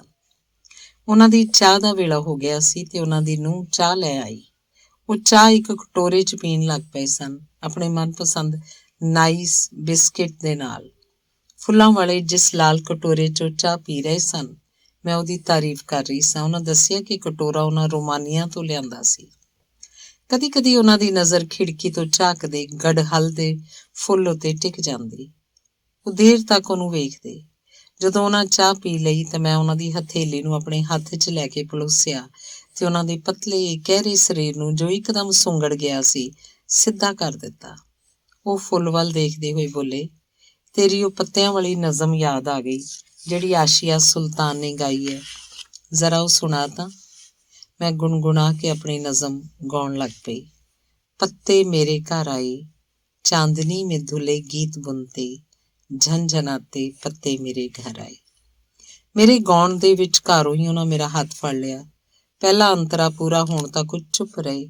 ਜਦੋਂ ਤੱਕ ਮੈਂ ਦੂਸਰਾ ਤੇ ਤੀਸਰਾ ਅੰਤਰਾ ਗਾਇਆ, ਉਹ ਅੱਖਾਂ ਬੰਦ ਕਰਕੇ ਲੇਟੇ ਰਹੇ ਤੇ ਫਿਰ ਅਚਾਨਕ ਬੋਲੇ, ਤੂੰ ਪੱਤਿਆਂ ਦੇ ਦਰਦ, ਉਹਨਾਂ ਦੀ ਜੁਦਾਈ, ਦੋਸਤੀ ਤੇ ਉਹਨਾਂ ਦੇ ਪਿਆਰ ਨੂੰ ਕਿਸ ਤਰ੍ਹਾਂ ਮਹਿਸੂਸ ਕਰ ਲਿਆ। ਉਹਨਾਂ ਦੇ ਇਹਨਾਂ ਸ਼ਬਦਾਂ ਪ੍ਰਤੀ ਭਾਵੁਕਤਾ ਨਾਲ ਭਰ ਕੇ ਮੈਂ ਉਹਨਾਂ ਵੱਲ ਵੇਖਿਆ। ਮੈਂ ਹੌਲੀ ਜਿਹੀ ਉਹਨਾਂ ਦੇ ਹੱਥ ਨੂੰ ਘੁੱਟਿਆ। ਅਸੀਂ ਇੱਕ ਦੂਸਰੇ ਵੱਲ ਵੇਖਿਆ ਤੇ ਪਤਾ ਨਹੀਂ ਇੱਕ ਦੂਜੇ ਨੂੰ ਕੀ ਆਖਿਆ। ਉਹਨਾਂ ਮੁੜ ਅੱਖਾਂ ਬੰਦ ਕਰ ਲਈਆਂ, ਜਿਵੇਂ ਕਿਧਰੇ ਦੂਰ ਚਲੇ ਗਏ ਹੋਣ, ਆਪਣੇ ਖਿਆਲਾਂ ਦੀ ਦੁਨੀਆ ਵਿੱਚ। ਇਸ ਤਰ੍ਹਾਂ ਲੱਗਾ ਜਿਵੇਂ ਮੇਰੀ ਨਜ਼ਮ ਉਹਨਾਂ ਨੂੰ ਗੁਜ਼ਰੇ ਜ਼ਮਾਨੇ 'ਚ ਕਿਤੇ ਲੈ ਗਈ ਹੋਵੇ। ਉਹ ਚੁੱਪਚਾਪ ਲੰਮੇ ਪਏ ਰਹੇ ਤੇ ਮੈਂ ਉਹਨਾਂ ਨੂੰ ਹੀਲਿੰਗ ਦਿੰਦੀ ਰਹੀ। ਲਗਭਗ 20 ਮਿੰਟ ਪਿੱਛੋਂ ਉਹਨਾਂ ਉੱਠ ਕੇ ਬੈਠਣਾ ਚਾਹਿਆ। ਸ਼ਾਇਦ ਹੀਲਿੰਗ ਤੋਂ ਬਾਅਦ ਉਹਨਾਂ 'ਚ ਕੁਝ ਤਾਕਤ ਆ ਗਈ ਸੀ। ਉਹਨਾਂ ਆਪਣੇ ਸਿਰ ਉੱਤੇ ਇੱਕ ਲਾਲ ਫੁੱਲਾਂ ਵਾਲਾ ਦੁਪੱਟਾ ਲਿਆ ਹੋਇਆ ਸੀ, ਜੋ ਸਕਾਫ ਦਾ ਕੰਮ ਵੀ ਦੇ ਰਿਹਾ ਸੀ। ਅਸਲ 'ਚ ਮੈਂ ਉਹਨਾਂ ਨੂੰ ਲਾਲ ਤੇ ਗੇਰੂਆ ਰੰਗ ਪਹਿਨਣ ਦੀ ਸਲਾਹ ਦਿੱਤੀ ਸੀ ਤਾਂ ਕਿ ਉਹਨਾਂ ਦੇ ਸਰੀਰ 'ਚ ਊਰਜਾ ਦਾ ਸਤਰ ਉੱਚਾ ਰਹੇ। ਕੁਝ ਦੇਰ ਉਹ ਇੱਧਰ ਉੱਧਰ ਦੀਆਂ ਗੱਲਾਂ ਕਰਦੇ ਰਹੇ, ਵਾਤਾਵਰਨ ਤੇ ਪ੍ਰਦੂਸ਼ਣ ਦੀਆਂ, ਫਿਰ ਆਪਣੀ ਕਿਤਾਬ ਉੱਤੇ ਬਣੀ ਫਿਲਮ ਪਿੰਜਰ ਦੀਆਂ। ਫਿਰ ਉਹ ਬੈਠੇ ਬੈਠੇ ਮੁਸਕਰਾਉਣ ਲੱਗ ਪਏ ਤੇ ਬੋਲੇ, ਤੂੰ ਕੁਝ ਸੁਣਾ। ਜਦੋਂ ਮੈਂ ਪੁੱਛਿਆ ਕਿ ਉਹ ਕੀ ਸੁਣਨਾ ਚਾਹੁਣਗੇ ਤਾਂ ਬੋਲੇ, ਕੁਝ ਵੀ ਜੋ ਤੈਨੂੰ ਪਸੰਦ ਹੋਵੇ। ਮੈਂ ਇੱਕ ਗਜ਼ਲ ਦੇ ਕੁਝ ਸ਼ੇਅਰ ਗਾਏ ਤੇ ਕਹਿਣ ਲੱਗੇ, ਕਿੰਨਾ ਉਦਾਸ ਕਲਾਮ ਹੈ। ਕੁਝ ਚਿਰ ਚੁੱਪ ਰਹਿਣ ਤੋਂ ਬਾਅਦ ਬੋਲੇ, ਮੈਨੂੰ ਅੱਜ ਵੀ ਰੋਮਾਨੀਆ ਦੇ ਇੱਕ ਪਾਦਰੀ ਦੇ ਚਿਹਰੇ ਦੀ ਖਾਸ ਤਰ੍ਹਾਂ ਦੀ ਉਦਾਸੀ ਯਾਦ ਆਈ ਹੈ। ਉੱਥੇ ਮੈਂ ਤੇ ਇਮਰੋਜ਼ ਇੱਕ ਚਰਚ 'ਚ ਗਏ ਸਾਂ। ਪਾਦਰੀ ਦੀ ਉਮਰ ਕੋਈ 22-23 ਵਰ੍ਹਿਆਂ ਦੀ ਹੋਊ। ਉਹਦਾ ਚਿਹਰਾ ਇੰਨਾ ਉਦਾਸ ਸੀ ਕਿ ਮੈਨੂੰ ਪੁੱਛਣਾ ਪਿਆ ਕਿ ਉਹ ਇੰਨਾ ਉਦਾਸ ਕਿਉਂ ਸੀ। ਇਮਰੋਜ਼ ਤੇ ਮੈਂ ਕਿਸੇ ਉਤਸਵ ਤੋਂ ਪਰਤੇ ਸਾਂ। ਉੱਥੇ ਮੈਨੂੰ ਵਾਈਨ ਦੀ ਇੱਕ ਬੋਤਲ ਤੋਹਫੇ ਵਜੋਂ ਮਿਲੀ ਸੀ। ਮੇਰੇ ਹੱਥ ਵਿੱਚ ਉਹੀ ਬੋਤਲ ਸੀ। ਮੈਂ ਉਹ ਪਾਦਰੀ ਨੂੰ ਪੇਸ਼ ਕਰ ਦਿੱਤੀ। ਸਾਡੇ ਕੋਲ ਗਿਲਾਸ ਨਹੀਂ ਸਨ, ਪਰ ਉਹ ਆਪਣੇ ਹੱਥ ਦੀ ਓਕ ਨਾਲ ਪੀਣ ਲਈ ਤਿਆਰ ਹੋ ਗਿਆ। ਉਹਦਾ ਚਿਹਰਾ ਗਹਿਰੇ ਰੰਜ ਵਿੱਚ ਡੁੱਬਿਆ ਹੋਇਆ ਸੀ। ਮੈਂ ਨਹੀਂ ਸਾਂ ਚਾਹੁੰਦੀ ਕਿ ਉਹ ਆਪਣਾ ਦੁੱਖ ਇੱਧਰ ਉੱਧਰ ਖਿਲਾਰਦਾ ਰਹੇ। ਮੈਂ ਉਹਨੂੰ ਆਪਣੇ ਨਾਲ ਗੱਲਾਂ ਕਰਨ ਲਈ ਰਾਜੀ ਕਰ ਲਿਆ। ਉਹ ਮੈਨੂੰ ਦੱਸਣ ਲੱਗ ਪਿਆ ਕਿ ਉਹ ਕਿਸ ਤਰ੍ਹਾਂ ਪਾਦਰੀ ਬਣਿਆ। ਉਹਨੇ ਮੰਨ ਲਿਆ ਕਿ ਉਹਦਾ ਦਿਲ ਕਿਤੇ ਹੋਰ ਸੀ। ਧਰਮ ਵੀ ਉਹਨੂੰ ਧਰਵਾਸ ਨਹੀਂ ਸੀ ਦੇ ਰਿਹਾ। ਮੈਂ ਉਹਨੂੰ ਪਾਦਰੀ ਦਾ ਰੁਤਬਾ ਛੱਡ ਕੇ ਜਾਣ ਦੀ ਸਲਾਹ ਦੇ ਦਿੱਤੀ। ਇਹੋ ਜਿਹੀ ਮਾਨਸਿਕ ਅਵਸਥਾ 'ਚ ਰਹਿ ਕੇ ਉਹ ਪਾਦਰੀ ਭਲਾ ਕਿਵੇਂ ਜਿਉਂਦਾ ਰਹਿ ਸਕਦਾ ਸੀ। ਮੈਂ ਉਹਨੂੰ ਆਖਿਆ, ਉਹਦੀ ਸਹਿਜ ਮਨੋਦਸ਼ਾ ਉਦਾਸ ਨਹੀਂ, ਸਗੋਂ ਖੁਸ਼ਗਵਾਰ ਸੀ। ਬੇਬਸ ਜ਼ਿੰਦਗੀ ਇੱਕ ਮਜਬੂਰੀ ਬਣ ਜਾਂਦੀ ਹੈ। ਪਾਦਰੀ ਦੀ ਜ਼ਿੰਦਗੀ 'ਚ ਮੈਨੂੰ ਅਮਰਤਾ ਜੀ ਦਿਸਣ ਲੱਗ ਪਏ। ਉਹਨਾਂ ਆਪਣੀ ਉਸ ਜ਼ਿੰਦਗੀ ਤੋਂ ਨਾਤਾ ਤੋੜ ਲਿਆ ਸੀ ਤਾਂ ਆਪਣੇ ਪਤੀ ਦੇ ਸਾਥ ਵਿੱਚ ਨਾ ਖੁਸ਼ਗਵਾਰ ਜ਼ਿੰਦਗੀ ਜਿਉਂਦੇ ਰਹਿੰਦੇ। ਪਰ ਉਹਨਾਂ ਇੱਕ ਵੱਡਾ ਕਦਮ ਚੁੱਕ ਲਿਆ, ਜਿਹਦੇ ਲਈ ਇੱਕ ਸੁਲਝੇ ਹੋਏ ਦਿਮਾਗ ਦੀ ਲੋੜ ਹੁੰਦੀ ਹੈ ਤੇ ਉਸ ਨਾਲੋਂ ਵੀ ਵੱਧ ਜ਼ਰੂਰੀ ਹੁੰਦਾ ਹੈ ਸਾਹਸ। ਉਹ ਜਾਣਦੇ ਸਨ ਕਿ ਲੇਖਕਾ ਹੋਣ ਕਰਕੇ ਉਹਨਾਂ ਦਾ ਜੀਵਨ ਲੋਕਾਈ ਦੇ ਸਾਹਮਣੇ ਹੈ ਤੇ ਉਹਨਾਂ ਨੂੰ ਸਮਾਜਿਕ ਨਾਰਾਜ਼ਗੀ ਤੇ ਕ੍ਰੋਧ ਦਾ ਸਾਹਮਣਾ ਤਾਂ ਕਰਨਾ ਹੀ ਪਊ। ਅਮਰਤਾ ਜੀ ਦੇ ਹਰਖ ਦੀਆਂ ਕੁਝ ਝਲਕੀਆਂ ਉਹਨਾਂ ਦੀਆਂ ਨਜ਼ਮਾਂ ਅੰਨਦਾਤਾ ਤੇ ਉਡੀਕ ਤੋਂ ਵੀ ਮਿਲਦੀਆਂ ਹਨ। ਉਹਨਾਂ ਦਾ ਕਹਿਣਾ ਹੈ ਕਿ ਅਸੀਂ ਆਪਣੀ ਜ਼ਿੰਦਗੀ ਨੂੰ ਕਿਸ ਦਿਸ਼ਾ 'ਚ ਲੈ ਜਾਈਏ, ਕਿਹੜਾ ਮੋੜ ਮੁੜ ਜਾਈਏ, ਬੇਧਿਆਨੀ 'ਚ ਚੰਗੇ ਮਾੜੇ ਦੀ ਪਛਾਣ ਕੀਤੇ ਤੋਂ ਬਗੈਰ ਹੀ। ਇਹ ਸਭ ਇਸ ਗੱਲ ਉੱਤੇ ਨਿਰਭਰ ਕਰਦਾ ਹੈ ਕਿ ਅਸੀਂ ਕਿਹੜਾ ਰਸਤਾ ਇਖਤਿਆਰ ਕਰਦੇ ਹਾਂ। ਜੇ ਗਲਤੀ ਨਾਲ ਗਲਤ ਮੋੜ ਵੀ ਮੁੜ ਜਾਈਏ ਤਾਂ ਅਸੀਂ ਆਸਾਨੀ ਨਾਲ ਆਪਣੀ ਗਲਤੀ ਨਹੀਂ ਮੰਨਦੇ, ਸਗੋਂ ਗਲਤੀ ਨੂੰ ਠੀਕ ਸਾਬਤ ਕਰਨ ਲਈ ਬਹੁਤ ਸਾਰੀਆਂ ਦਲੀਲਾਂ ਦਿੰਦੇ ਰਹਿੰਦੇ ਹਾਂ। ਜੇ ਅਸੀਂ ਇਸ ਤਰ੍ਹਾਂ ਹੀ ਕਰਾਂਗੇ ਤਾਂ ਗਲਤੀ ਨੂੰ ਸੁਧਾਰ ਕਿਸ ਤਰ੍ਹਾਂ ਸਕਦੇ ਹਾਂ। ਅੰਮ੍ਰਿਤਾ ਜੀ ਨੇ ਕਦੀ ਆਪਣੇ ਪਤੀ ਬਾਰੇ ਕੋਈ ਸ਼ਿਕਾਇਤ ਨਹੀਂ ਕੀਤੀ। ਮੈਨੂੰ ਬਾਅਦ 'ਚ ਪਤਾ ਲੱਗਾ ਕਿ ਅਮਰਤਾ ਜੀ ਦੇ ਪਤੀ ਨੇ ਪਹਿਲਾਂ ਤਾਂ ਉਹਨਾਂ ਨੂੰ ਤਲਾਕ ਦੇਣ ਤੋਂ ਇਨਕਾਰ ਕਰ ਦਿੱਤਾ ਸੀ। ਤਲਾਕ ਲਈ ਉਦੋਂ ਰਾਜੀ ਹੋਏ ਜਦੋਂ ਉਹ ਖੁਦ ਹੀ ਕਿਸੇ ਹੋਰ ਨਾਲ ਵਿਆਹ ਕਰਨਾ ਚਾਹੁੰਦੇ ਸੀ। ਅਮਰਤਾ ਜੀ ਦੀ ਆਪਣੇ ਪਤੀ ਨਾਲ ਕੋਈ ਨਾਰਾਜ਼ਗੀ ਨਹੀਂ ਸੀ, ਇੱਥੋਂ ਤੱਕ ਕਿ ਜਦੋਂ ਆਪਣੇ ਅੰਤਿਮ ਵੇਲੇ ਉਹ ਬਹੁਤ ਬਿਮਾਰ ਸਨ ਤੇ ਬਿਲਕੁਲ ਇਕੱਲੇ ਸਨ ਤੇ ਅਮਰਤਾ ਜੀ ਦੇ ਬੇਟੇ ਨੇ ਉਹਨਾਂ ਨੂੰ ਪੁੱਛਿਆ ਕਿ ਉਹ ਆਪਣੇ ਪਿਤਾ ਨੂੰ ਘਰ ਲਿਆ ਕੇ ਉਹਨਾਂ ਦੀ ਦੇਖਭਾਲ ਕਰ ਸਕਦਾ ਹੈ ਤਾਂ ਉਹਨਾਂ ਸਿਰਫ ਹਾਂ ਹੀ ਨਹੀਂ ਕਿਹਾ, ਸਗੋਂ ਆਸਰਾ ਦੇਣ ਤੋਂ ਇਲਾਵਾ ਤੀਮਾਰਦਾਰੀ ਵੀ ਕੀਤੀ। ਅਮਰਤਾ ਜੀ ਦੀ ਪਤੀ ਦੀ ਮੌਤ ਉਹਨਾਂ ਘਰ ਹੀ ਹੋਈ ਸੀ। ਕਿਸੇ ਹੋਰ ਪ੍ਰਸੰਗ 'ਚ ਜਦੋਂ ਮੈਂ ਇਮਰੋਜ਼ ਨੂੰ ਪੁੱਛਿਆ ਤਾਂ ਉਹ ਬੋਲੇ, ਅਸੀਂ ਉਸ ਸ਼ਖਸ ਬਾਰੇ ਕਿਉਂ ਗੱਲ ਕਰੀਏ ਜਿਹਦਾ ਸਾਡੇ ਨਾਲ ਕੋਈ ਸਬੰਧ ਹੀ ਨਾ ਹੋਵੇ, ਕੋਈ ਲੈਣਾ ਦੇਣਾ ਹੀ ਨਾ ਹੋਵੇ। ਉਹਨਾਂ ਨੂੰ ਹੈਰਾਨੀ ਹੁੰਦੀ ਕਿ ਲੋਕ ਕਿਉਂ ਆਪਣੀ ਜ਼ਿੰਦਗੀ ਨੂੰ ਉਹਨਾਂ ਲੋਕਾਂ ਨਾਲ ਉਲਝਾਈ ਰੱਖਦੇ ਹਨ ਜੋ ਉਹਨਾਂ ਨਾਲ ਨਾਰਾਜ਼ ਰਹਿੰਦੇ ਹਨ। ਅਸੀਂ ਉਹਨਾਂ ਲੋਕਾਂ ਤੋਂ ਆਪਣੀ ਜ਼ਿੰਦਗੀ ਨੂੰ ਪ੍ਰਭਾਵਿਤ ਹੀ ਕਿਉਂ ਹੋਣ ਦਿੰਦੇ ਹਾਂ ਜੋ ਸਾਡੇ ਲਈ ਬੁਰੇ ਹਾਲਾਤ ਪੈਦਾ ਕਰਦੇ ਹਨ। ਉਹ ਹਾਲਾਤ ਭਾਵੇਂ ਅਸਲੀ ਹੋਣ ਜਾਂ ਕਾਲਪਨਿਕ, ਸਾਨੂੰ ਉਹਨਾਂ ਤੋਂ ਆਪਣੇ ਆਪ ਨੂੰ ਬਚਾ ਕੇ ਰੱਖਣਾ ਚਾਹੀਦਾ ਹੈ। ਅਸਲ 'ਚ ਅਸੀਂ ਉਹਨਾਂ ਪਲਾਂ ਨੂੰ ਬਾਰ-ਬਾਰ ਜਿਉਂਦੇ ਹਾਂ ਜਿਨ੍ਹਾਂ ਵਿੱਚ ਸਾਨੂੰ ਦੁੱਖ ਜਾਂ ਪਰੇਸ਼ਾਨੀ ਝੱਲਣੀ ਪੈਂਦੀ ਹੈ। ਜੇ ਇਹ ਭਾਵ ਸ਼ਾਂਤੀ ਲਈ ਹੈ ਫਿਰ ਤਾਂ ਠੀਕ ਹੈ, ਵਰਨਾ ਅਸੀਂ ਘਿਰਨਾ ਤੇ ਕਲੇਸ਼ ਉੱਤੇ ਹੀ ਅੰਤਰ ਧਿਆਨ ਹੋ ਰਹੇ ਹੁੰਦੇ ਹਾਂ। ਅੰਗ 12ਵਾਂ। ਅੰਮ੍ਰਿਤਾ ਤੇ ਇਮਰੋਜ਼ ਨੂੰ ਮਿਲਦਿਆਂ ਮੈਨੂੰ ਪਤਾ ਲੱਗਾ ਕਿ ਇਮਰੋਜ਼ ਸਿਰਫ 9 ਸਾਲ ਦੇ ਸਨ ਜਦੋਂ ਉਹਨਾਂ ਦੀ ਮਾਂ ਦਾ ਦੇਹਾਂਤ ਹੋ ਗਿਆ ਸੀ। ਮਾਂ ਦੇ ਪਿਆਰ ਤੋਂ ਮਹਿਰੂਮ ਉਹ ਖੁਦ ਨੂੰ ਬੇਹੱਦ ਇਕੱਲਾ ਤੇ ਉਦਾਸ ਮਹਿਸੂਸ ਕਰਦੇ ਸਨ। ਉਹਨਾਂ ਦੀਆਂ ਅੱਖਾਂ ਹਮੇਸ਼ਾ ਮਾਂ ਦੇ ਪਿਆਰ ਨੂੰ ਹੀ ਲੱਭਦੀਆਂ ਰਹੀਆਂ। ਸਕੂਲ ਵਿੱਚ ਉਹਨਾਂ ਦਾ ਇੱਕ ਦੋਸਤ ਆਪਣੇ ਟਿਫਨ ਦਾ ਇੱਕ ਪਰੌਂਠਾ ਅਕਸਰ ਉਹਨਾਂ ਨਾਲ ਵੰਡਦਾ ਹੁੰਦਾ ਸੀ। ਇਮਰੋਜ਼ ਹਮੇਸ਼ਾ ਉਹਨੂੰ ਪੁੱਛਦੀ, ਪਰੌਂਠਾ ਕਿਹਨੇ ਬਣਾਇਆ? ਤੇ ਜਦੋਂ ਉਹ ਕਹਿੰਦਾ ਮਾਂ ਨੇ ਬਣਾਇਆ ਤਾਂ ਇਮਰੋਜ਼ ਨੂੰ ਲੱਗਦਾ ਜਿਵੇਂ ਉਸ ਪਰੌਂਠੇ ਵਿੱਚੋਂ ਮਾਂ ਦੀ ਮਮਤਾ ਦੀ ਭਿੰਨੀ ਭਿੰਨੀ ਖੁਸ਼ਬੂ ਆ ਰਹੀ ਹੋਵੇ। ਬਹੁਤ ਸਾਲ ਪਿੱਛੋਂ ਭਾਵਨਾ ਮੁੜ ਉੱਭਰ ਆਈ। ਰਾਤ ਦੀ ਡਿਊਟੀ ਤੋਂ ਬਾਅਦ ਇਮਰੋਜ਼ ਅਮਰਤਾ ਨੂੰ ਰੇਡੀਓ ਸਟੇਸ਼ਨ ਤੋਂ ਲੈ ਕੇ ਘਰ ਤੱਕ ਛੱਡਣ ਜਾਂਦੇ ਹੁੰਦੇ ਸਨ। ਇਹ ਉਹਨਾਂ ਦਿਨਾਂ ਦੀ ਗੱਲ ਹੈ ਜਦੋਂ ਹਾਲੇ ਇਕੱਠੇ ਨਹੀਂ ਸਨ ਰਹਿੰਦੇ। ਇੱਕ ਦਿਨ ਸਟਾਫ ਕਾਰ ਲੇਟ ਹੋ ਗਈ ਤਾਂ ਉਹਨਾਂ ਸਲਾਹ ਦਿੱਤੀ ਕਿ ਕਿਉਂ ਨਾ ਪੈਦਲ ਹੀ ਘਰ ਚਲੀਏ। ਚਾਂਦਨੀ ਰਾਤ ਸੀ। ਆਸ-ਪਾਸ ਦੀ ਦੁਨੀਆ ਤੋਂ ਬੇਖਬਰ ਦੋਵੇਂ ਚੱਲ ਪਏ। ਕਦੀ ਇੱਕ ਦੂਜੇ ਨੂੰ ਵੇਖਦੇ, ਕਦੀ ਚੰਨ ਨੂੰ। ਸੰਸਦ ਮਾਰਗ ਤੋਂ ਪਟੇਲ ਨਗਰ ਤੱਕ ਦਾ ਪੈਂਡਾ ਸੌਖਾ ਹੀ ਮੁੱਕ ਗਿਆ। ਘਰ ਪਹੁੰਚਣ ਤੇ ਅੰਮ੍ਰਿਤਾ ਨੇ ਝਿਜਕਦਿਆਂ ਕਿਹਾ, ਖਾਣਾ ਖਾ ਕੇ ਜਾਵੀਂ। ਦੋਵੇਂ ਅੰਦਰ ਆ ਗਏ। ਨੌਕਰ ਤੋਂ ਬਿਨਾਂ ਘਰ ਦੇ ਸਾਰੇ ਜੀਅ ਸੁੱਤੇ ਹੋਏ ਸਨ। ਜੋ ਵੀ ਬਣਿਆ ਹੋਇਆ ਸੀ ਉਹਨਾਂ ਗਰਮ ਕੀਤਾ, ਪਰ ਰੋਟੀਆਂ ਸਿਰਫ 2 ਸਨ।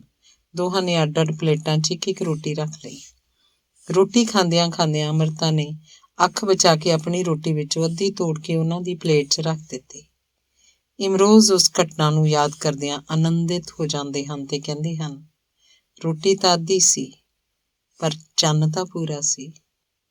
ਕਿਸੇ ਹੋਰ ਪ੍ਰਸੰਗ ਵਿੱਚ ਇੱਕ ਵਾਰ ਮੈਂ ਇਮਰੋਜ਼ ਨੂੰ ਪੁੱਛਿਆ ਕਿ ਉਹਨਾਂ ਨੂੰ ਅੰਮ੍ਰਿਤਾ ਦੀ ਕਿਹੜੀ ਗੱਲ ਸਭ ਤੋਂ ਵੱਧ ਪਸੰਦ ਹੈ, ਤਾਂ ਉਹ ਬੋਲੇ, ਉਹਦਾ ਹੋਣਾ ਤੇ ਉਹਦੇ ਕਰੀਬ ਹੋਣ ਦਾ ਅਹਿਸਾਸ।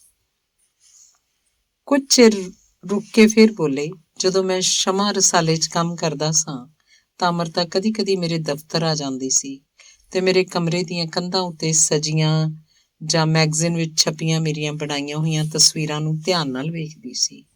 ਇੱਕ ਦਿਨ ਬੋਲੀ, ਤੂੰ ਔਰਤਾਂ ਦੀਆਂ ਤਸਵੀਰਾਂ ਬਣਾਉਣਾ ਏ, ਇੰਨੀਆਂ ਸੋਹਣੀਆਂ ਤੇ ਤਰਾਸ਼ੇ ਹੋਏ ਚਿਹਰੇ ਵਾਲੀਆਂ ਔਰਤਾਂ ਕੀ ਤੂੰ ਕਦੀ ਕੋਈ ਵੂਮਨ ਵਿਦ ਦਾ ਮਾਈਂਡ ਵੀ ਬਣਾਈ ਏ? ਮੈਂ ਭਮੱਤਰ ਗਿਆ। ਮੇਰੇ ਕੋਲ ਇਸ ਸਵਾਲ ਦਾ ਕੋਈ ਜਵਾਬ ਨਹੀਂ ਸੀ। ਥੋੜ੍ਹੇ ਚਿਰ ਪਿੱਛੋਂ ਅੰਮ੍ਰਿਤਾ ਤਾਂ ਚਲੀ ਗਈ, ਪਰ ਉਹਦਾ ਸਵਾਲ ਮੇਰੇ ਕੋਲ ਹੀ ਰਹਿ ਗਿਆ। ਉਸੇ ਸਵਾਲ ਦੇ ਜਵਾਬ ਦੀ ਤਲਾਸ਼ 'ਚ ਮੈਂ ਕਲਾ ਦੇ ਇਤਿਹਾਸ ਦੀ ਪਿਛਲੀ ਸਦੀ 'ਚ ਪਹੁੰਚ ਗਿਆ। ਕਲਾ ਦੀਆਂ ਉਹਨਾਂ ਲਾਇਬ੍ਰੇਰੀਆਂ ਵਿੱਚ ਜੋ ਮੈਂ ਕਲਾ ਦੇ ਸਕੂਲ ਤੇ ਅਜਾਇਬ ਘਰਾਂ 'ਚ ਵੇਖੀਆਂ ਸਨ। ਉਹ ਤਸਵੀਰਾਂ ਸਨ, ਔਰਤ ਸੂਰਜਮੁਖੀ ਦੇ ਫੁੱਲ ਦੇ ਨਾਲ, ਔਰਤ ਚੰਨ ਦੇ ਨਾਲ, ਔਰਤ ਬੱਚੇ ਦੇ ਨਾਲ, ਮੁਸਕਰਾਉਂਦੀ ਔਰਤ, ਉਦਾਸ ਔਰਤ, ਪਰ ਕਿਧਰੇ ਵੀ ਮੈਨੂੰ ਵੂਮਨ ਵਿਦ ਦਾ ਮਾਈਂਡ ਨਹੀਂ ਮਿਲੀ। ਮੈਨੂੰ ਹੈਰਾਨਗੀ ਹੋਣ ਲੱਗ ਪਈ ਕਿ ਸਦੀਆਂ ਤੋਂ ਔਰਤ ਨੂੰ ਸ਼ਾਇਦ ਇੱਕ ਜਿਸਮ ਹੀ ਸਮਝਿਆ ਗਿਆ ਹੈ, ਉਹਨੂੰ ਮਨ ਦੇ ਨਾਲ ਨਹੀਂ ਸਮਝਿਆ ਗਿਆ। ਕੁਝ ਦੇਰ ਰੁਕ ਕੇ ਉਹਨਾਂ ਸ਼ਬਦਾਂ ਦੀ ਇੱਕ ਹੋਰ ਤਸਵੀਰ ਉੱਕਰ ਦਿੱਤੀ। 1958 ਦੇ ਮਈ ਮਹੀਨੇ ਦੀ ਇੱਕ ਸ਼ਾਮ ਵੇਲੇ ਪੂਰਾ ਚੰਦ ਨਿਕਲਿਆ ਹੋਇਆ ਸੀ। ਅਮਲਤਾਸ ਦੇ ਕੁਝ ਪੀਲੇ ਫੁੱਲ ਰੁੱਖਾਂ ਨਾਲ ਟੰਗੇ ਪਏ ਸਨ, ਕੁਝ ਜ਼ਮੀਨ ਉੱਤੇ ਖਿਲਰੇ ਹੋਏ ਸਨ ਤੇ ਕੁਝ ਵਗਦੀ ਹਵਾ 'ਚ ਉੱਡ ਰਹੇ ਸਨ। ਮੈਨੂੰ ਇਮਰੋਜ਼ ਦੀਆਂ ਅੱਖਾਂ 'ਚ ਇੱਕ ਵਿਸ਼ੇਸ਼ ਚਮਕ ਵਿਖਾਈ ਦਿੱਤੀ। ਉਹ ਕਹਿ ਰਹੇ ਸਨ, ਧਰਤੀ ਅਤੇ ਹਵਾ ਕੁਝ ਅੱਡਰੇ ਜਿਹੇ ਜਾਪ ਰਹੇ ਸਨ ਤੇ ਅੰਮ੍ਰਿਤਾ ਵੀ। ਵੈਸੇ ਤਾਂ ਸਭ ਕੁਝ ਪਹਿਲਾਂ ਵਾਂਗ ਹੀ ਸੀ, ਪਰ ਰੰਗਾਂ ਦਾ ਰੰਗ ਕੁਝ ਹੋਰ ਗੂੜਾ ਹੋ ਗਿਆ ਸੀ। ਅਸੀਂ ਤੁਰੇ ਫਿਰਦੇ ਰਹੇ, ਘੁੰਮਦੇ ਰਹੇ, ਹਾਲਾਂਕਿ ਅਸੀਂ ਜਾਣਾ ਕਿਤੇ ਵੀ ਨਹੀਂ ਸੀ। ਧਰਤੀ ਉੱਤੇ ਖਿਲ ਰਹੇ ਫੁੱਲਾਂ ਦੀ ਤਰ੍ਹਾਂ ਅਸੀਂ ਵੀ ਉਹਨਾਂ ਉੱਤੇ ਖਿਲਰ ਗਏ। ਅਸਮਾਨ ਨੂੰ ਅਸੀਂ ਕਦੀ ਖੁੱਲ੍ਹੀਆਂ ਅੱਖਾਂ ਨਾਲ ਵੇਖਦੇ ਤੇ ਕਦੀ ਬੰਦ ਕਰਦੇ। ਪੁਰਾਣੀਆਂ ਇਮਾਰਤਾਂ ਦੀਆਂ ਪੌੜੀਆਂ ਉੱਤੇ ਚੜ੍ਹਦੇ ਉਤਰਦੇ ਅਸੀਂ ਇੱਕ ਇਹੋ ਜਿਹੀ ਇਮਾਰਤ ਦੀ ਛੱਤ ਉੱਤੇ ਪਹੁੰਚ ਗਏ ਜਿੱਥੋਂ ਜਮਨਾ ਨਦੀ ਵਿਖਾਈ ਦਿੰਦੀ ਸੀ। ਅੰਮ੍ਰਿਤਾ ਨੇ ਮੈਨੂੰ ਪੁੱਛਿਆ ਕਿ ਤੂੰ ਕਦੀ ਪਹਿਲਾਂ ਕਿਸੇ ਹੋਰ ਨਾਲ ਵੀ ਇੱਥੇ ਆਇਆ ਹੈ? ਮੈਂ ਕਿਹਾ, ਮੈਨੂੰ ਤਾਂ ਨਹੀਂ ਲੱਗਦਾ ਕਿ ਮੈਂ ਕਦੀ ਕਿਤੇ ਵੀ ਕਿਸੇ ਦੇ ਨਾਲ ਗਿਆ। ਅਸੀਂ ਘੁੰਮਦੇ ਰਹੇ, ਜਿੱਥੇ ਵੀ ਜੀਅ ਕੀਤਾ ਰੁਕ ਕੇ ਚਾਹ ਪੀ ਲਈ। ਸਭ ਕੁਝ ਖੂਬਸੂਰਤ ਸੀ, ਪਰ ਖੂਬਸੂਰਤੀ ਤਾਂ ਵੇਖਣ ਵਾਲੇ ਦੀ ਨਜ਼ਰ 'ਚ ਹੁੰਦੀ ਹੈ ਨਾ।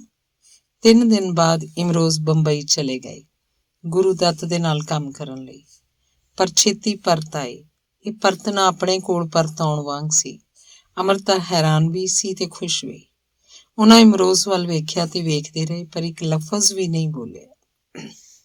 ਕੁਝ ਦਿਨਾਂ ਪਿੱਛੋਂ ਘਟਨਾਵਾਂ ਦਾ ਇੱਕ ਹੋਰ ਖਾਕਾ ਉੱਭਰ ਆਇਆ। ਜਦੋਂ ਅੰਮ੍ਰਿਤਾ ਦੇ ਬੱਚੇ ਨਿੱਕੇ ਸਨ, ਉਦੋਂ ਇਮਰੋਜ਼ ਕੋਲ ਇੱਕ ਸਕੂਟਰ ਹੁੰਦਾ ਸੀ। ਦੋਵਾਂ ਬੱਚਿਆਂ ਨੂੰ ਇਕੱਠਿਆਂ ਸਕੂਲ ਛੱਡਣ ਜਾਣਾ ਪੈਂਦਾ ਸੀ। ਉਹਨਾਂ ਦੇ ਉੱਤੋਂ ਡੱਤੀ ਕਈ ਚਲਾਨ ਹੋ ਗਏ। ਫਿਰ ਦੋਹਾਂ ਨੇ ਸੋਚਿਆ ਕਾਰ ਲੈ ਲੈਣੀ ਚਾਹੀਦੀ ਹੈ। ਦੋਹਾਂ ਨੇ ਰਲ ਕੇ 5-5 ਹਜ਼ਾਰ ਰੁਪਏ ਪਾਏ ਤੇ 10,000 ਦੀ ਇੱਕ ਫੀਐਟ ਲੈ ਲਈ। ਹੁਣ ਉਸ ਕਾਰ ਨੂੰ ਰਜਿਸਟਰ ਕਰਵਾਉਣਾ ਸੀ। ਰਜਿਸਟਰੀ ਦੋਹਾਂ ਦੇ ਨਾਂ ਉੱਤੇ ਹੋਣੀ ਸੀ। ਰਜਿਸਟ੍ਰੇਸ਼ਨ ਅਫਸਰ ਨੇ ਜਦੋਂ ਇਹ ਪੁੱਛਿਆ ਕਿ ਅੰਮ੍ਰਿਤਾ ਨਾਲ ਉਹਨਾਂ ਦਾ ਕੀ ਰਿਸ਼ਤਾ ਹੈ, ਤਾਂ ਉਹ ਬੋਲੇ, ਦੋਸਤ ਹੈ। ਅਫਸਰ ਨੂੰ ਇਹ ਗੱਲ ਹਜ਼ਮ ਨਹੀਂ ਹੋ ਰਹੀ ਸੀ। ਇੱਕ ਮਰਦ ਤੇ ਇੱਕ ਔਰਤ ਵਿਚਕਾਰ ਦੋਸਤੀ ਦਾ ਰਿਸ਼ਤਾ ਵੀ ਹੋ ਸਕਦਾ ਹੈ। ਇਹ ਉਹਦੀ ਸਮਝ ਤੋਂ ਇੱਕਦਮ ਬਾਹਰ ਸੀ। ਹੈਰਾਨੀ ਦੀ ਗੱਲ ਹੈ ਕਿ 2 ਵਿਅਕਤੀਆਂ ਦੇ ਵਿੱਚ ਦੋਸਤੀ ਦੇ ਰਿਸ਼ਤੇ ਨੂੰ ਸਮਾਜ ਮਾਨਤਾ ਹੀ ਨਹੀਂ ਦਿੰਦਾ। ਇੱਕ ਵਾਰ ਇਮਰੋਜ਼ ਨੇ ਬੀਮੇ ਦਾ ਫਾਰਮ ਭਰਿਆ। ਇੱਕ ਕਾਲਮ 'ਚ ਵਾਰਸ ਦਾ ਨਾਂ ਲਿਖਣਾ ਸੀ। ਇਮਰੋਜ਼ ਨੇ ਅੰਮ੍ਰਿਤਾ ਦਾ ਨਾਂ ਭਰ ਦਿੱਤਾ। ਵਾਰਸ ਨਾਲ ਰਿਸ਼ਤਾ ਦੇ ਕਾਲਮ 'ਚ ਇਮਰੋਜ਼ ਨੇ ਦੋਸਤ ਲਿਖ ਦਿੱਤਾ। ਕਲਰਕ ਨੇ ਕਿੰਤੂ ਕਰ ਦਿੱਤਾ। ਬੋਲਿਆ, ਇਹਨੂੰ ਠੀਕ ਕਰਕੇ ਲਿਆਓ ਤੇ ਇਸ ਵਿੱਚ ਕਿਸੇ ਰਿਸ਼ਤੇਦਾਰ ਦਾ ਨਾਂ ਭਰੋ। ਕਲਰਕ ਨੂੰ ਇਤਰਾਜ਼ ਇਸ ਲਈ ਸੀ ਕਿਉਂਕਿ ਆਮ ਤੌਰ ਉੱਤੇ ਕਿਸੇ ਦੋਸਤ ਨੂੰ ਵਾਰਸ ਨਹੀਂ ਬਣਾਇਆ ਜਾਂਦਾ, ਪਰ ਇਮਰੋਜ਼ ਕਦੋਂ ਕੋਈ ਆਮ ਗੱਲ ਕਰਦੇ ਸਨ, ਇਸੇ ਲਈ ਉਹ ਬੁੱਲ ਫਾਈਟ ਜਾਰੀ ਹੈ। ਅੰਗ 13ਵਾਂ।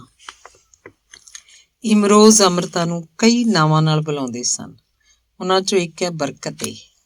ਬਰਕਤੇ ਯਾਨੀ ਬਰਕਤ ਵਾਲੀ, ਚੰਗੀ ਕਿਸਮਤ ਵਾਲੀ, ਰੱਜੀ ਪੁੱਜੀ ਭਰਪੂਰ। ਉਹ ਕਹਿੰਦੇ ਹਨ ਬਰਕਤ ਤਾਂ ਉਹਦੇ ਹੱਥਾਂ 'ਚ ਸੀ, ਉਹਦੇ ਲਿਖਣ 'ਚ ਸੀ, ਉਹਦੇ ਹੋਣ 'ਚ ਸੀ, ਉਹਦੇ ਪੂਰੇ ਵਜੂਦ 'ਚ ਸੀ। ਗੱਲ ਨੂੰ ਵਿਸਥਾਰ ਦਿੰਦਿਆਂ ਉਹਨਾਂ ਕਿਹਾ, ਅੰਮ੍ਰਿਤਾ ਦੇ ਮਿਹਨਤੀ ਹੱਥਾਂ ਦੀਆਂ ਲਕੀਰਾਂ ਵਿੱਚ, ਦਿਲ ਵਿੱਚ, ਉਹਦੇ ਸੁੱਖ ਦੁੱਖ ਵਿੱਚ ਉਹਦੀ ਪ੍ਰਾਪਤੀ, ਉਹਦਾ ਹਾਸਲ ਗੰਗੋਤਰੀ ਦੇ ਅਥਾਹ ਪਾਣੀ 'ਚੋਂ ਫੁੱਟੇ ਝਰਨੇ ਵਾਂਗ ਹੈ। ਗੰਗੋਤਰੀ 'ਚੋਂ ਨਿਕਲੀ ਗੰਗਾ ਦੀ ਰਵਾਨੀ ਵਰਗੇ ਲਹਿਜੇ 'ਚੋਂ ਕਹਿੰਦੇ ਗਏ, ਅੰਮ੍ਰਿਤਾ ਹੀਰ ਵੀ ਹੈ ਤੇ ਫਕੀਰ ਵੀ। ਤਖਤ ਹਜ਼ਾਰਾ ਉਹਦਾ ਧਰਮ ਹੈ ਤੇ ਪਿਆਰ ਉਹਦੀ ਜ਼ਿੰਦਗੀ। ਜ਼ਾਤ ਦੀ ਭਿਕਸ਼ੂ, ਮਿਜਾਜ਼ ਦੀ ਅਮੀਰ। ਉਹ ਇੱਕ ਹੱਥ ਨਾ ਕਮਾਉਂਦੀ ਹੈ ਤੇ ਦੋਵਾਂ ਹੱਥਾਂ ਨਾਲ ਵੰਡਦੀ ਹੈ। ਇਮਰੋਜ਼ ਤੇ ਅੰਮ੍ਰਿਤਾ ਦਾ ਸੁਭਾਅ ਦੀ ਪਸੰਦ ਮਿਲਦੀ ਜੁਲਦੀ ਸੀ ਤੇ ਅਲੱਗ ਵੀ ਸੀ। ਉਹ ਦੋਵੇਂ ਅੱਡ ਅੱਡ ਕਮਰਿਆਂ 'ਚ ਰਹਿੰਦੇ ਸਨ। ਅੰਮ੍ਰਿਤਾ ਬਹੁਤ ਸਵੇਰੇ ਸਵੇਰੇ ਕੰਮ ਕਰਨਾ ਪਸੰਦ ਕਰਦੇ ਸੀ। ਉਦੋਂ ਇਮਰੋਜ਼ ਸੁੱਤੇ ਹੁੰਦੇ ਸਨ। ਇਮਰੋਜ਼ ਉਦੋਂ ਕੰਮ ਕਰਦੇ ਜਦੋਂ ਅੰਮ੍ਰਿਤਾ ਸੁੱਤੇ ਹੁੰਦੇ ਸੀ। ਦੋਹਾਂ ਦੇ ਜੀਵਨ ਦਾ ਨਿਤਨੇਮ ਵੱਖਰਾ ਵੱਖਰਾ ਸੀ, ਪਰ ਉਹਨਾਂ ਦੇ ਸੁਭਾਅ ਇੱਕੋ ਜਿਹੇ ਸਨ। ਦੋਵੇਂ ਲੋਕਾਂ ਨਾਲ ਜ਼ਿਆਦਾ ਮਿਲਣਾ ਜੁਲਣਾ ਪਸੰਦ ਨਹੀਂ ਸਨ ਕਰਦੇ। ਨਾ ਉਹ ਪਾਰਟੀਆਂ 'ਚ ਜਾਂਦੇ ਸਨ ਤੇ ਨਾ ਹੀ ਆਪਣੇ ਘਰ 'ਚ ਪਾਰਟੀਆਂ ਕਰਦੇ ਸਨ।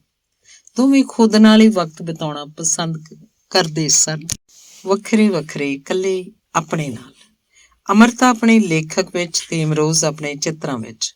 ਦੋਹਾਂ ਦੇ ਕਮਰਿਆਂ ਦੇ ਬੂਹੇ ਖੁੱਲ੍ਹੇ ਰਹਿੰਦੇ ਸਨ ਤਾਂ ਕਿ ਇੱਕ ਦੂਸਰੇ ਦੀ ਖੁਸ਼ਬੂ ਆਉਂਦੀ ਰਹੇ, ਪਰ ਇੱਕ ਦੂਜੇ ਦੇ ਕੰਮ 'ਚ ਕਿਸੇ ਦੀ ਦਖਲ ਅੰਦਾਜ਼ੀ ਨਾ ਹੋਵੇ। ਜੇ ਅੰਮ੍ਰਿਤਾ ਲਿਖ ਰਹੇ ਹੁੰਦੇ ਤਾਂ ਇਮਰੋਜ਼ ਉਹਨਾਂ ਦੀ ਇਕਾਂਤ ਦਾ ਖਿਆਲ ਰੱਖਦੇ ਤੇ ਘਰ ਦੇ ਕੰਮਾਂ ਨੂੰ ਵੀ ਸੰਭਾਲ ਲੈਂਦੇ ਸਨ ਤੇ ਕਈ ਵਾਰ ਦੱਬੇ ਪੈਰ ਜਾ ਕੇ ਉਹਨਾਂ ਦੀ ਮੇਜ਼ ਉੱਤੇ ਚਾਹ ਦਾ ਪਿਆਲਾ ਵੀ ਰੱਖ ਆਉਂਦੇ ਸਨ। ਅੰਮ੍ਰਿਤਾ ਆਪਣੇ ਬਿਸਤਰੇ ਉੱਤੇ ਬੈਠ ਕੇ ਲਿਖਦੇ ਸਨ। ਜੇ ਅੰਮ੍ਰਿਤਾ ਦੇ ਬੱਚੇ ਉਹਨਾਂ ਤੋਂ ਕੁਝ ਮੰਗਦੇ ਤਾਂ ਲਿਖਣਾ ਉਹਨਾਂ ਲਈ ਬਾਅਦ ਦੀ ਸ਼ੈ ਹੋ ਜਾਂਦੀ ਸੀ। ਆਪਣੀ ਕਵਿਤਾ ਜਾਂ ਕਹਾਣੀ ਉੱਥੇ ਹੀ ਹੋਲਡ ਉੱਤੇ ਛੱਡ ਕੇ ਬੱਚਿਆਂ ਲਈ ਖਾਣਾ ਬਣਾਉਂਦੇ, ਉਹਨਾਂ ਨੂੰ ਪਿਆਰ ਨਾਲ ਖਵਾਉਂਦੇ ਤੇ ਫਿਰ ਆਪਣੀ ਕਵਿਤਾ ਜਾਂ ਕਹਾਣੀ ਕੋਲ ਚਲੇ ਜਾਂਦੇ। ਮੈਨੂੰ ਯਾਦ ਹੈ ਉਹਨਾਂ ਇੱਕ ਵਾਰ ਕਿਹਾ ਸੀ ਕਿ ਸਫਾਈ, ਕਢਾਈ, ਬੁਣਾਈ ਤੇ ਖਾਣਾ ਬਣਾਉਣਾ ਸਾਰੇ ਰਚਨਾਤਮਕ ਕੰਮ ਹਨ। ਅੰਮ੍ਰਿਤਾ ਕਵਿਤਾਵਾਂ ਬਣਾਉਂਦੇ ਨਹੀਂ, ਉਹ ਕੇਵਲ ਆਪਣੇ ਜਜ਼ਬੇ ਦੇ ਬਲਬੂਤੇ ਕਵਿਤਾ ਕਾਗਜ਼ ਉੱਤੇ ਉਤਾਰ ਦਿੰਦੇ ਹਨ। ਇੱਕ ਵਾਰ ਲਿਖਣ ਤੋਂ ਬਾਅਦ ਨਾ ਤਾਂ ਕਵਿਤਾਵਾਂ ਦੀ ਕਾਂਟ ਛਾਂਟ ਕਰਦੇ ਹਨ, ਨਾ ਹੀ ਕੁਝ ਬਦਲਦੇ ਦੁਹਰਾਉਂਦੇ ਹਨ। ਜੋ ਜ਼ਹਿਨ 'ਚ ਹੁੰਦਾ ਹੈ, ਜਿਉਂ ਦਾ ਤਿਉਂ ਕਾਗਜ਼ ਉੱਤੇ ਉਤਾਰ ਦਿੰਦੇ ਹਨ। ਇਮਰੋਜ਼ ਨੂੰ ਟਾਈਮ ਪੀਸ ਇਕੱਠਾ ਕਰਨ ਦਾ ਸ਼ੌਕ ਹੈ। ਉਹ ਘੜੀਆਂ ਦੇ ਡਾਇਲ ਬਦਲ ਦਿੰਦੇ ਹਨ, ਨੰਬਰਾਂ ਦੀ ਥਾਂ ਉਹਦੇ ਉੱਤੇ ਸ਼ਾਇਰਾਂ ਦਾ ਕਲਾਮ ਲਿਖ ਦਿੰਦੇ ਹਨ, ਜਾਂ ਫਿਰ ਨੰਬਰਾਂ ਨੂੰ ਕਿਨਾਰੇ ਲਾ ਕੇ ਬਾਕੀ ਥਾਂ ਉੱਤੇ ਕਿਸੇ ਸ਼ਾਇਰ ਦੀ ਤਸਵੀਰ ਬਣਾ ਦਿੰਦੇ ਹਨ, ਜਾਂ ਫਿਰ ਸ਼ੇਅਰ ਲਿਖ ਦਿੰਦੇ ਹਨ। ਭਗਵਾਨ ਕ੍ਰਿਸ਼ਨ ਦੀ ਸ਼ੀਸ਼ੇ ਦੀ ਬਣੀ ਮੂਰਤੀ, ਸ਼੍ਰੀ ਗਣੇਸ਼ ਜੀ ਦੀ ਪੱਥਰ ਤੋਂ ਘੜੀ ਮੂਰਤੀ, ਚੰਦਨ ਦੀ ਲੱਕੜੀ ਉੱਤੇ ਉਭਰਿਆ ਗੌਤਮ ਬੁੱਧ ਦਾ ਚਿੱਤਰ। ਅੰਮ੍ਰਿਤਾ ਨੂੰ ਇਸ ਤਰ੍ਹਾਂ ਦੀਆਂ ਛੋਟੀਆਂ ਵੱਡੀਆਂ ਅੱਡ ਅੱਡ ਧਾਤੂਆਂ ਆਦਿ ਨਾਲ ਬਣੀਆਂ ਕਲਾ ਕ੍ਰਿਤੀਆਂ ਇਕੱਠੇ ਕਰਨ ਦਾ ਸ਼ੌਕ ਹੈ। ਉਹ ਇਹਨਾਂ ਦੀ ਪੂਜਾ ਨਹੀਂ ਕਰਦੇ, ਉਹਨਾਂ ਨੂੰ ਪਿਆਰ ਕਰਦੇ ਹਨ। ਇਮਰੋਜ਼ ਨੇ ਭਗਵਾਨ ਗਣੇਸ਼ ਦੀ ਇੱਕ ਪੇਂਟਿੰਗ ਬਣਾਈ ਜਿਸ ਵਿੱਚ ਉਹ ਬੰਸਰੀ ਵਜਾ ਰਹੇ ਹਨ। ਇਹ ਪੇਂਟਿੰਗ ਅੰਮ੍ਰਿਤਾ ਦੀ ਕਿਤਾਬ 'ਚ ਛਪੀ ਹੈ। ਲਖਨਊ ਦੇ ਕੁਝ ਮੰਦਰਾਂ ਦੇ ਅਧਿਕਾਰੀਆਂ ਨੇ ਵੇਖੀ ਤਾਂ ਉਹ ਤਸਵੀਰ ਵੱਡੀ ਕਰਵਾ ਕੇ ਅਨੇਕਾਂ ਮੰਦਰਾਂ 'ਚ ਲਗਵਾ ਦਿੱਤੀ। ਇਹ ਜਾਣ ਕੇ ਅੰਮ੍ਰਿਤਾ ਬਹੁਤ ਖੁਸ਼ ਹੋਏ ਤੇ ਬੋਲੇ, ਕਲਾਕਾਰ ਆਪਣੀਆਂ ਕਲਾਕ੍ਰਿਤੀਆਂ ਦੀ ਨੁਮਾਇਸ਼ ਐਵੇਂ ਫਜ਼ੂਲ ਹੀ ਕਰਦੇ ਹਨ। ਅਸਲ ਨੁਮਾਇਸ਼ ਤਾਂ ਉਹ ਹੈ ਜਿਹੜੀ ਲੋਕ ਖੁਦ ਲਾਉਣ। ਉਹ ਇਮਰੋਜ਼ ਨੂੰ ਕਹਿੰਦੇ ਸਨ, ਤੂੰ ਹਮੇਸ਼ਾ ਇੱਕ ਲੋਕ ਗੀਤ ਬਣਨਾ ਚਾਹੁੰਦਾ ਸੀ। ਲੋਕਾਂ ਨੂੰ ਤੇਰਾ ਨਾਮ ਵੀ ਨਹੀਂ ਸੀ ਪਤਾ, ਫਿਰ ਵੀ ਉਹਨਾਂ ਤੇਰੀ ਪੇਂਟਿੰਗ ਭਗਵਾਨ ਦੇ ਮੰਦਰਾਂ 'ਚ ਪਹੁੰਚਾਤੀ। ਇਮਰੋਜ਼ ਨੇ ਇੱਕ ਪੇਂਟਿੰਗ ਬਾਹੂ ਦਾ ਪੈਰ ਬਣਾਈ ਸੀ ਜਿਹਨੂੰ ਅੰਮ੍ਰਿਤਾ ਦੀ ਦੋਸਤ ਸ਼ਕੀਲਾ ਲਾਹੌਰ ਲੈ ਗਈ, ਪਰ ਜਦੋਂ ਬਾਹੂ ਦੇ ਮਜ਼ਾਰ ਦੇ ਲੋਕਾਂ ਨੂੰ ਪਤਾ ਲੱਗਾ ਤਾਂ ਉਹਨੂੰ ਮਜ਼ਾਰ ਦੀ ਦੀਵਾਰ ਉੱਤੇ ਸਜਾਉਣ ਲਈ ਮੁਲਤਾਨ ਲੈ ਗਏ। ਇਸੇ ਤਰ੍ਹਾਂ ਜਦੋਂ ਕੋਈ ਦੋਸਤ ਬੁੱਲੇ ਸ਼ਾਹ ਦੀ ਇੱਕ ਪੇਂਟਿੰਗ ਲਾਹੌਰ ਲੈ ਗਿਆ ਤਾਂ ਉਹ ਵੀ ਬੁੱਲੇ ਸ਼ਾਹ ਦੇ ਮਜ਼ਾਰ ਉੱਤੇ ਪਹੁੰਚ ਗਈ। ਅੰਮ੍ਰਿਤਾ ਤੇ ਇਮਰੋਜ਼ ਦੋਹਾਂ ਦੀ ਆਪਣੀ ਵੱਖਰੀ ਸ਼ਖਸੀਅਤ ਹੈ। ਕਿ ਇਸੇ ਲਈ ਕਹਿੰਦੇ ਨੇ ਕਿ ਵਿਪਰੀਤ ਸਿਰੇ ਇੱਕ ਦੂਜੇ ਨੂੰ ਆਪਣੇ ਵੱਲ ਖਿੱਚਦੇ ਨੇ। ਕੀ ਪਿਆਰ ਇਹਨਾਂ ਹੀ ਦੋ ਵਿਪਰੀਤਾਂ ਦੇ ਵਿੱਚ ਵਾਲੀ ਖਿੱਚ ਹੈ? ਅੰਗ 14ਵਾਂ। ਮਰਦ ਨੇ ਔਰਤ ਦੇ ਨਾਲ ਸਿਰਫ ਸੌਣਾ ਸਿੱਖਿਆ, ਜਾਗਣਾ ਨਹੀਂ। ਨਾਗਮਣੀ ਰਸਾਲੇ ਦੇ ਇੱਕ ਪਾਠਕ ਨੇ ਜਦੋਂ ਇਮਰੋਜ਼ ਨੂੰ ਇਹ ਸਵਾਲ ਪੁੱਛਿਆ ਕਿ ਮਰਦ ਤੇ ਔਰਤ ਵਿਚਲਾ ਰਿਸ਼ਤਾ ਇੰਨਾ ਉਲਝਿਆ ਹੋਇਆ ਕਿਉਂ ਹੈ, ਉਦੋਂ ਉਹਨਾਂ ਨੇ ਉਪਰੋਕਤ ਜਵਾਬ ਦਿੱਤਾ ਸੀ। ਇਮਰੋਜ਼ ਪੰਜਾਬ ਦੇ ਇੱਕ ਪਿੰਡ 'ਚ ਪੈਦਾ ਹੋਏ ਤੇ ਉੱਥੇ ਹੀ ਉਹਨਾਂ ਦਾ ਪਾਲਣ ਪੋਸ਼ਣ ਹੋਇਆ। ਉਹ ਕਹਿੰਦੇ ਹਨ, ਪਿਆਰ ਪ੍ਰੇਮਿਕਾ ਦੀ ਜ਼ਮੀਨ 'ਚ ਜੜ ਫੜਨ ਤੇ ਉੱਥੇ ਹੀ ਵਧਣ ਫੁੱਲਣ ਦਾ ਨਾਂ ਹੈ। ਕਿਸੇ ਹੋਰ ਪ੍ਰਸੰਗ 'ਚ ਉਹਨਾਂ ਕਿਹਾ, ਜ਼ਿਆਦਾਤਰ ਲੋਕ ਪਿਆਰ ਕਾਰਨ ਪੈਦਾ ਨਹੀਂ ਹੁੰਦੇ, ਉਹ ਪੈਦਾ ਹੁੰਦੇ ਹਨ ਉਪਰਾਮਤਾ, ਲਾਲਸਾ, ਕਾਮ, ਕ੍ਰੋਧ, ਸਾੜਾ ਤੇ ਨਫ਼ਰਤ ਦੇ ਕਾਰਨ। ਪਿਆਰ ਕਰਨ ਲਈ ਸਾਨੂੰ ਪਿਆਰ ਕਾਰਨ ਹੀ ਪੈਦਾ ਹੋਣਾ ਪਏਗਾ। ਅਮਰਤਾ ਜਿੱਥੇ ਵੀ ਜਾਂਦੇ ਸਨ ਉਹਨਾਂ ਨੂੰ ਇਮਰੋਜ਼ ਲੈ ਕੇ ਜਾਂਦੇ ਸਨ। ਜੇ ਇਮਰੋਜ਼ ਨੂੰ ਬੁਲਾਇਆ ਗਿਆ ਹੁੰਦਾ ਤਾਂ ਉਹ ਵੀ ਨਾਲ ਚਲੇ ਜਾਂਦੇ ਜਾਂ ਫਿਰ ਬਾਹਰ ਉਡੀਕ ਕਰ ਲੈਂਦੇ ਸਨ, ਲਾਂਚ ਜਾਂ ਪਾਰਕਿੰਗ ਵਿੱਚ। ਉਹ ਆਪਣਾ ਵਕਤ ਕੋਈ ਕਿਤਾਬ ਪੜ੍ਹ ਕੇ ਟਪਾਉਂਦੇ। ਜੇ ਅਮਰਤਾ ਖਾਣੇ ਦੇ ਨਿਉਤੇ ਉੱਤੇ ਗਏ ਹੁੰਦੇ ਤਾਂ ਇਮਰੋਜ਼ ਆਪਣਾ ਟਿਫਨ ਬਾਹਰ ਲਾਂਚ ਜਾਂ ਕਾਰ 'ਚ ਬੈਠ ਕੇ ਖਾ ਲੈਂਦੇ। ਇਸ ਤਰ੍ਹਾਂ ਕਰਦਿਆਂ ਮੈਨੂੰ ਕੋਈ ਔਖ ਜਾਂ ਕਲੇਸ਼ ਨਹੀਂ ਹੋਇਆ। ਉਹ ਬੜੇ ਸਹਿਜ ਭਾਅ ਦੱਸਦੇ ਨੇ। ਜਦੋਂ ਅਸੀਂ ਕਿਸੇ ਨੂੰ ਪਿਆਰ ਕਰਦੇ ਹਾਂ ਤਾਂ ਸਾਡੀ ਹਉਮੈ ਮੁੱਕ ਜਾਂਦੀ ਹੈ। ਫਿਰ ਹਉਮੈ ਤੁਹਾਡੀ ਪ੍ਰੇਮਿਕਾ ਤੇ ਤੁਹਾਡੇ ਵਿਚਕਾਰ ਨਹੀਂ ਆ ਸਕਦੀ। ਪ੍ਰੇਮ ਗਲੀ ਅਤੀ ਸੰਕਰੀ, ਜਾਮੇ ਦੋ ਨਾ ਸਮਾਈ, ਇਹ ਕਹਾਵਤ ਮੈਂ ਸੁਣੀ ਹੋਈ ਸੀ, ਪਰ ਇੱਥੇ ਤਾਂ ਮੈਂ ਇਸ ਕਹਾਵਤ ਨੂੰ ਜੀਵਤ ਵੇਖ ਰਹੀ ਸੀ। ਇੱਕ ਦਿਨ ਫਿਰ ਕਿਸੇ ਪ੍ਰਸੰਗ 'ਚ ਇਮਰੋਜ਼ ਨੇ ਕਿਹਾ, ਜਿਸ ਦਿਨ ਦਾ ਮੈਂ ਅਮਰਤਾ ਨੂੰ ਮਿਲਿਆ ਮੇਰੇ ਅੰਦਰਲਾ ਗੁੱਸਾ ਇੱਕਦਮ ਮੁੱਕ ਗਿਆ ਹੈ। ਮੈਂ ਨਹੀਂ ਜਾਣਦਾ ਇਹ ਕਿਸ ਤਰ੍ਹਾਂ ਹੋਇਆ। ਸ਼ਾਇਦ ਪਿਆਰ ਦੀ ਭਾਵਨਾ ਇੰਨੀ ਪ੍ਰਬਲ ਹੁੰਦੀ ਹੈ ਤੇ ਸਾਨੂੰ ਅੰਦਰੋਂ ਇੰਨਾ ਭਰ ਦਿੰਦੀ ਹੈ ਕਿ ਨਫ਼ਰਤ, ਕ੍ਰੋਧ ਤੇ ਸਾਡੇ ਵਰਗੇ ਨਕਾਰਾਤਮਕ ਭਾਵਾਂ ਲਈ ਕੋਈ ਥਾਂ ਹੀ ਨਹੀਂ ਰਹਿ ਜਾਂਦੀ। ਵੈਸੇ ਜਿਵੇਂ ਰੌਸ਼ਨੀ 'ਚ ਹਨੇਰਾ ਟਿਕ ਨਹੀਂ ਸਕਦਾ, ਜਦੋਂ ਪਿਆਰ, ਪ੍ਰਸੰਨਤਾ, ਸ਼ਾਂਤੀ ਤੇ ਆਨੰਦ ਨਾਲ ਭਰ ਦਿੰਦਾ ਹੈ ਤਾਂ ਅਸੀਂ ਕਿਸੇ ਦੇ ਨਾਲ ਵੀ ਬੁਰਾ ਵਿਹਾਰ ਨਹੀਂ ਕਰ ਸਕਦੇ, ਕਿਉਂਕਿ ਬੁਰਾਈ ਤਾਂ ਸਾਡੇ ਅੰਦਰ ਬਚਦੀ ਹੀ ਨਹੀਂ। ਇਸ ਫਲਸਫੇ ਨੂੰ ਹੋਰ ਸਮਝਾਉਣ ਲਈ ਉਹਨਾਂ ਕਿਹਾ ਕਿ ਤੂੰ ਰਾਬੀਆ ਬਸਰੀ ਦੇ ਬਾਰੇ ਜਾਣਦਾ ਹੈ? ਰਾਬੀਆ ਬਸਰੀ ਇੱਕ ਸਾਧਵੀ ਸੀ। ਉਹਨੇ ਆਪਣੀ ਕੁਰਾਨ ਦੀ ਪ੍ਰਤੀ 'ਚੋਂ ਸ਼ੈਤਾਨ ਨੂੰ ਨਫ਼ਰਤ ਕਰੋ ਸ਼ਬਦ ਹੀ ਮਿਟਾ ਦਿੱਤੇ ਸਨ। ਜਦੋਂ ਉਹਨੂੰ ਇਸ ਤਰ੍ਹਾਂ ਕਰਨ ਦਾ ਕਾਰਨ ਪੁੱਛਿਆ ਗਿਆ ਤਾਂ ਉਹਨੇ ਦੱਸਿਆ, ਮੇਰੇ ਦਿਲ 'ਚ ਨਫ਼ਰਤ ਹੈ ਹੀ ਨਹੀਂ, ਇਸ ਲਈ ਮੈਨੂੰ ਸ਼ੈਤਾਨ ਵਿਖਾਈ ਨਹੀਂ ਦਿੰਦਾ।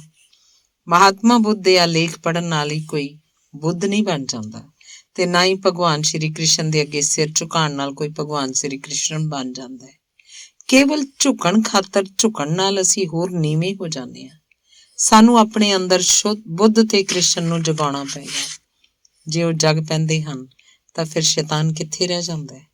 ਉਸ ਦਿਨ ਮੈਂ ਪਿਆਰ ਕਰਨ ਵਾਲੇ ਮਨੁੱਖ ਦੇ ਨੁਕਤਾ ਨਿਗਾਹ ਤੋਂ ਪਿਆਰ ਦਾ ਇੱਕ ਹੋਰ ਪੱਖ ਜਾਣਿਆ।